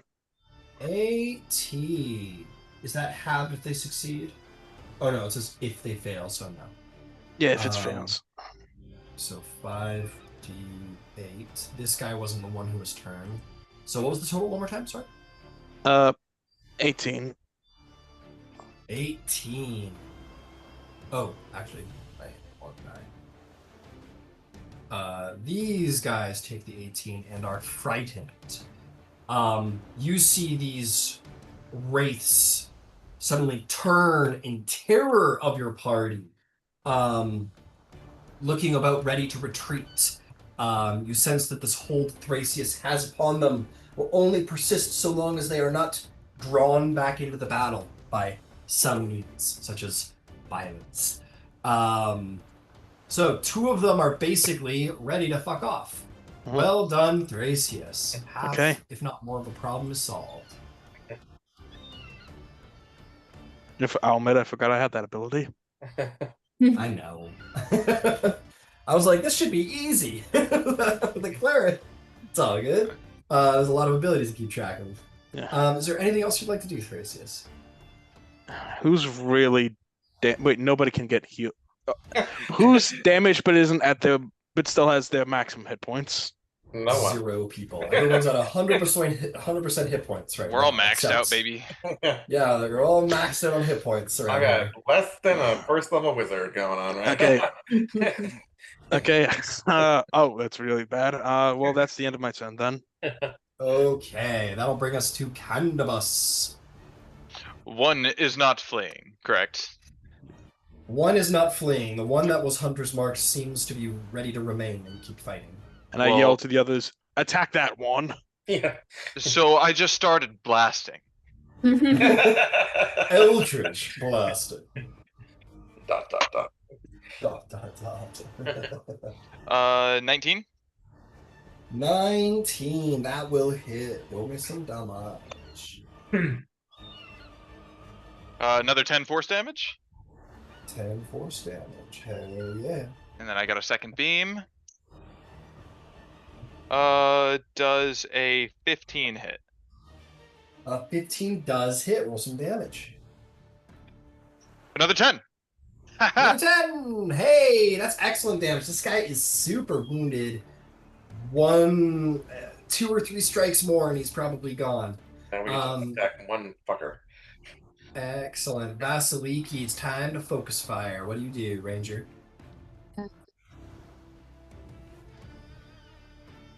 Swap back to my spear Okay. and attack the last wraith. You just throw your spear. Yeah, I've got a few of them though. All right. Mark off that spear, because that one's in the River Lethe, and unless you want to go diving down there to try and reclaim it, go ahead and make me the attack.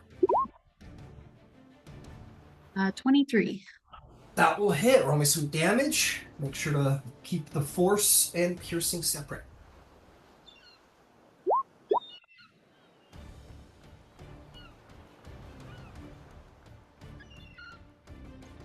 Nice. 18 points of piercing Ooh. and 4 points of force. Very nice. He is not doing well. He is not doing well at all. One more strike might just very well do the job. Is there anything else? Yeah, my second spear attack. All right, send another spear. See if you can take him out. Yeah, I've got some spears now. Okay.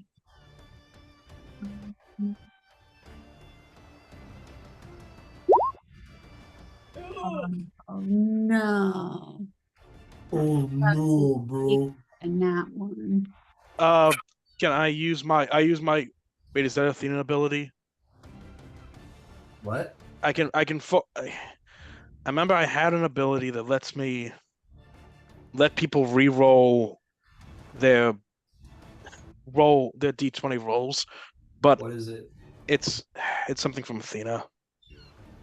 Yeah, it doesn't work right now because Yeah, it's probably not. Estonian gods. Yeah. Yeah, never mind. All right, you pull your spear. You gotta. And it goes into the water by accident. Well, this doesn't hit any of us. Yeah. Don't give him ideas. I'll say you're lucky. These two guys, they dash away and dive back into the River Lethe to continue their journey hence to the realm of the Lord of the Dead to receive their judgment. This one, however, okay, we're gonna do a little kamikaze situation here just to kind of make it fun because this guy doesn't have much left in the tank. He is going to just fly at your boat into the Spirit Guardians. If the Spirit Guardians doesn't kill him, there's a chance he might be able to knock you all, or attempt to knock you all off of your boat. So, I'm going to roll the Wisdom save for the Spirit Guardians. He rolls very well. That is a modified 20. Roll me some damage, Thrasius. Okay, hang on.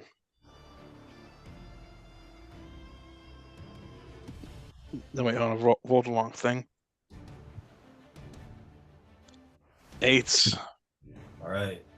4 radiant damage will not be enough. The spear is going to... it is going to go technically right through the boat because it's incorporeal and end up on the other side. But the boat will rock. I am going to need strength saves from everybody.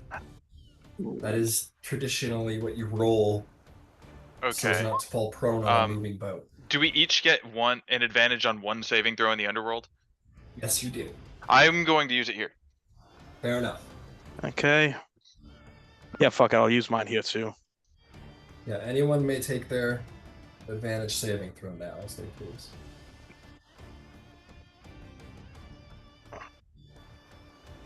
That's tough. That's real tough. Cannot roll for shit. You have a bardic inspiration, right, Tracy's? You're right, I do. I'll add. How much is it? 6. It's a D6, D6. Okay. and if you're using it on a saving throw, it gives you temporary hit points. Okay. Yeah. Okay. Yeah, that'll do. Okay. How much? Like equal to the Same roll? as the value of the roll. I Okay. believe. Yeah. The number rolled on the bardic, +4, plus my bard level. So Okay. Okay. Thank you. Okay, we'll go with the saving throws. Candybus. I got a 4 -1. Jesus. We'll come back to you. Vasaliki. Yeah, we're not worried about the daughter of Zeus. Thrasius. With what I rolled with Candybus's thing, 11. Yep, you just save. You almost fall, but not quite. Dolion. Jesus. I got a filthy 20. Jeez. Filthy fucking 20. You guys managed to stand your ground, but not Candybus. Candybus falls off the boat. Can I like try to grab him? No, you're holding Thesis. You'll fall in. Shh. Is he gonna forget that he forgot that he killed him? He already has, but now he has the perfect You remember number. nothing except that you killed Theseus. Oh That's the only thing you know is that you killed Theseus. You splash into the river. Now I require one last saving throw from you, Candybus. I require a wisdom saving throw, as the effects of the Lethe River may consume all that you were forever. This is Okay, illegal. can I call out to one of the gods to try and get advantage on this one? First, Did you Hecate. gain a point of favor with? Yes, he did. Any of No. the Cthulhu? No, never mind. Not with Hades. Not with Persephone. Hermes? Hermes is not a Chthonian god. Hecate? I'm finding it hard to. Well, she's not considered like a major god. Popular, but not a major god. It's Hades and Persephone. Okay. So straight roll. It's a straight roll, my He friend. didn't give himself a Bardic Inspiration? No, he cannot. I add cannot. himself above Yeah. that. I have a Okay. +2. It's one of the unfortunate things about Bardic Inspiration. DC's 15. I got a 12. Plus. That's it. It's Oh, never mind. Yeah, never mind. I get a 10 +2. Oh boy, Candybus, oh no. Alright, last thing I'm gonna do up here. The ghost fails the saving throw as it ends its turn. Roll a damage, Thrasius, Okay. for Spirit Guardians. Mm-hmm. I'm gonna go be specific about what happens now. 16. The Wraith is destroyed as it goes through the boat and ends its turn. So the encounter is over, but Candybus went overboard. Now, the Lethe River, the River of Forgetfulness.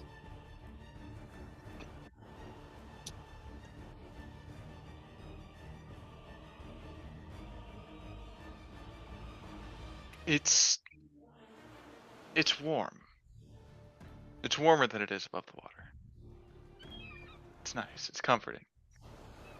Yeah, it is clear. It is crystal clear. The water seems almost empty of anything that might obscure your view, other than the ripples, the fragmenting of what little light is in the underworld. It is as if the water itself keeps you afloat, but is empty entirely. There's no fish, sediment. And yes, it is warm as it comes, but it takes. It takes. It takes.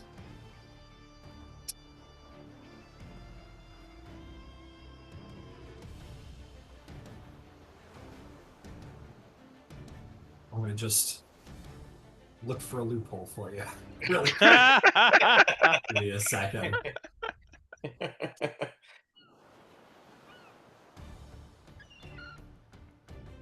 All right, Candybus.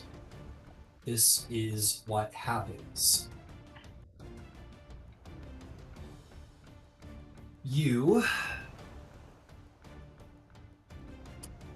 forget your identity as Candybus, the Lips of Desire, son of Aphrodite. You forget all of your past experiences. And you forget your emotional history. You forget what, if you experience something, if you experience an emotion tied, and you can experience, oh, I guess that's the completion of that. You are a blank slate. In every sense of the word, you are reborn in this moment. You are no longer Candybus, you are a blank slate. You are, nothing about you is informed by your past. You can play that however you like, but those things are gone. You are new. You are whoever you want to be, but not the person. Great. I fall into the water, and I don't resurface. God damn it. You just float there as you forget perhaps why you're even in this river, why you're struggling. It's very much like, in every sense of the word, Candybus, this is like the start of your journey. This is the start of your life, in a way. You remember nothing. Does he You forget how to are breathe? looking around. No, he does not forget how to. You look around and you take in your surroundings. You're not unlike a womb, you know, you're in this sort of warm water. You kind of look at your hands. You notice perhaps whatever jewels or clothing you're wearing, whatever equipment you may have on your person, the instrument in your hand. You are born. Okay, I think after a second, I'll just my natural buoyancy will bring me up to the surface. Yeah, you just feel the water sort of take you up, and for the first time in your life, you breathe air into your lungs. A cold, heavy air into your lungs, giving you life and breath. You're in a peculiar place, largely devoid of, well, your never known color, so you come into this place of blacks and whites, reds, blues, faint and vague are the colors here. You're in a river. There's rocks on either side, and there's a little boat. And you see some strange people probably looking very concerned over at you. You don't know if they're friends or foes. They're rather strange looking. Beautiful, but strange. I'll put my hands on the edge of the boat. Hello. Who might you all be? Oh no. Ryan, it is. Should we just make him like swim alongside us for now, or what? You don't know. But we can't. We don't want to touch the water or be wet. Yeah. What's wrong with the water? Do not. You don't want to. The fact you don't know is the problem. What do you mean? Who are you? Who am I? You are Candybus. Just follow us. What is Just hold on. Candybus? Just We're hold on, and friends. we keep rolling. These people are a little not happy. They maybe they don't know you. They seem to not want you around. They're Okay. telling you to stay We away. are your and swim we are your aside. friends. Like, trust us. We are your friends. You don't sound like it. You have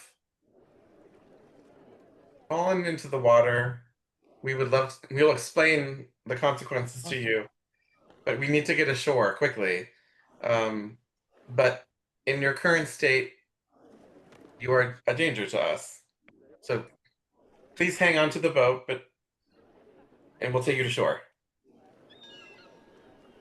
I mean, I can make it to shore, I think. And then you guys can be on your way. No, you want to come with us. This is a very bad place to stay. This is not somewhere where we should. What's so Leave bad you. about it? It's beautiful here. It's the underworld.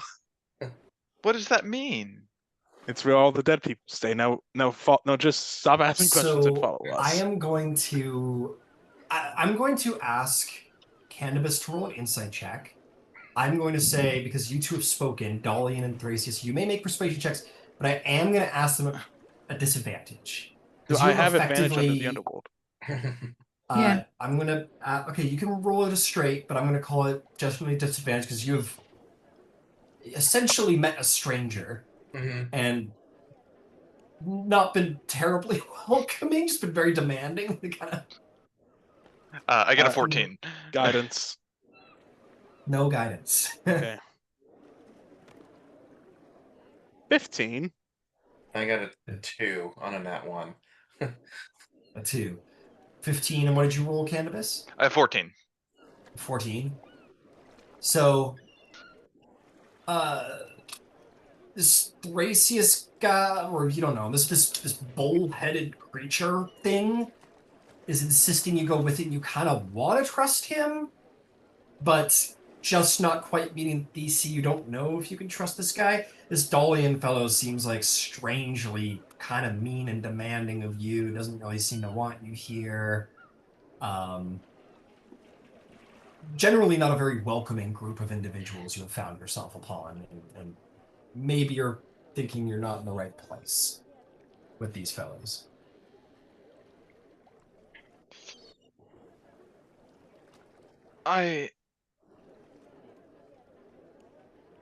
Let me just get out of your way, and I'll start swimming to the shore. All right, you just easy enough. Just the water's very calm, easy, warm, and you easily swim over to the shore without issue.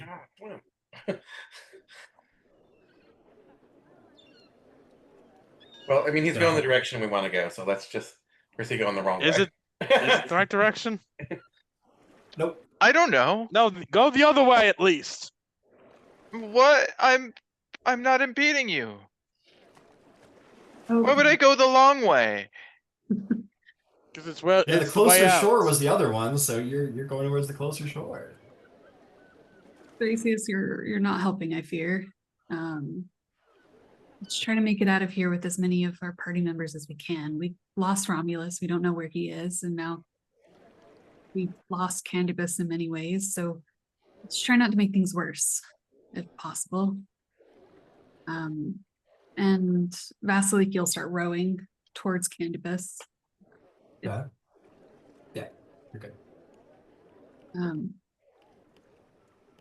Your name is Candybus, and this river is Lethy.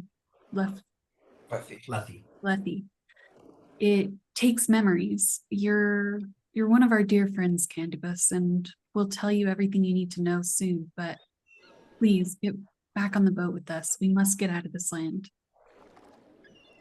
You may make a persuasion check, Vasaliki. No disadvantage. That was much more persuasive than fucking go to the shore. Yeah. Wow, 19. That's pretty good for me. That's The Minotaur and the Elven man seem kind of agitated and kind of quick to frustrate, and maybe someone you don't want to be near. But this, ironically, as the daughter of Zeus, who's the king of kings and the leader of leaders, this person speaks to you with meeting your insight DC that's been set. You sense that this person, like you sense the familiarity and the goodwill of this person, and has a presence that makes you want to, that makes you feel not beyond reason, but rightfully like trusted and maybe worth listening to or following for the short term. Yeah, I like look into the river and I see my own reflection, and I look up and I say, you look like me. You're like me. Okay. I can see how we might have been friends. you does I can't remember. Please, this is gonna sound very strange, but if we get wet, we lose our memories too. So can you strip and dry yourself with this? And she'll toss a cloak or blanket or something, and then get back in the boat. We're just trying to get out of here with all of our friends. Okay. I can do that. And I will do, as you said, I will strip my clothes off and then dry off with the fabric you've given me. You guys probably watch Candybus sort of strip and clean himself, but maybe Candybus like assessing himself with like almost like a not like a baby because they're no coordination or whatever, but in the slight similar way of like discovery of like, oh, I have 5 toes on each foot, and these are the length of my legs, and there's some hair here and there, and this is what my chest feels like, and Hey, I kinda have an watch. extra finger. I was waiting for it. But yeah, you guys watch Candybus kind of as he dries himself, kind of strangely discovering his body in front of you, and it's kind of eerie to watch someone kind of, and Candybus, you not that you know it, but as the son of Aphrodite, probably are intrigued or like what you see. Probably are have of all of the things you've experienced so far is probably the deepest fascination in like touch in your body, getting used to it. I like this. You would like me to get back into your boat, you said? Yes, once you're dry, and we'll I carry think I'm dry. you here. Excellent. I get back into the boat, but I am completely naked. Yeah. Yeah. Stay over You there. guys have reacquired the hero Candybus. Now I see what all the fuss is about.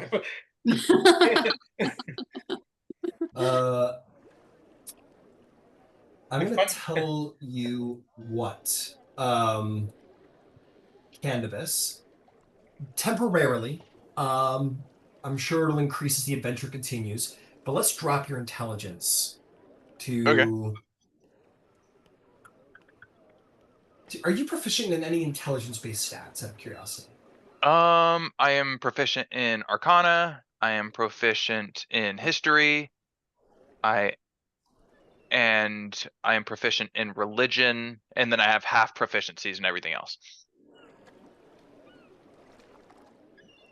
I don't want to do too much that you might not like. I was thinking we drop your intelligence to 8, and I would allow you to reassign your proficiencies from history and religion to something else. Like Arcana, I imagine, because it's music for you, is a little more like you have a sense of it, and you can still, Do I have to somewhat. reassign them? No, if you want to just like leave them out, and then maybe later on we could say you have like you gain the knowledge of that quicker, and you can regain your proficiency in the short term. Maybe we could do something like that, because those are like history and religion is a memory based like knowledge. Mm-hmm. But I don't want to do like too much if that is going to take away too intensely the fun of enjoying your character. No, by So all what do you means. think? It, Okay. it dropped from a 12 to an 8, so it's not like Yeah. It's super detrimental here. Got it. He's like, So, take it okay. lower. Yeah. Yeah, maybe Yeah, is that all you worse. got? All you got. So bring your intelligence to 8 and lose your proficiency in history and religion. You may Okay. keep Arcana. Yeah, your half proficiency will remain just out of bardic instinct of things. Does he remember how to walk? Yeah. Yes, he remembers how to walk. He Fun essentially has like a profound case of amnesia. So his physicality, his general knowledge of the world, and a lot of those things still. Fun fact, buddy, you made this boat. The fact you made this out. I made this? Yes, with your musical ability. You're quite impressive. I am? Music. What is this? I'm gonna let you discover that on your own. You're better. No one can tell you what it is better than you can figure it out yourself. Wow. Vasaliki will try singing a song of her people, her Amazonian people, maybe Make me a as she's performance check. growing. Like she'll Yeah, make me a little performance check. Absolutely. Oh yeah.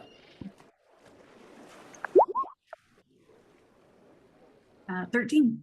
13. As you cross from one end of the river Lethe to the other, Vasiliki begins to sing. I imagine it's very tribal.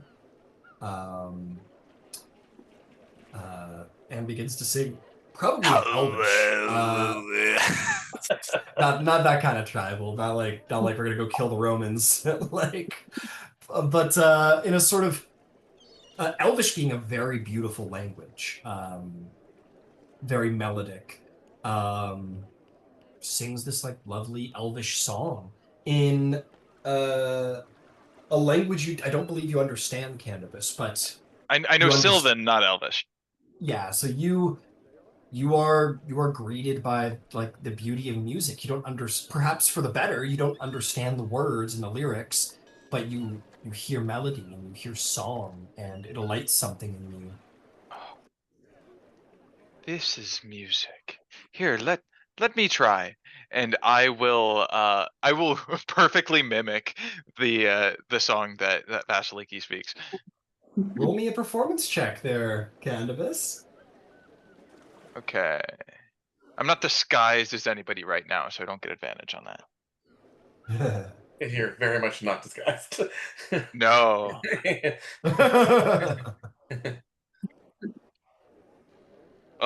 25. 25.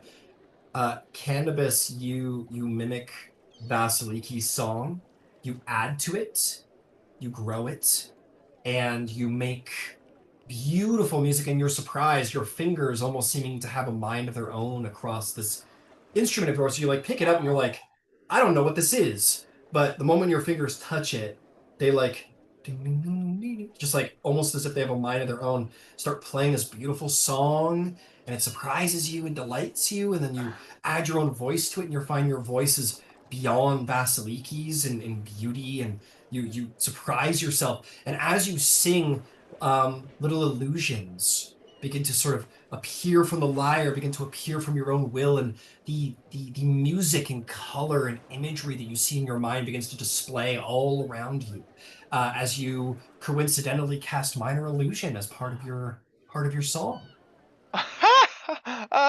Oh, this is fantastic.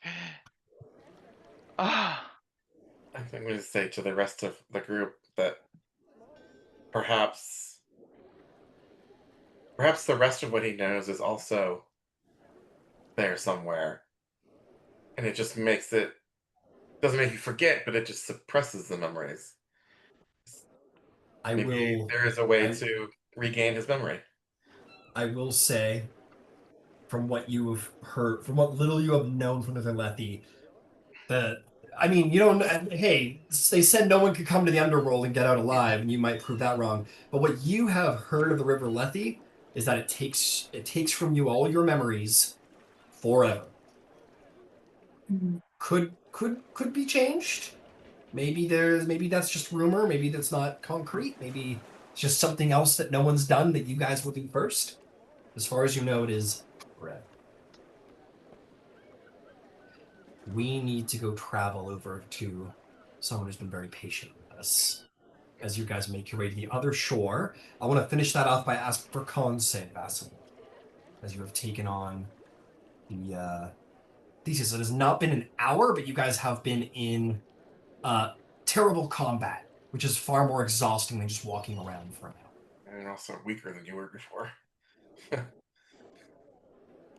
Can I use my advantage from Hades on this saving? Yes, you may. Yeah, absolutely. So if I can get.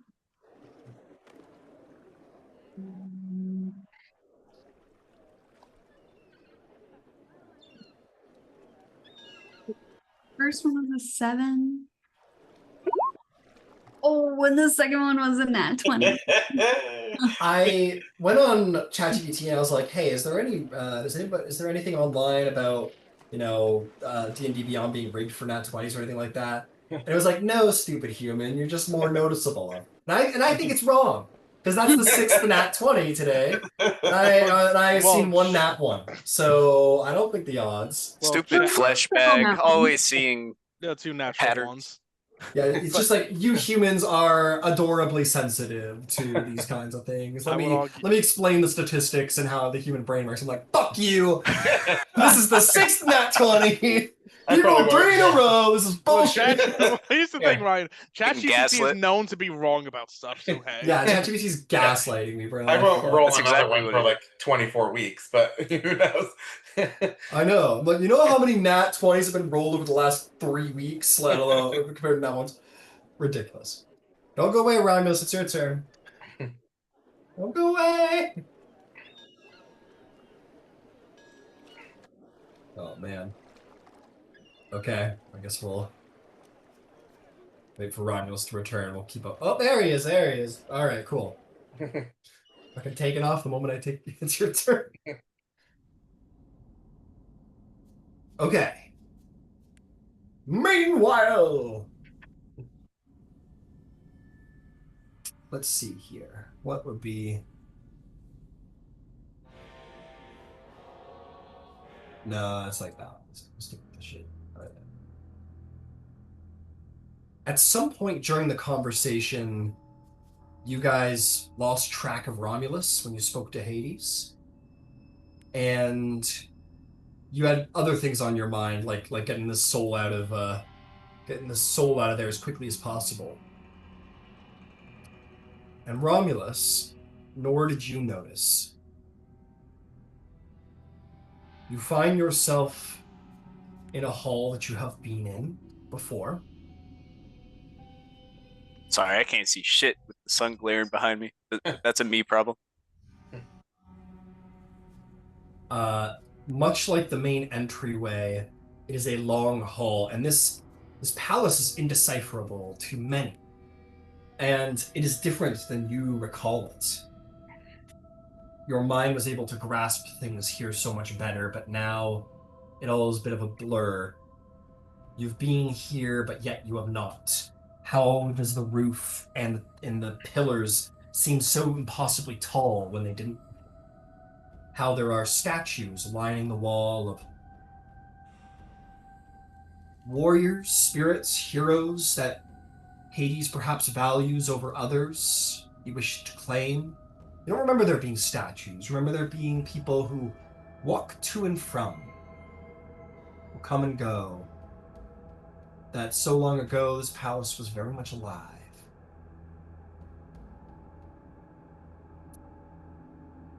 You are going to find that you are not alone in here as you suspected.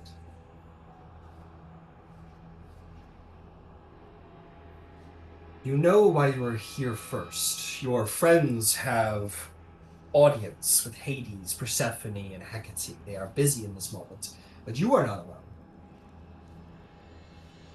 There are 3 people here. 3 who you have only crossed paths with here and there.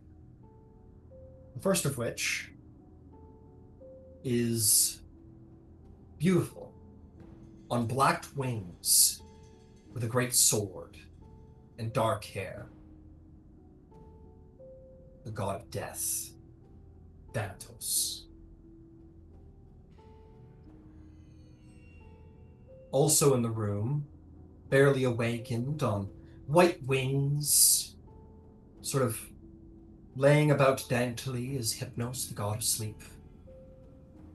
And lastly, beautiful goddess whose nudity is barely obscured and her skin is like grays and greens and browns, like it's quickly forgetting how to even be skin. Pasithae, the goddess of forgetfulness. Coincidentally, she who lives on the river Lethe. These 3 are about.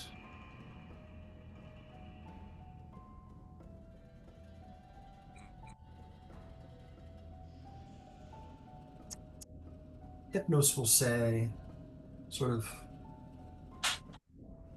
waking up from a dream, old friend.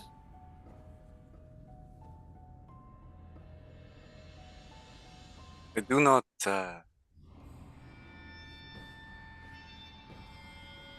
Things are different than they were.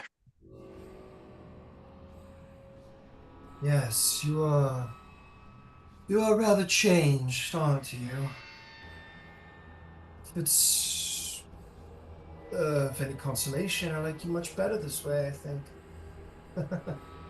Yes, much more charming this way.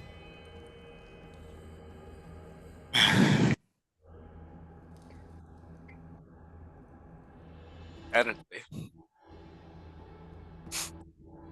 Thanatos says, not bored yet. Could bring you back. Bring you back right now. Give up on all that foolishness on the surface. Oh. I have not achieved that which must be done.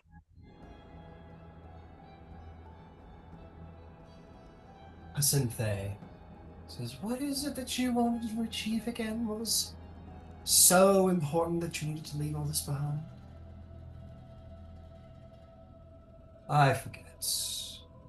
Hypnos says, shh. Don't speak too loudly, they may hear. Asinthe sort of aloofly kind of has already forgotten that she cared, if ever she did. Enough. Hades enters the room. Pasinthe and Hypnos seem to recoil and kind of bow to the master of these lands and leave. as quick as they came. You don't know how they leave, but so they do. Thanatos remains, though, looking with sort of a smirk to Hades. Kind of just puts his hands up and says, just in case. Just in case he's become hopeless. Um, Hades bores into you with his dead eyes. Eyes that you cannot see any longer under the shade of a brow, though you used to be able to look into them. Yeah, he gives a respectful bow, um, and acknowledges him. Um, Lord Hades. You've been gone for very long. I did not expect to see you here. Not again. Until the end. Yes, it would seem that the duties of a demigod uh, have brought us here to right some wrongs.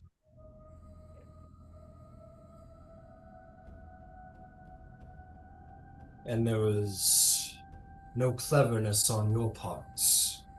You did not come here to bid my aid again, did you? No, Lord Hades, I assure you it was not my idea.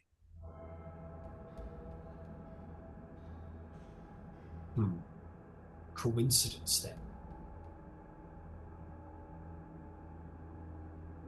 I do not often trust coincidence. And sort of stepping up from behind the pillars is Hecate. And she says, nor should you, Lord Hades. Nor should you. Though he does not know or believe it, he is not here by coincidence. He is here by my will. How is that so? Well, I suppose if that witch that slayed Theseus was under your bidding, then She kind of walks again, finding the Grima worm tongue being a little bit here, except not as gross or yeah. bleh, but the same sort of posture of the kind of walking around, that kind of sly sort of advisor. She does so walk around you, and she says, "Yes, how gracious and thankful you have been of all that I have done for you on your path by going around targeting my servants, my daughters, so vindictively. No thoughts of loyalty for all that I have done for you, given you this chance, made this possible." Great Hecate, I apologize for any followers that have been slain. Oh, will you apologize? I suppose that makes all the difference in the world, doesn't it? It must be understood that if I am to achieve my goals, I will need allies. Hades says, "You brought him here, Hecate. Why?" She says, "For the very same reason that I have not taken my vengeance upon him and his kin, for all they have done to my daughters and witches. Even my favorite Medea has been ousted and exiled from her home, from her husband, and yet they remain alive, because they are more used to me alive than dead." Hades says, "You speak of this twisting of fate, I presume." He says, "Indeed. Lord Hades, you know of my connection to my mirrored half, to those twisters and weavers of fates above. We are so similar, the two of us, and I will tell you thus, that our plan worked, you see." Hades goes, "What plan?" He says, "You did not think, great Hades, that I would send him to the surface selflessly.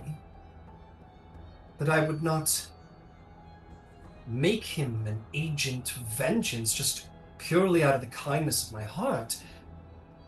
Lord Hades, it has always been the way of we Olympians, of we gods, to give and to take.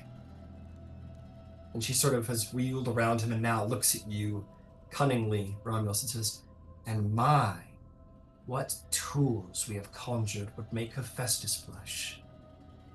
She sort of whispers into Hades' ear, who seems uncaringly to the near flirtatiousness of them. She says, I have made us weapons outside of fate.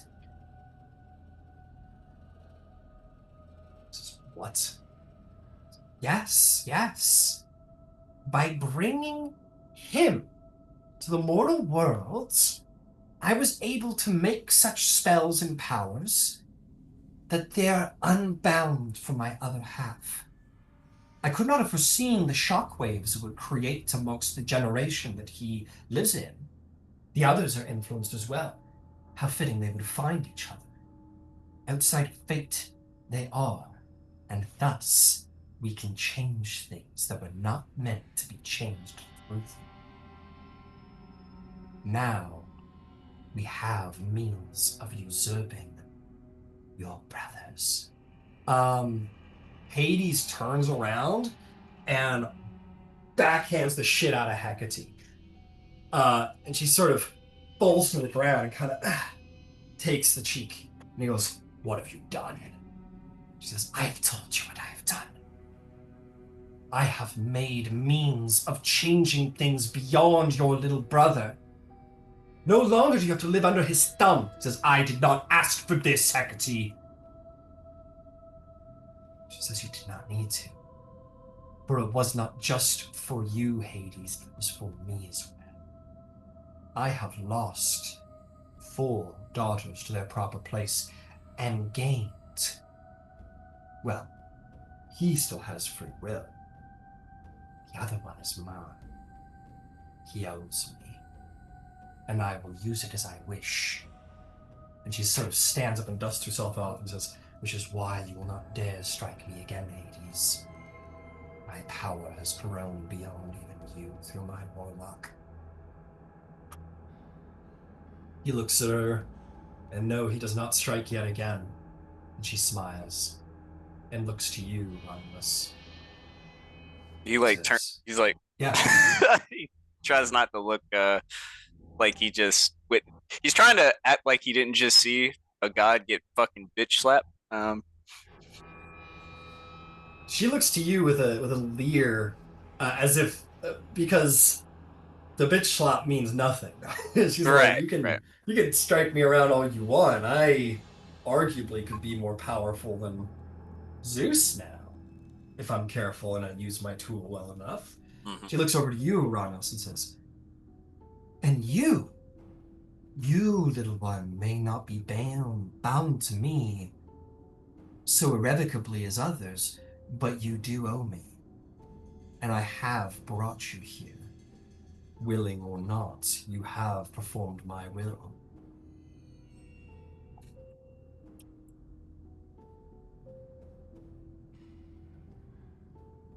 Between yourself and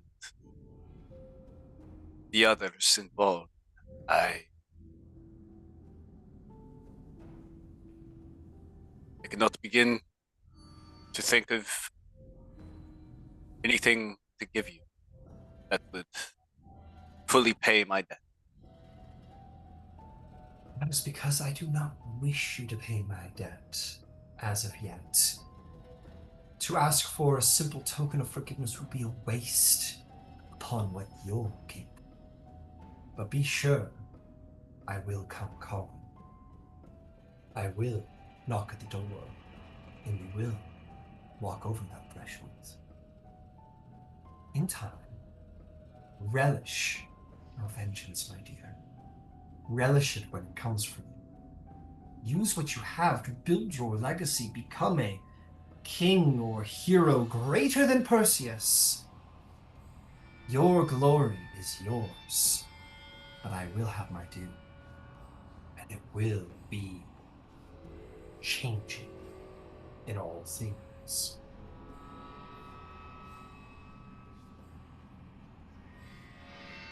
With respect,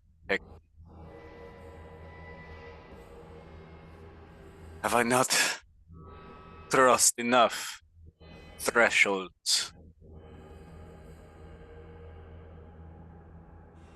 You have passed only the thresholds you have desired to pass by, boy. The deal was made initially to your benefit. You got to go to the land of the living. You get to go to exact your vengeance. You get to go walk amongst kin and gods and seize your own glory in the land of the living. You have called many favors amongst Chthonian and Olympian alike to get what you have. Did you think you would not have to pay the toll in the end? Did you not think there would be repercussions? Kinda looks down.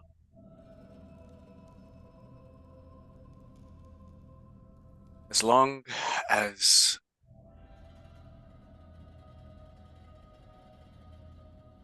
the terms of the arrangement are met on both sides. Oh, of course. Hades has already paid his due. I have paid mine. And Dionysus has paid his. We three made it possible. It is only to you to seize what you truly wish to seize. We have paid our debts. The time will come where you will have to pay yours. I suppose my life was not enough. Your life was not enough. Not enough for what?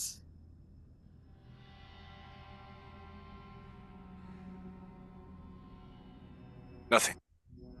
Great. She looks to Hades, who again looks at her with an exacting calculus.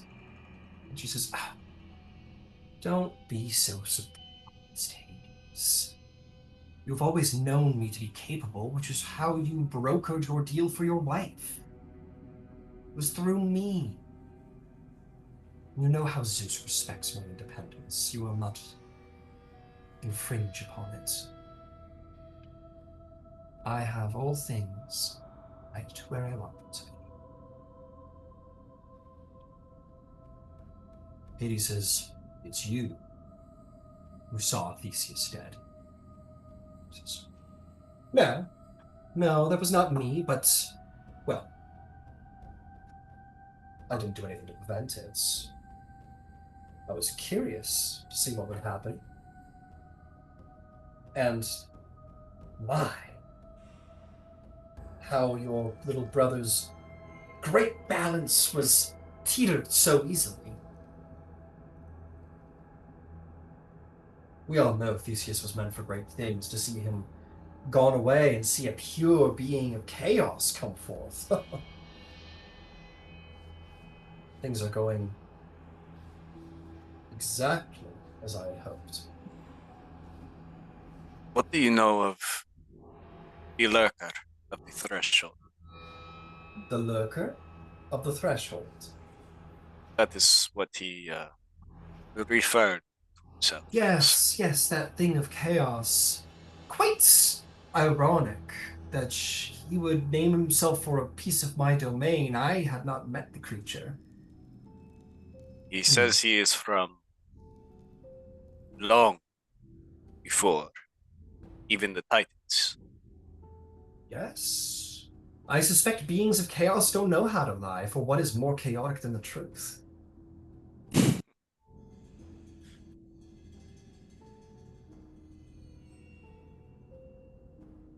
And he kind of looks between Hades and Hecate. Like, is there any information on what this being is capable of, or a history of him? Hades says chaos has no history, for there is no beginning and there is no end to it. Zeus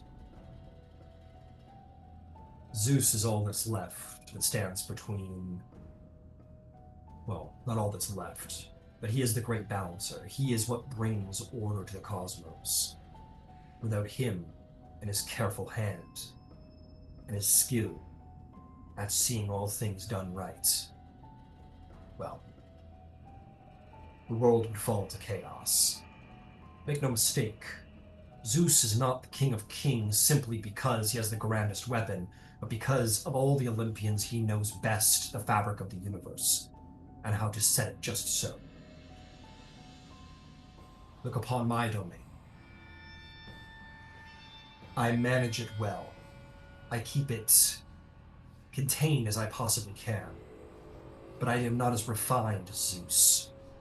For there is Elysium, there is Asphodel, there is Tartarus. It is a brutish thing compared to his design. But every tree is unique. Every tree has its personality, has a god bound to it. Every grove, every field, every creature has a fate and a destiny, and is unique. The underworld, being grand though it is a brutish thing compared to his ability and design. One I suspect no Olympian can match.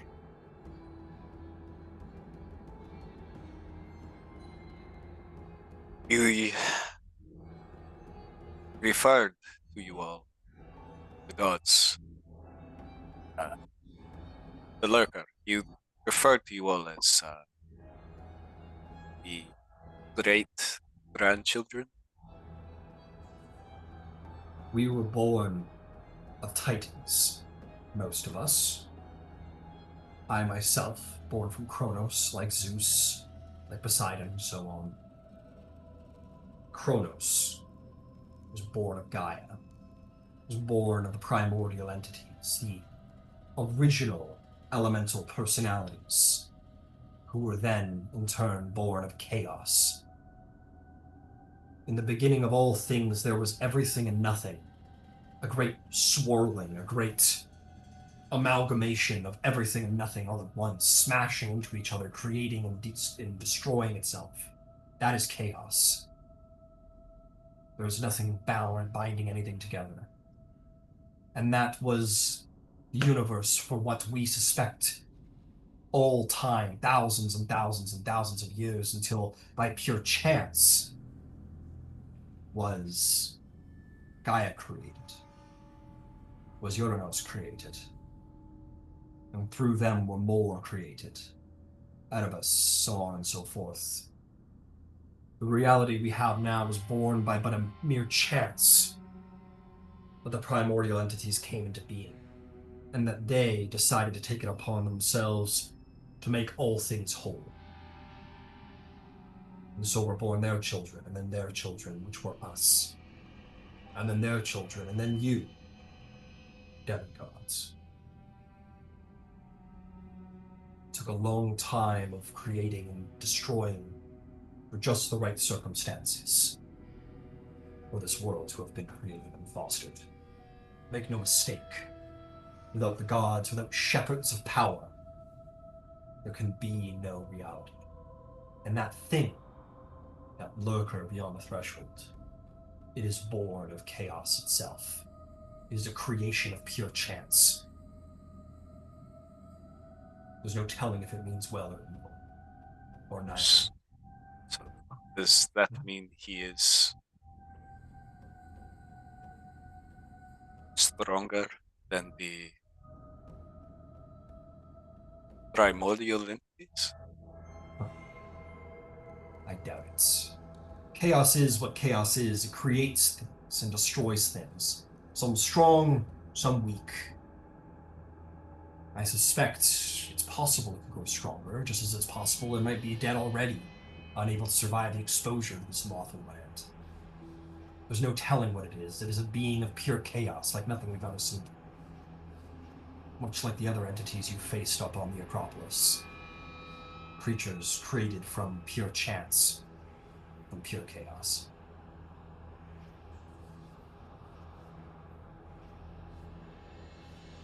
Have you heard tell of its whereabouts?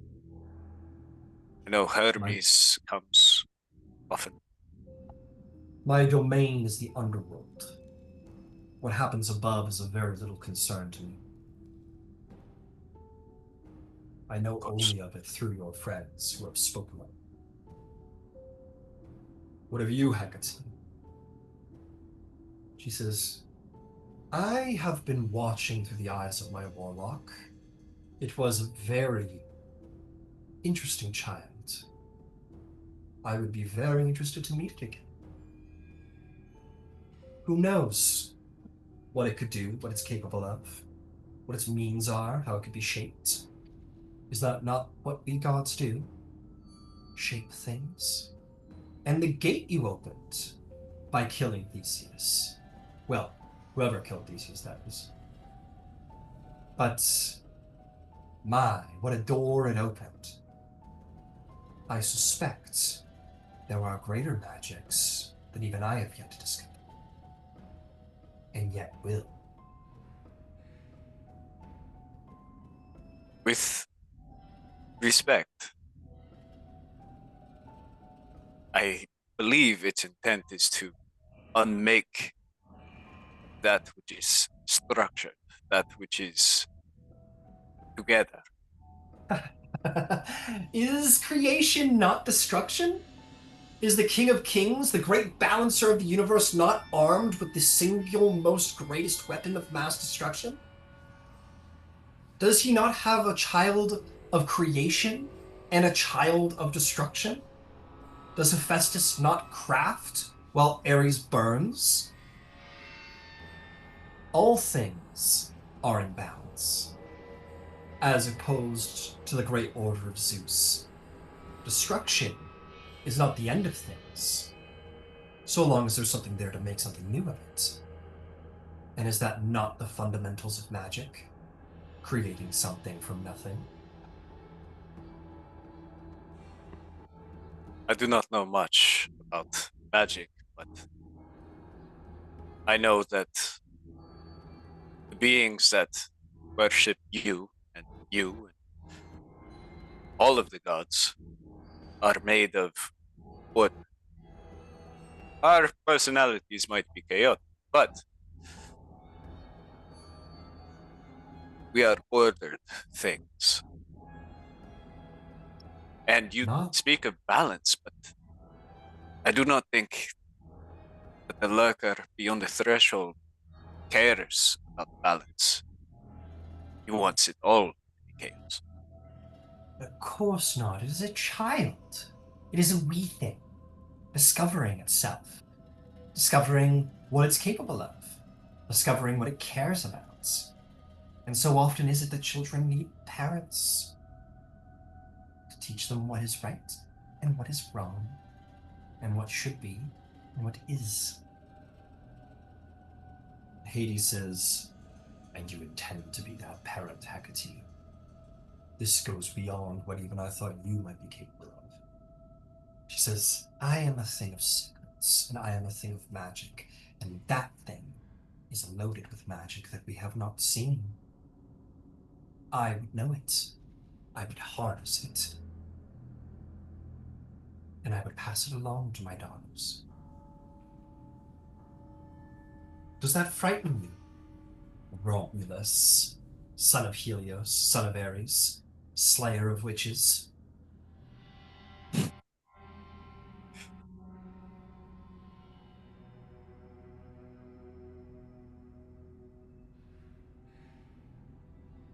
I'm not sure. Well, you have proven most explicitly that my daughters do not have what they need to defend themselves from the world of man. That much you have proven. They need more. So I shall give them, if they choose to walk through that door, of course.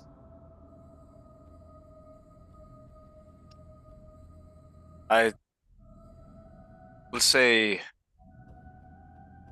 one last thing.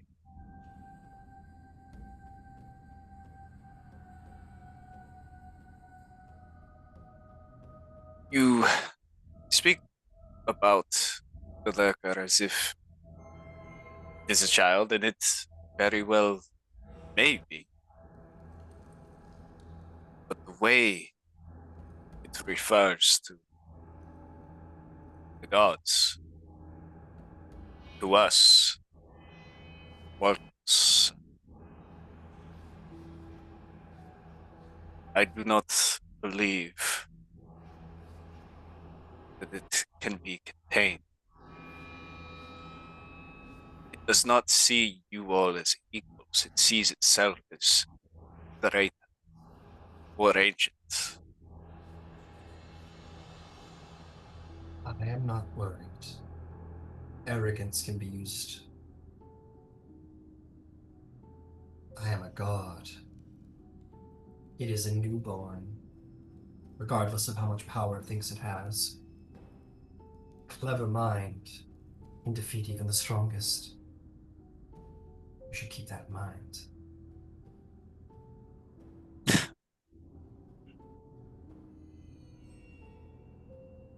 I'll be dreaming. Oh, and one more thing for you, son of Helios. As we warned you before this whole deal went off, it may not serve you, especially now that you have your new powers. It may not serve you to tell the King of Kings that you could, by simply thrusting your spear the right way, unravel all he worked so very hard to put together. It may not serve you to be so open about what has been spoken about here today. I've not. Good. I told you we could trust you, Hades. Hades looks down to you and he says,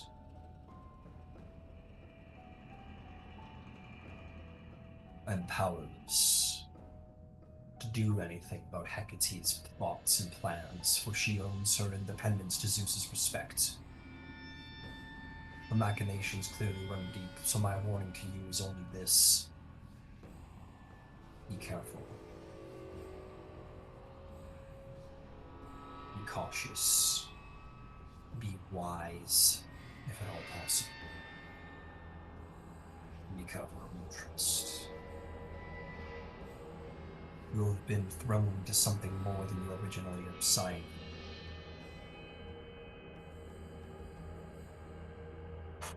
No argument from me, Lord Hades.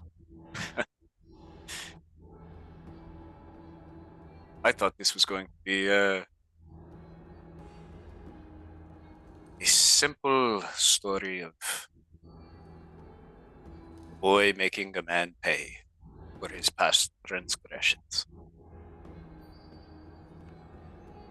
He kind of looks back to Hecate and says, I'm wondering, is it fated that the king should die at the hands of vengeance? Hecate says, oh yes. Oh yes. His reign will come to an end at the hands of vengeance. That has been foretold by the fates. You know this. And Hades goes, but by his vengeance? Hecate says, we're beginning to learn.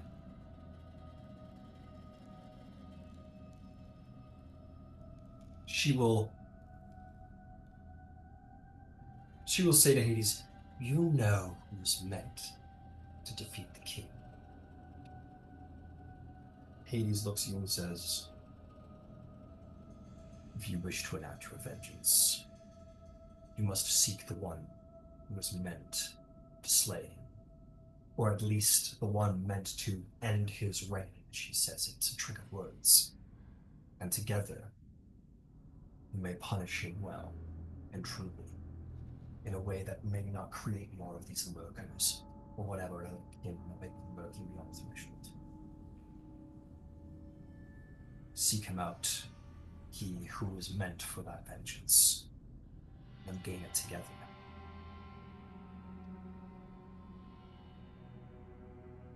Very well. Now, let us leave Hecate, for we are not alone in the ones who wish to speak with him. And as Hades insists Hecate away from you, you will be joined by the warrior and the torch-bearing nymph who met you all at the door. And she will pull back her veil, and she will smile to you, and she will say, "My, how you've changed, my son. My, how you've changed." And she'll come over and kiss you on the head, on the forehead. Like, I kind of picture like she like grabs his head, does it? He'll Yeah, she takes your head and kisses you on the forehead. take her hand and kind of put it over hers on the side of his head, close his eyes as he remembers the embrace. And she'll come back and you will see the warrior who looks you over and says, "You have remembered the training. Good. You have advanced too. And tell me." Indeed. Does I grow vengeance still burn? strong. Sorry. So no, I was just gonna say I grow stronger every day. And vengeance yet still burns in your heart.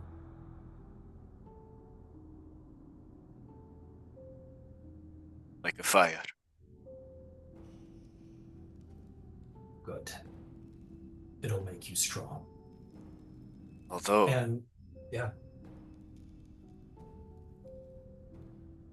would seem that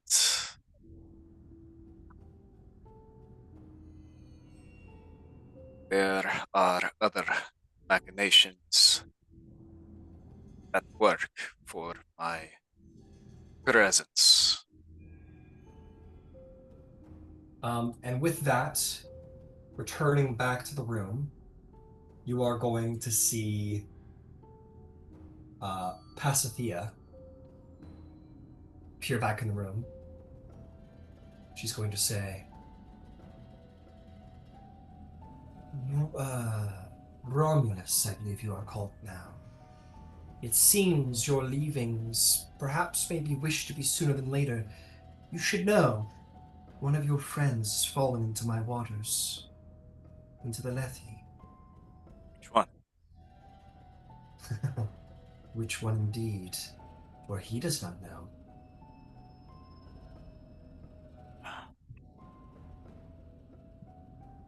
I should probably be off. I would not want Well- them to suspect. Your mother says, "So soon?" I'm sorry. There will be eternity later. Very well. Go to them, my son. It seems you have friends who need you. In your new world, beyond us. It would seem so. Some have tried to oppose me at many junctions, but I can be a bit hot-headed at times, so Good, good. And whatever else, avenge your father. it will be done, my mother.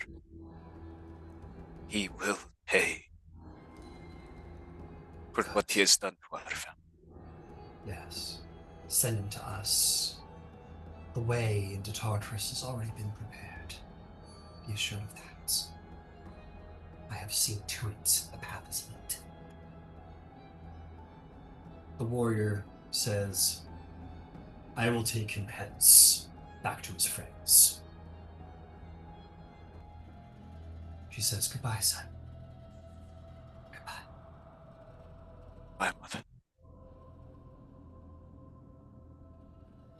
that is where we'll end our session. Hecate has so many fingers and so many pies. Yeah. Oh, yeah. So Got we agree 6 she's arms probably and the hands, B. so Playing her a little different this particular campaign around. So we agree she's probably the BBEG, right? Mm. Maybe not. Maybe we are. Maybe I think I she was about to thinks say she's the maybe you guys BBEG. are. I think she might think she's the BBEG. Who knows what she actually intends?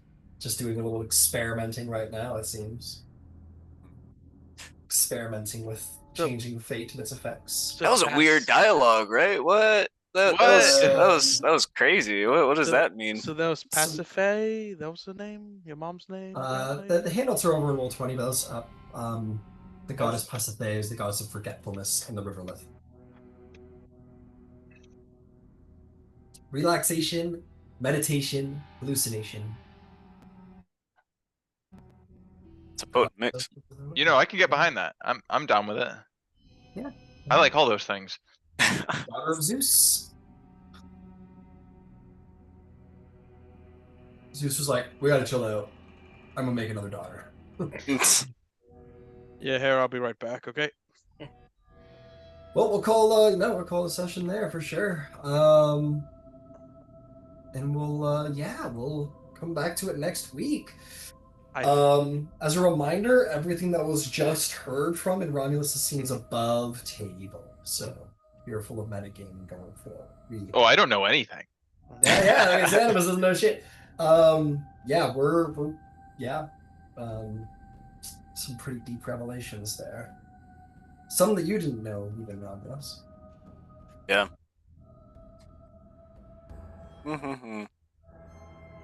I feel like when I see Candybus, he's just gonna be like, "Oh, who's this tall, blonde, and handsome elf Who's this approaching?" tall drink of water, huh? So are you not Vasiliki's brother, or are you are? Who knows, man? Okay, What's sure. going on? These fucking Doesn't family seem like trees, it. man. That will be revealed. Sorry Next about time on Dragon Ball Z. sorry about not using Tony Undead earlier. No, that's all good. You got to have a fight. I was Gotta have, thinking like, about some- like my mind immediately went to like Spirit Guardians. It was a No, good that was Spirit, clutch too. Spirit Guardian. Spirit Guardian was clutch, man. It It knocked out thinned like the 6 herd of them. the Spectre because they were just gonna keep summoning them every turn. Mhm. So that thinned the herd pretty intensely. I'm going to be tiptoeing through the underworld until we can figure out how I get my hit points back. Yeah, the burden of the Yeah, dude. dead. That's like rough, bro. Like you're at like 2 HP. Mhm. Just a Max 5 HP at 2. So if five- you Wait, take did we ever get the result of your con save, Vasaliki, for? Yeah. Yeah, she succeeded. Yeah. Yeah, sweet. Dude, a strong breeze could fucking kill Dolion at this point, man. Dolion's weaker than a standard commoner right now. He's like, Wow. he's a bloodied commoner. He's just he's hurt. 4 It would take, damage like, is insta death. It How would does take like feel a to be commoner mortal? punch, You like a prefer- commoner child. A strong enough cat could probably get you. I do love how it's perfect that Candybus is the one who fell in the water. I love it. Because- this is great for me. I feel It's- like anybody else might not have taken that so well in stride as Candybus. Well, Yeah, it's also like it's perfect because one, it's fitting that he's the one who has to suffer this because he's the reason we're all here. Mhm. Yeah. And two, it's the perfect cover for him because what do you mean? I don't remember what you're talking I'm about. Who's completely the- innocent. Now I'm No, like but, double like- don't remember. No, I honestly, it's a good point, Thrasius, because like a lot of Greek myths are tragedies, Yeah. and I think the story of Candybus being like, he killed Theseus in vengeance, On a vibe. and then went to the underworld Theseus went to the underworld to sort of right his wrong, and then on the way back fell into the river and forgot who he was. There's a bit of a dramatic irony to the story. I'm thinking of doing that more of like storytelling, like Greek myths, even your myths. throughout the game, because like nobody has like a perfect understanding of all the stories of Greek mythology, or like what I'm the nuance of what I'm necessarily putting down. So I've been thinking about that a little bit. Doing a pretty good job. What session number is this? It's number 38 for you guys. 38. Nice. Yeah, but we need to Well, like dash back to like the Cerberus to the gate as quickly as possible. Like, Yeah, Yeah. it's getting pretty bad. It's getting pretty bad. yeah, it looks pretty bad out there. It says from the balcony. we might lose. Oh, Yeah, we might lose Dolion here. Dodge everything, Dolion. Just Yeah, I don't know. I don't know if it's a long rest that restores it or if I have to be restored. Mm. I wanted to ask the question: can you even like? It's possible to long rest in the underworld, right? am I gonna try? We got. don't take the rest. Yeah, gonna try. every hour someone has to roll a con save to have Do the not- soul attached to them.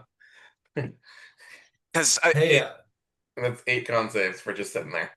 it just makes me think of warlocks, right? Because I mean, they get their power back on like a short rest, right? So, and they Yeah. can choose via invocations to not have to go to sleep. So, But well, Candybus you don't is have a to warlock and he sleep, doesn't know but that he's a warlock. What's I- warlock? that's the. I think that's the ultimate warlock. Because the warlock who doesn't know he's a warlock. That's the Mm. ultimate fun. That's the fun character right there. like, what's his name? Travis is yeah, Kick Me Too guy. Stone, Ford Stone. Fjord. Is that his name? Ford Stone? Yeah, because he's an orphan, so he's Stone. Oh, okay. That's Well, I'm so like, yeah. we'll pick her up next week, guys. This is Uh-huh. the plot thickens. The plot. This little detour to the underworld, couldn't have planned it better myself. That was awesome. Great choice. Thickened the plot significantly. Very happy you guys made that choice. Good Everything job. worked out. Everything worked out perfectly for Well, us. so far. And will continue to work out perfectly for us. And So we'll far, we I are mean, winning. except for Candybus, but even that helped him a little bit. Oh, that was all a part of my plan. Hey, anything that helped Cannabis, man. I Yeah, mean, that's the ignorance thing, it is helped. bliss. I mean, you're blank slate. You're free, my boy. I'm as free as I've ever been. free as a bird. Total plausible deniability. Well, now anything bad you've done in the past is old Cannabis. You're a new guy. You're a new fella. Except for when Maybe I get a new name. Maybe I name myself. I don't know who this guy is. You're like I will be handsome. Lucian. You're like Lucian from Mighty Nine, Mollywalk. Mm. You're just People gonna walk understand into people. some random town and someone's gonna walk up and slap you. You're like, what was that about? Or it's gonna be more likely someone's gonna come and kiss him. He's gonna be like, "Whoa! Whoa! I didn't I'm even so have to do anything." cool." I didn't even have to roll a dice. Why is everyone trying to bang me? What the fuck? Only Thrasius would say, "Everyone's trying to bang me. What the fuck?" The people here are so friendly. Oh, is this how we say hello? In Greece, it kind of is. What a actually. beautiful world. Wow, the sun! I can't wait till he gets Oh, outside. colors! Colors, the grass. That's gonna be like you, Romulus. You're gonna be like, ah! Grass and sunlight. What were we dealing with? It was specters and what else? Race. Right. Yeah. That's what they were called. Okay. Why you looking up the stat blocks? It was the specters that were the worst. I mean, they're the ones That's doing it. I mean, they were for you, the yeah. life sucking. Dude, Well, dude, Candybus. it would have been the race if there wasn't that spirit guardians. They would have walked up and done their thing. Yeah. Don't Yeah, worry, guys. Candybus They can is- only have 6 specters summoned at a time each. Only Each. 6. Okay. Oh, Yeah. Candybus. Each. His. Yeah. That's it. Oh my not that god! much. Like that. Only that levitate, 24 attacks. Yeah.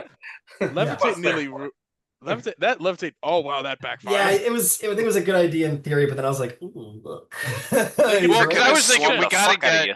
we gotta get him out of the boat. That's Yeah, what I yeah. was thinking. Yeah. Well, did you put him like the full 20 feet, or did you put him like? I don't think I get a choice. I think it just says 20 when feet. somebody Yeah. I think you Gets- could choose. Right. Let me pull it up. You could go It up wouldn't to have- 20 feet. I It wouldn't think. have mattered. Whatever distance I was up, they would have reached me. Right. But Yeah, you could have been fly. They got like a levitated. 60, 50-foot fly speed. So Right. But you could have been levitated into the spirit guardians. Oh yeah, I guess up to 20 feet. So you could have done like, I don't know what the area was, but 15 it's 15 from him. From Okay. Thrasius. Yeah. so you could have been like 10 Yeah. feet up, maybe. I don't know. Yeah, I feel like when we're done with this one, I feel like when we're done with this campaign, I feel like I'm kind of in the mood for like wandering around. You know, like I mean, I guess it's kind of what it's going here, but it's like in a more traditional D&D world. You know. Oh yeah, I've felt that way in a few of the campaigns. Just No. seems like there's always something like after another, Mhm. which is good because Yeah. you're always doing something. But Yeah, I'm just saying I'm eager for like a more basic evil, good versus evil kind of one, maybe. oh yeah, I want zero complexity. I want it Not, all not black zero, and white. not zero, but like you know what I mean. Mhm. How many campaigns have you guys done with Ryan? I've done one campaign with Ryan. I've done this is my fourth campaign with him that went beyond 10 sessions. So Yeah. this is my fourth. Hey, You've we're been in it a tied. while, Doug. Yeah. Hey, buddy, we're tied, buddy. This one seems I- like it has like more or less endless potential for how long it can go. Possibly. Yeah, I'm a little like I don't know if I want to go like beyond level, I don't know, 15 with this. I feel like I honestly Why don't know. we get to become the gods. Yeah, that's the best part. I mean, I gotta think about it. Like, I don't know. Yeah, I have to think about that. I feel you. I mean, to answer your question, Dolion, I have done. There's the Feywild one. There was. There The other Greek was campaign. The Greek one. the other Greek campaign. Sean. Sharn. I did a little stint in Tyranny of Dragons at like it was at like level 19 or something like that. With you guys actually. Yeah, it's Elminster. Mhm. I want to say like 5 or 6 like full campaigns, Yeah. not including this one. Yeah. When I said earlier, I want one with like a basic good versus evil kind of story. I mean, one with less player versus player intrigue stuff because I feel like I've gone from one into kind of the other with a little bit from one of the old Everon games, not the one with Brandon, but with another one into this. And I'm ready just to beat some stuff up. You know what I mean? Let me destroy the evil cults. You know? Yeah, I feel that. I mean, I think one of the cool things, like if you look at Lord of the Rings, right? Like, there's not a very good understanding of magic or anything magical related. Nope, D&D is not laid out at all. Exactly. Like, so the beauty of Lord of the Rings is people are like discovering this stuff like as the campaign goes. And sure, like Gandalf might know most of it, but we only see him do like level 2 or 3 spells, at max. And I don't know, like that idea of like bringing a team together to just go across the world, right? Do this that'd be thing. cool. That'd be kind of, you get like the Council of Elrond, and you just bring your characters together. Like, this is something we need to do. You're the best at it, so you're all gonna do it. Yeah. Well, I mean, And the thing with Lord of the Rings, though, is that they spend like 90% of the time as a split party. Yeah, exactly. Should it just be a Lord of the Rings campaign? We have the content. Like we can make Lord of the Rings characters right now. It would be a little difficult, like, because everyone knows exactly what happens. Yeah. So it's to make it like surprise, put it twist and turn. It'd be like this. It's like an alternate version. I feel like Kind of. I've heard of this one story called like The War in the North, in the Lord of the Rings universe where There's a game. yeah, I there's remember that like game. a thing called War in the North, and that maybe something like that, like an alternative story, like away from the chaos, but still dealing with the same problem. I was Something like very young, man, but that game was so cool. It reminded me of like Halo Wars and um kind of like that army building kind of RTS. strategy. Yeah. It's just StarCraft. Yeah, exactly. But it was so cool. The way you could do Lord of the Rings is do the first battle against Sauron, like the Mm. 10,000 years ago Oh, battle. I hear what you mean, like the War There's of the so Last much history. Alliance. Yeah, You like know? when the rings are made. You that could part do of it. Morgoth in like the Second Age, Third Age, whatever. Yeah, kind of along the lines of like that series that was on Prime, or like when Yeah. the rings are being made. That part, because like that's all like it's described as having happened.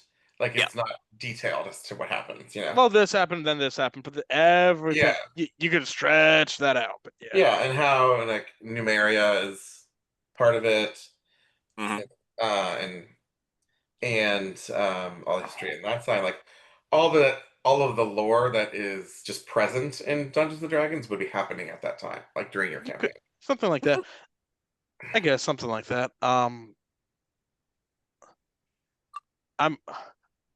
I know.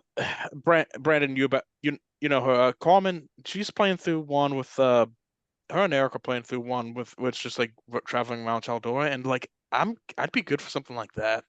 Oh yeah, You know? the Calamity game. That it's I'm talking about a different one, but also that could do too. That could be Oh interesting. yeah, they have the Exandria one too. Um I'd be down for like for that, or in like I don't know, Wild Mount or something like that too. Like it's just very simple. Like just go out and you find the adventure. You know? yeah, I mean I love the idea of just some people who might not be destined for like, you know, greatness in the sense of becoming like Kings and queens. kings and Right. queens, They're victims of circumstance. right. Kind of like Vox Machina in a A way, little I bit, think. yeah. Um You're heroes, but you're not the king. You're not ruled. You don't rule the land. yeah, like the start of Vox Machina. I mean, in the show, they were very much like, yeah, we're just a group of people that just we go Got to the together same somehow. bar. We're all So we're all We're just friends, trying to yeah. get some money so we can get drunk at the end of the day. yeah, and then it goes drastically like over the course of the campaign into wow, these are like legendary heroes of Exandria. You know what I mean? So I've not played anything. This is the only thing I've played that's outside of Faerun. So mhm. I've not been playing for all that Faerun, long. I'd be down to explore Faerun Yeah. too. But I was playing Tomb of Annihilation. Oh, Mm. that's a brutal But one. then Yeah. it got like everyone dropped out. It was like on Let's Start Playing, whatever. Mhm. It went like 6 or 7 sessions and then it just ended. Like nobody. Yeah, that doesn't tend to happen with Ryan. I'm happy to say Yeah. it's like Yeah. people tend to stick on. Yeah. Yeah, unless you have me in your game, in which case I could be You're right on always late. time. I could be Or 15 never- minutes, or I could be a couple hours, like Yeah. today. Although it's- yeah, it seems but like today you would have been absent for most of it anyways, because you were doing your your character was doing his own thing. Yeah, Yeah, true. I don't know if they were going to do all that at once if we were all together. If we would have had that revealed in person. Or maybe it just wouldn't have happened in the underworld. It would have happened somewhere else. yeah, I will also say one last thing. I do like how Ryan keeps mentioning Brandon, how he keeps mentioning on Tuesdays we make that game so easy for him. Yeah, He just reads the book and that's all that needs to happen. yeah. I mean, they actually did a good job with the book, I guess. And you know, uh, Ryan is, I think he's able to add what he needs to because he has like a couple of books in that campaign, as you know, mixing like Eberron with Dragon Heist and now the um whatever this book is called in the dungeon. Dungeon of the Mad Mage. Yeah, Dungeon of the Mad Mage. So, um, between parsing that together and probably some chat GBT, like uh additions, like he's able to chill a lot with that campaign. So It's like, okay, then this happens. Okay, now this happens. yeah. Okay, Yeah, I don't know. Like you said you played There's- a Greek yeah, game there's before. not Was too much prep work he has to do. it along these same lines, or was it completely different? It was further in the future, uh very Yeah. like, established pantheon and Mhm. stuff. From what Ryan said, it's completely different. Like all the Yeah. gods are like completely different personalities. They They're are. not- Were you demigods on that one as well?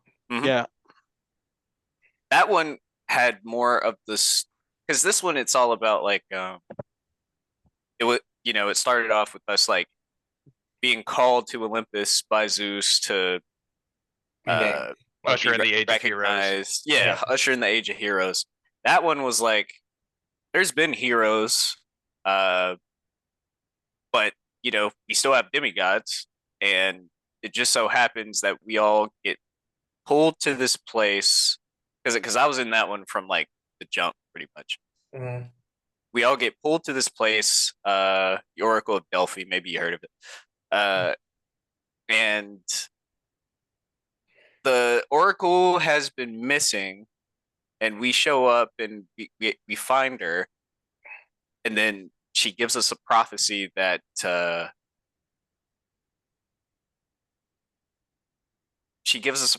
that like Kronos is rising or whatever.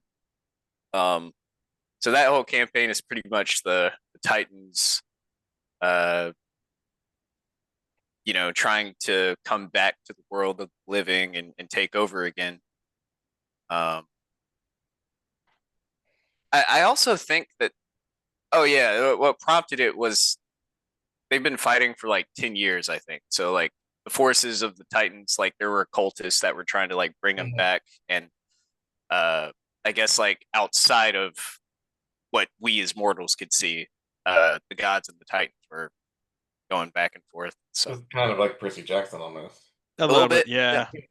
I'm gonna head on out, guys. I'm tired. I'm gonna relax, keep plugging through my video games, and listen to stuff online. Yeah. And yeah, I'll get to you later. Bye. All right. Later, I think guys. so, too. So I guess we'll see what happens next week yeah. and how how I hopefully don't die. I think we can keep you fairly safe. Yeah, I mean, barring any more major encounters, which You could just use your bow and stay pretty far range. or I'll just like I can dodge every time too, but that's still just disadvantage, right? You could disengage. I Yeah. think your best I'll just defense dash is going to be away. mobility. Yeah, You just Yeah, dash getting the away. fuck out of there, dude. Yeah. I will let you know some of the spells that I do have from Your harp. from my harp. I found a new musical instrument before I lost my memories.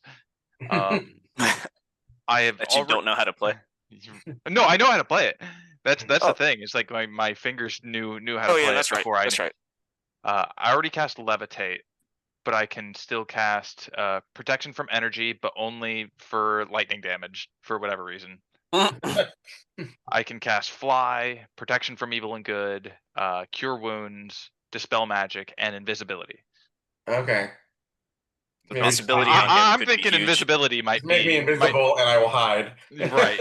The only problem is going to be, I mean, obviously things with True Sight, fucking, whatever other sight.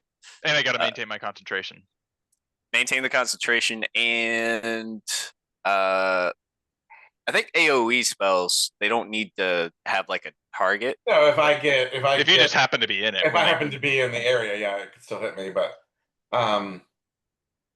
you just make sure that's not a possibility. keep me from being targeted at least. Yeah. And I don't think the general things we'd be fighting would have true sight. Maybe maybe Cerberus does through it, the snake or something. But Yeah. Or he can just I smell you. mean, at that point, we're now trying to leave the underworld as living things, which is kind of what it wants us to do. So Yep. maybe it won't attack us. Maybe. I would hope not. Yeah. It's also a dog. Maybe pissed off. So who knows? Probably remembers. Yeah. Uh, Well, yeah. Hopefully, I can see us having maybe one more encounter before we make it to the exit.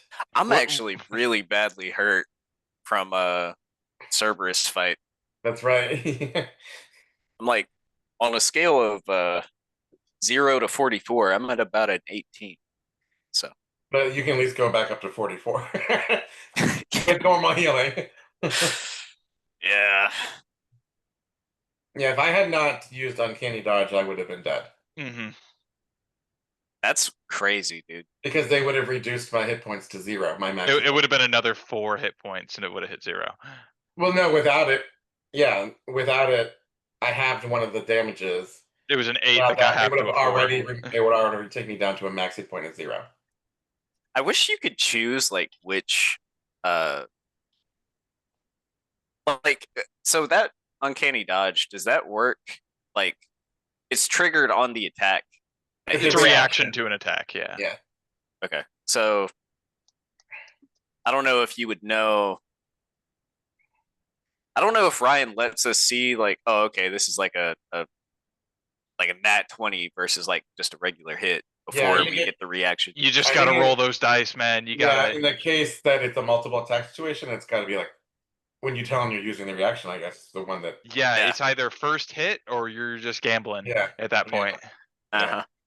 But when he rolls them all together, which he might have, he did. definitely did it with Vasaliki. Yeah, he did with me too. I just said I was using it, and then one of the damages got halved, and that was enough that I just did had the first remaining one, hit- I had remaining hit points left. Crazy, dude. Yeah. But in 2 more levels, I get. I forget what it's called. Yeah, the other one, Yeah. evasion something. Yeah, evasion. Where if it's a dex save, even if I fail, I only take half, but if I pass, I take 0. I'm looking forward to getting that for my my rogue in the Eberron campaign. Mhm. But I took a level of fighter for like a little bit more durability because I felt Mhm. pretty squishy. Yeah. Uh, You take another level and you can get action surge. That's what they're kind of trying to tell me to do, but I also realized that you can't get a epic boon if you do that. Right, because you only hit 18. Level Yeah. 18, yeah. So Well, at least man, not a class given epic boon. Like the way I see it, it's odds are you're by the time you hit level 19, level 20, should have. Ryan's probably gonna be giving away an epic boon or 2. I would hope, but shit, man. I don't look forward to magic items. I don't look forward to fucking anything. I just let the world happen to me, man. Yeah, Exactly. I think for most classes, like all the classes, I think really, the last couple levels are not all that spectacular.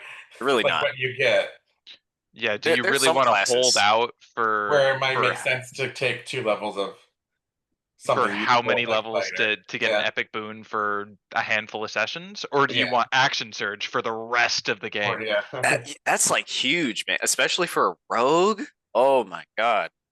Yeah, I think once I get past level 8, because I get at level 6, I get another like ability upgrade, like racking at points. Which in That's Ryan's games, those are Yeah, good. pretty huge. And then I want the evasion at 7, and then 8 you get another ability update. So maybe after 8 I'll take 2 levels of fighter and get action surge. Because I mean I can fire my weapon once. hmm And yeah, I can add sneak attack, which I don't think I'd be able to do on the second attack. Yeah, no.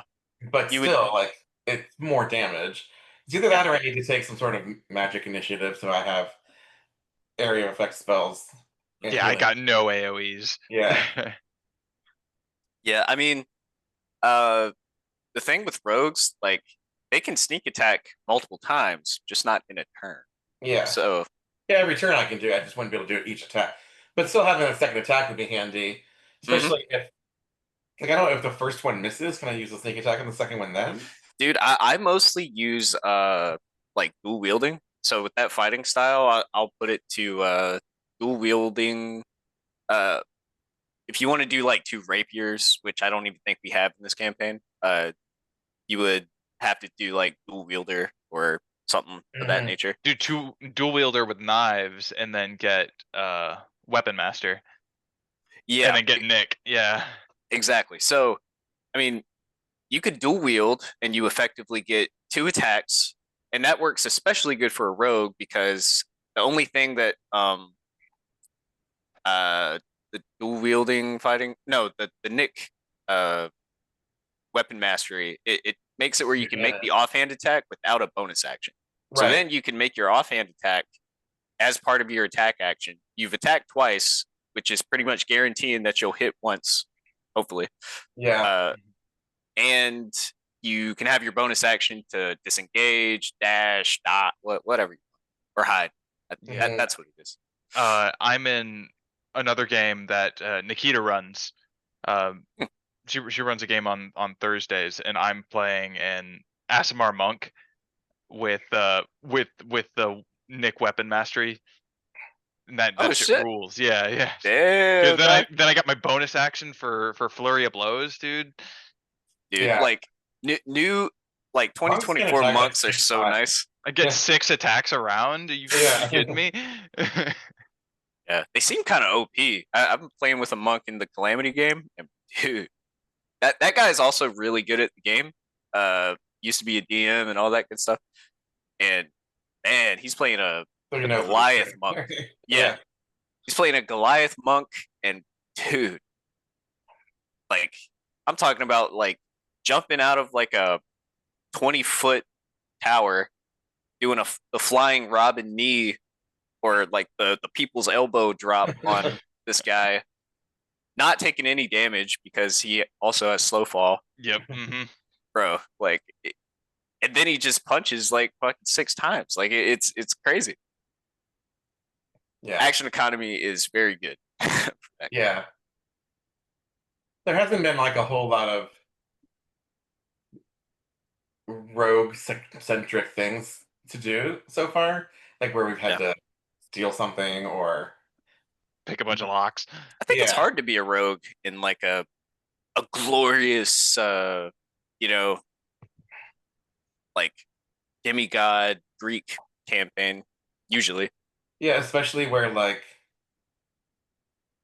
uh like straightforward face-to-face combat is what is meant to be like Mm-hmm. how you're supposed to fight. Like otherwise it's like being a coward. Mm. I mean, I already know who my backup is going to be. What is it? Oh, you guys are getting a zealot barbarian of Poseidon. 2014 Zealot? Fuck yeah. Brother.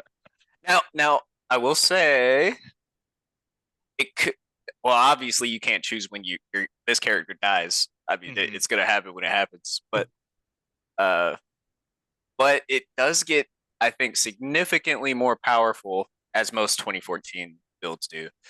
Around like 9, whenever the one where if you're raging you can't die.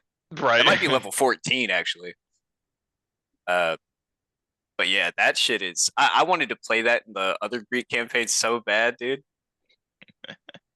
Because I was a barbarian. I started off as like, what was it?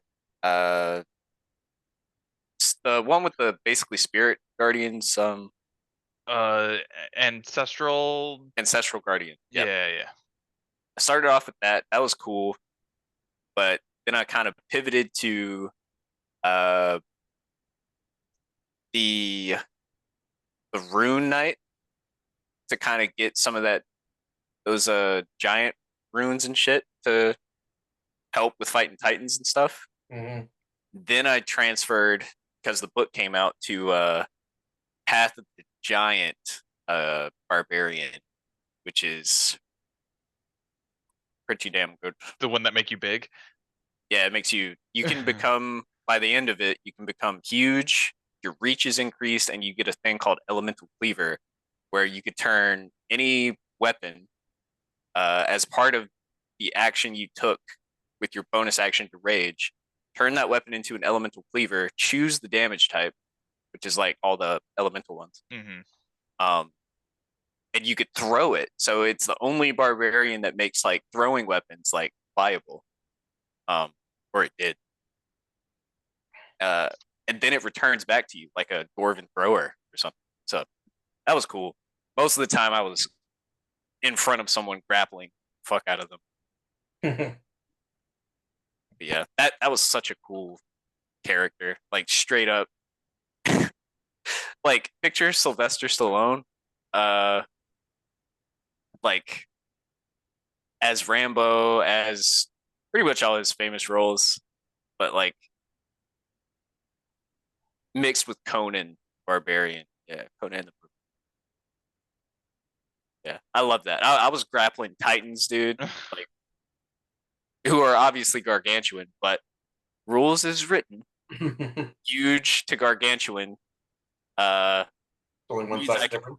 Yeah, it's only one size difference. So I could, and being a Goliath and a son of Zeus meant that Zeus had this thing for his demigods called Weight of the World, where it increases your drag, carry, lift by one size.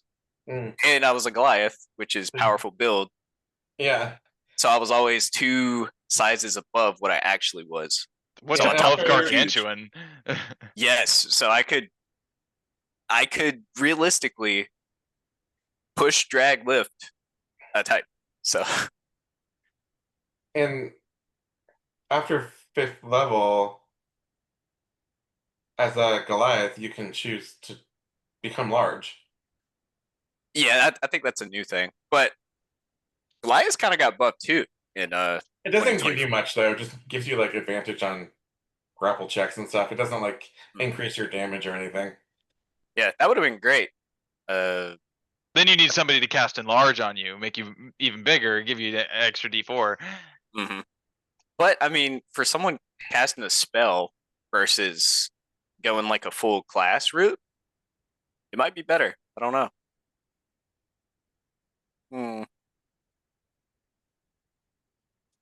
Nah, it was fun though. I think by the end I lifted up like a mountain that held up like there was like a creature that Zeus kept in the mountain and then Kronos got him out. But anyway, I lifted it up and fucking threw that shit back and trapped the thing. It was epic as fuck. But yeah, I'll see you guys. Yeah. I gotta get out of here. Good session, guys. See you next week. Bye.